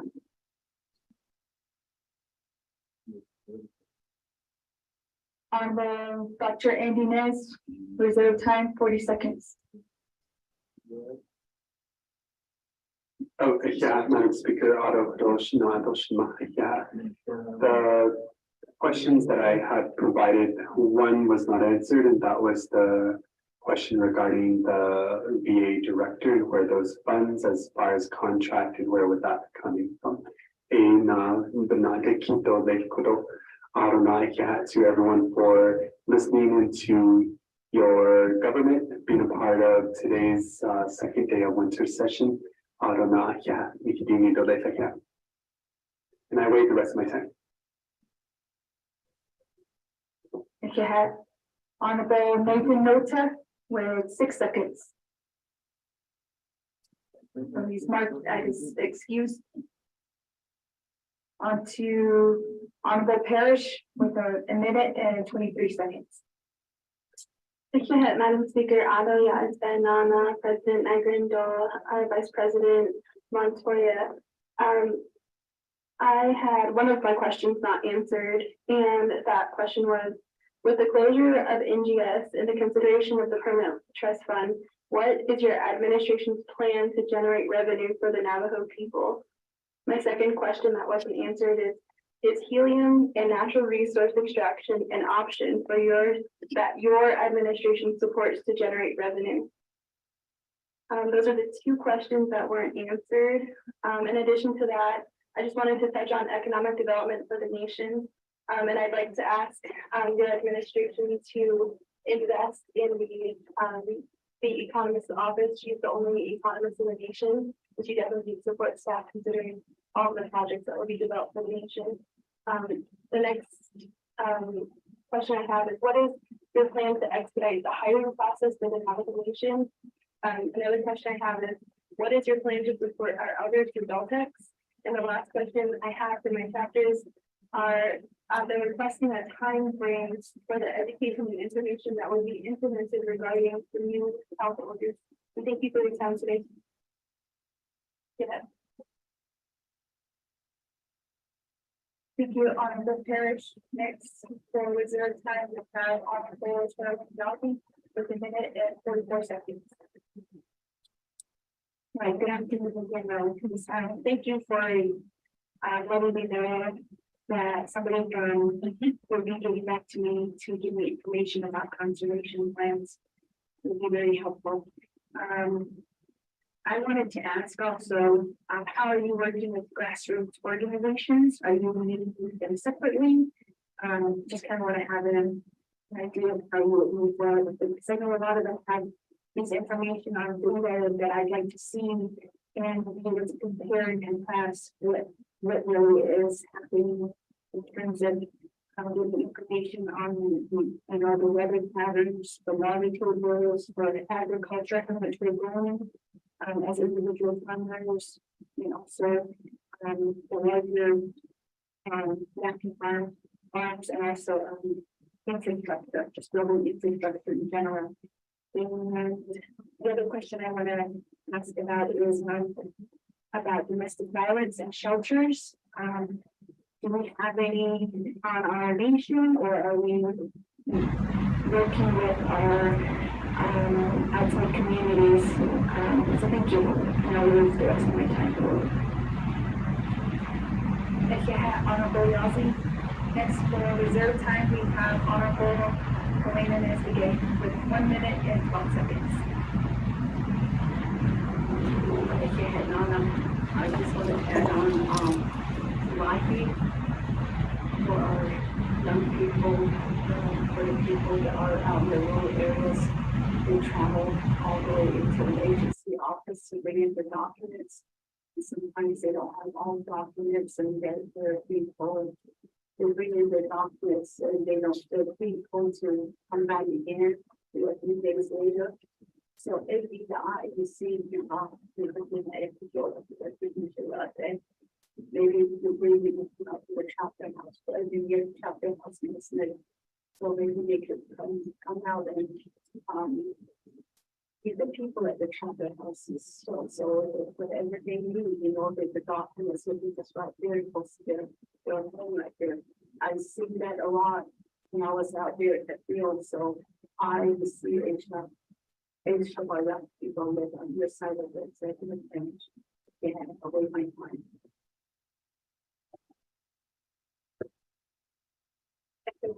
Honorable Delegate. We don't have any more reserve time. And give the floor back to President Nygren and Vice President. Yeah, Madam Speaker, Examination Council, Vince, Honorable James, again, we'll definitely get you an email back sent to you on the status of FEMA reimbursement. I think across the board, figuring out where that's happening, what chapters are affected, so that I know it's happening not only to your chapter, but to other chapters as well. And we're not over when it comes to the FRF office, I think that Brenda, bring the FRF office. I know that the director, that was kind of, I was told a few days ago that he wasn't there. My assumption was he would be there until new replacement was there. But I am trying to get a person appointed right away because that is a critical position. But right now, the deputy director has been in contact with myself and the team as well and given updates. And earlier, as I stated, we kind of located all over the place, one at the subway, one at the airport. And one of the things I want to do is give them a highway somewhere where they're all together, where there's reliable internet conference rooms. So if you guys have questions or want to set up meetings, are readily available. That's one of the things I'm focused on too, because that way, when you have people keep asking me, you always try to keep yourself on the toes. So I look forward to getting that off, getting that person on board, and Mom's going to interview as well. And we'll go from there. We definitely need someone with a high caliber construction project management because it's a lot of contracting, giving updates and giving reporting. So we really need a really, sorry, I can't fill that position. So we'll look for a solid project manager. And then Honorable Nez, Dr. Nez, VA director. All I can say is that we just used the clause in the existing contract. The clause just said that 6 weeks, you'll stay on board. And then after that, you'll, during that 6 week time frame, you'll train your replacement. And that's it.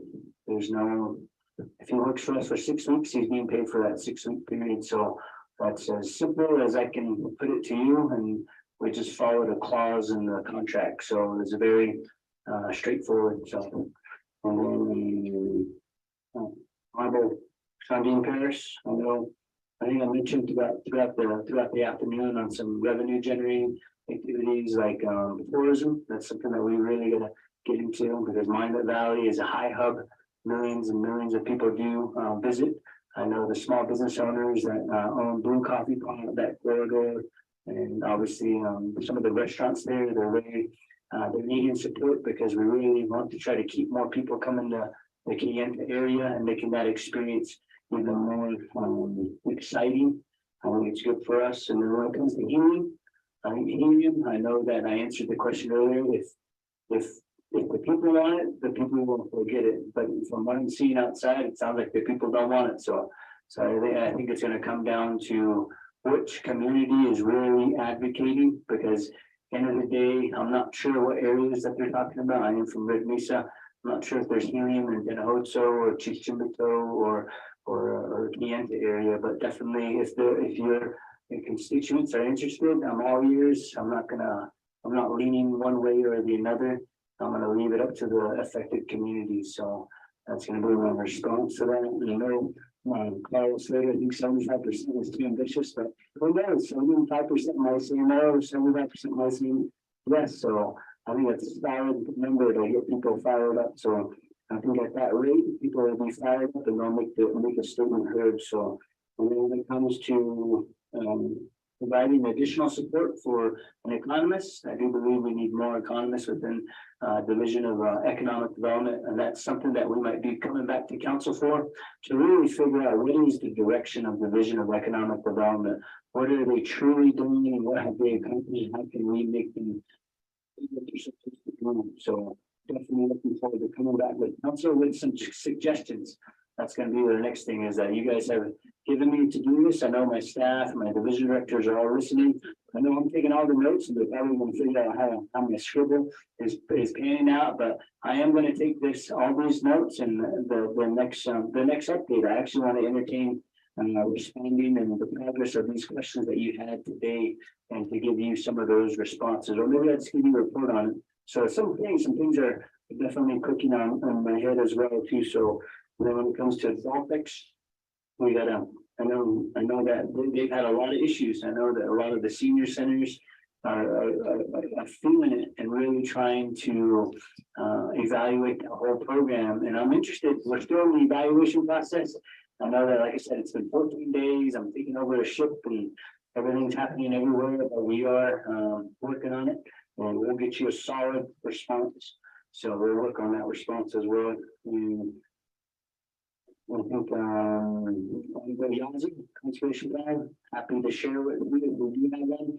I'm happy to work on one with you too as well if there's none. And the other one is grassroots organizations and nonprofits.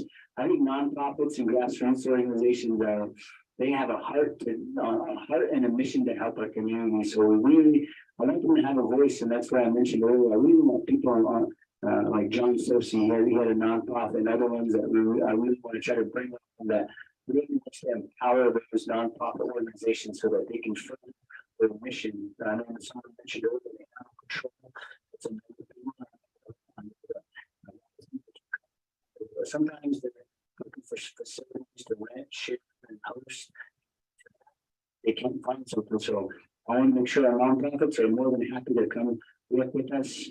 When it comes to mapping, I think that's a big discussion, all of us. I know that's near to Honorable Simpson's area, the NAPI.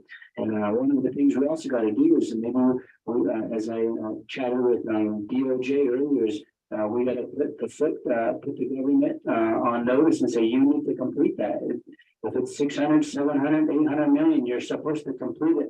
And I'm looking forward to Attorney General making that fight and making that case, because we've got time to finish that farm. So the other thing I want to mention too is when it comes to domestic violence shelters on Navajo, I know there's only nonprofits that are, one in Chinle, and I think there's one in Tinienta, where Honorable Parrish is from, and I know my wife former representative Nigrin got some funding to them.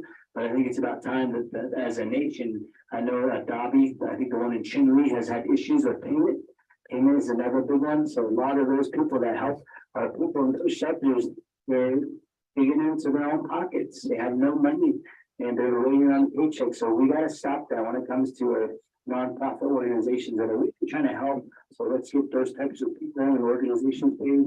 And sure, Honorable Brigade, we mentioned young people.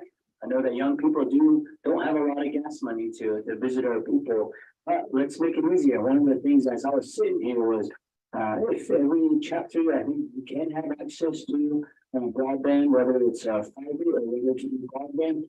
I truly believe we should have So even if it's from New York, you talk to somebody and you could, if they know how to, you just come to the chapter house, we'll turn on the Zoom meeting and they can have a one-on-one meeting with that individual. If they're in some of the most remote areas, I think we have that type of technology. And the other thing, it's a little ambitious, but I would really like to see people's issues tracked at the chapter level. If you come into the chapter house, if it's for weatherization, if it's for re-roofing, or if it's for assistance for burial assistance, and this is the name and the individual, we should be able to track that. So every day, all of us in here know exactly how many people came into our chapter houses today asking for burial assistance, how many came in for weatherizations, burnout. I think we're at that stage that we should be able to collect that kind of data. I know Honorable Slater is really big on data, so let's try to invest in some data so we can use it effectively as a group, as a leadership group. So again, thank you so much.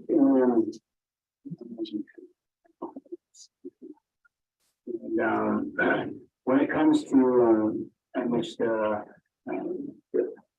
we'll make it a plan, Honorable Paris, by the end of the week, we're gonna let it out to the communities. And we'll get that staged out so that they know how to treat the mandate or the optional mask mandate. We'll work on that this week, but before the end of the week, we'll be there. And the hiring, I think expediting the hiring is a big one. I think that all together, I'm hoping that it's an easy fix, so it'd be nice to put 1,200 to 1,500 people to work. So again, thank you so much. And like I said, I wrote down every question that you have, and I look forward to the meeting on a daily basis. And at the same time, meeting with you guys, texting you guys. So now, like I said, in your reports, there's a QR code that I provided with all the leadership here. There's a QR code. If you scan it, you'll get my contact information. So you'll have my personal cell number and let's meet up and drink some Folgers coffee. None of that fancy stuff. Right on, okay? All right, thank you.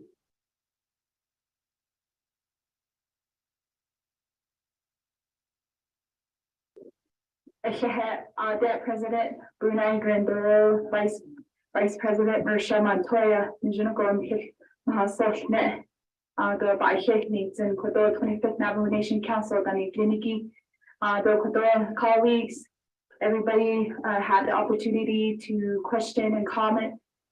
And Kodoshi Nijinago that these Mr. Okweta Besh Dojin. And with that, everybody, with my colleagues, will be entertaining to vote on the state of the Navajo Nation.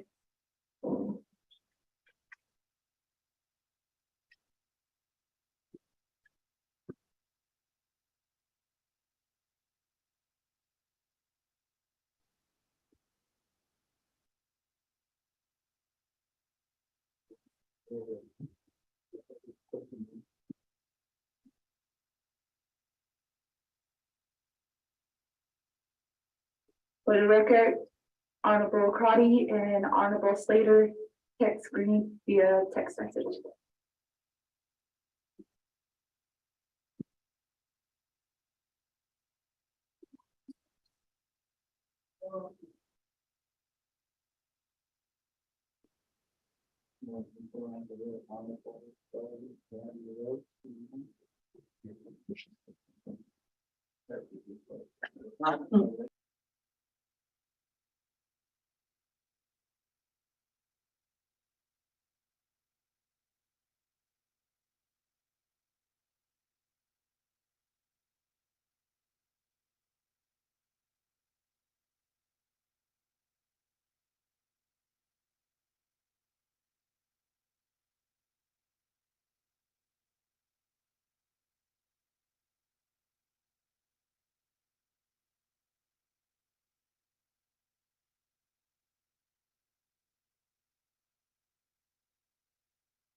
President Nigrin and Madam Vice President Rochelle Montoya.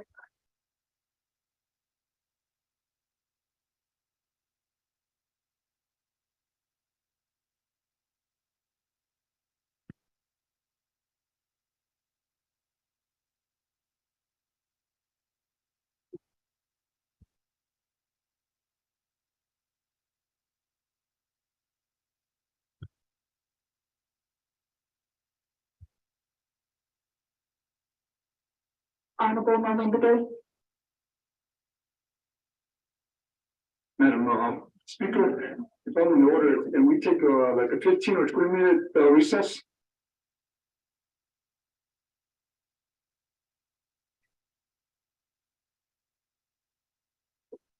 I shall have Honorable Begay for that recommendation to recess for a few minutes. Although I know we've been sitting for quite a while, and I know we have visiting guests in the gallery, and just giving each other some space to stretch. Be doing recess for 30 minutes. Okay. Recess at 2:38 p.m. We're on.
is joining via Zoom.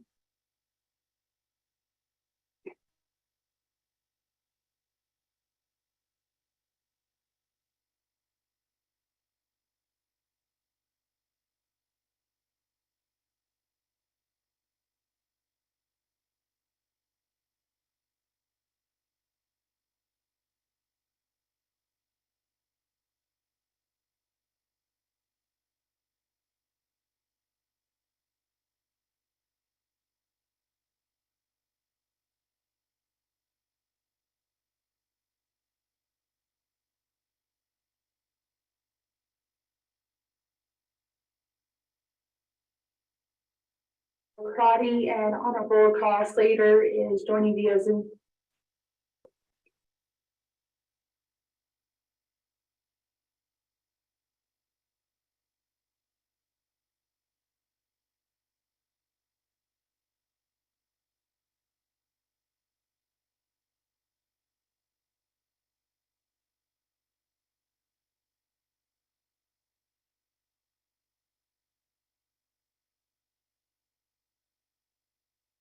Madam Speaker, this is Delegate Daniels. Hi, I'm on the line.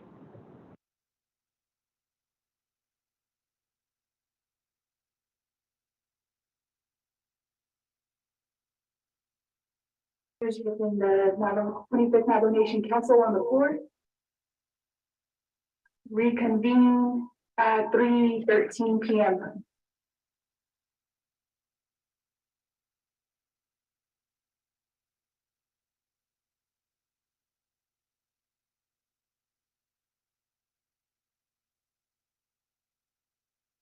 At Ehana Adet, Gaisnat Agi, and our honorable delegates here of the 25th Navajo Nation Council. We took a short recess and now we're back on our agenda. Receive report from the Chief Justice of the Navajo Nation. Shema, Chief Justice Joanne Jane. We have 20 minutes on the floor for you and the time will start now. Yet a shidene doshige. She ya Joanne Jane and Shia. Kapahen Slekenya Oni Bashichin.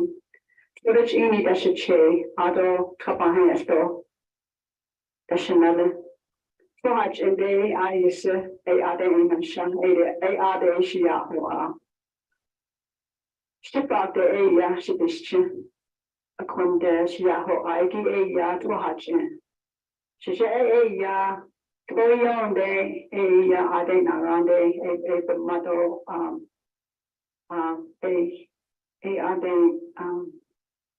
so I consider that my roots. I had the honor of being the Chief Justice of the Navajo Nation. I wear two hats.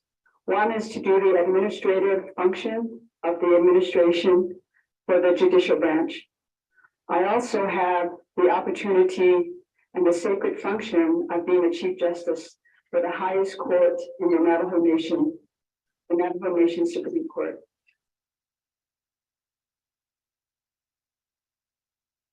My position is not an elected position, as are the other two branches.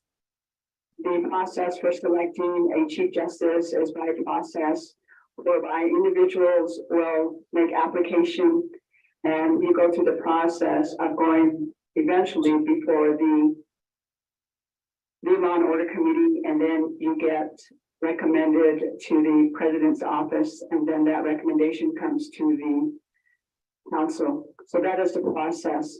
So what makes us different? What makes the judicial branch different from the two other branches? I wanted to, before I go into that, I wanted to address individuals that were here and they may be listening today. Those would be our leaders, the leaders that were here with us yesterday, the leaders that were former speakers. They were also former council delegates, officials in their respective capacities at the local level. I want to address at this meeting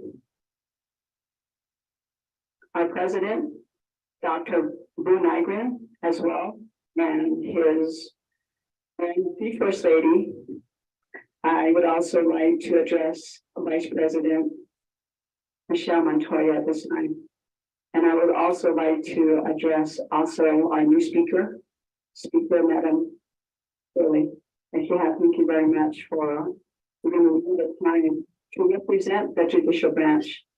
It is the judicial branch. We have over 230 positions that we have for the judicial branch.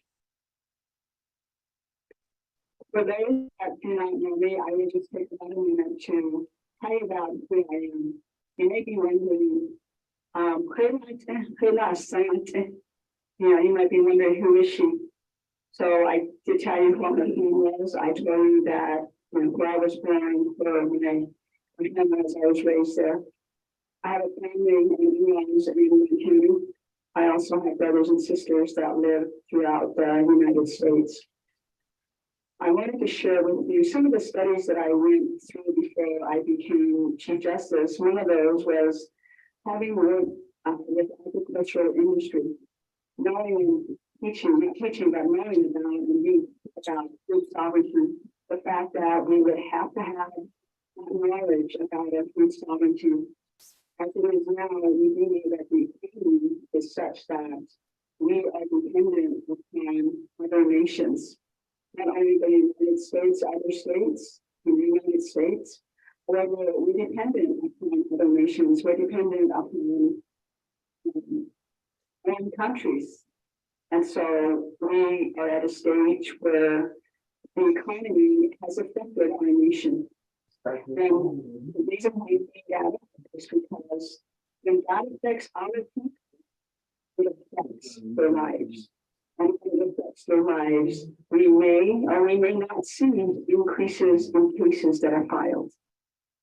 So even though we do not make the laws, as the legislative branch does, or even though we don't do the enforcement as the executive does, what we do affects what individual lives that come before the votes have to contemplate. So even though the judicial branch interprets the law and has these other functions, it still is sometimes the last resort, or maybe it's even the first resort in regards to how the economy is fashioned for us. And so it was with great anticipation and expectation that the executive branch and the legislative branch would work with us so that we would be able to form a collaboration, form a union, so that we can recognize the differences between our branches, so that we would be able to benefit as a judicial branch on a budget, because we, the judicial branch, is dependent on you here, sitting here, the legislature, the council. We're dependent on you. And we're also dependent on the executive branch to allocate the funding for us. So with that as a backdrop, I wanted to again share that we are the branch that has a very important role. One of that is that we are the only branch, we are the only ones that can take someone's freedom away. We're the only ones that can actually put someone, take them out of their respective community and put them in a place where they're not able to get out.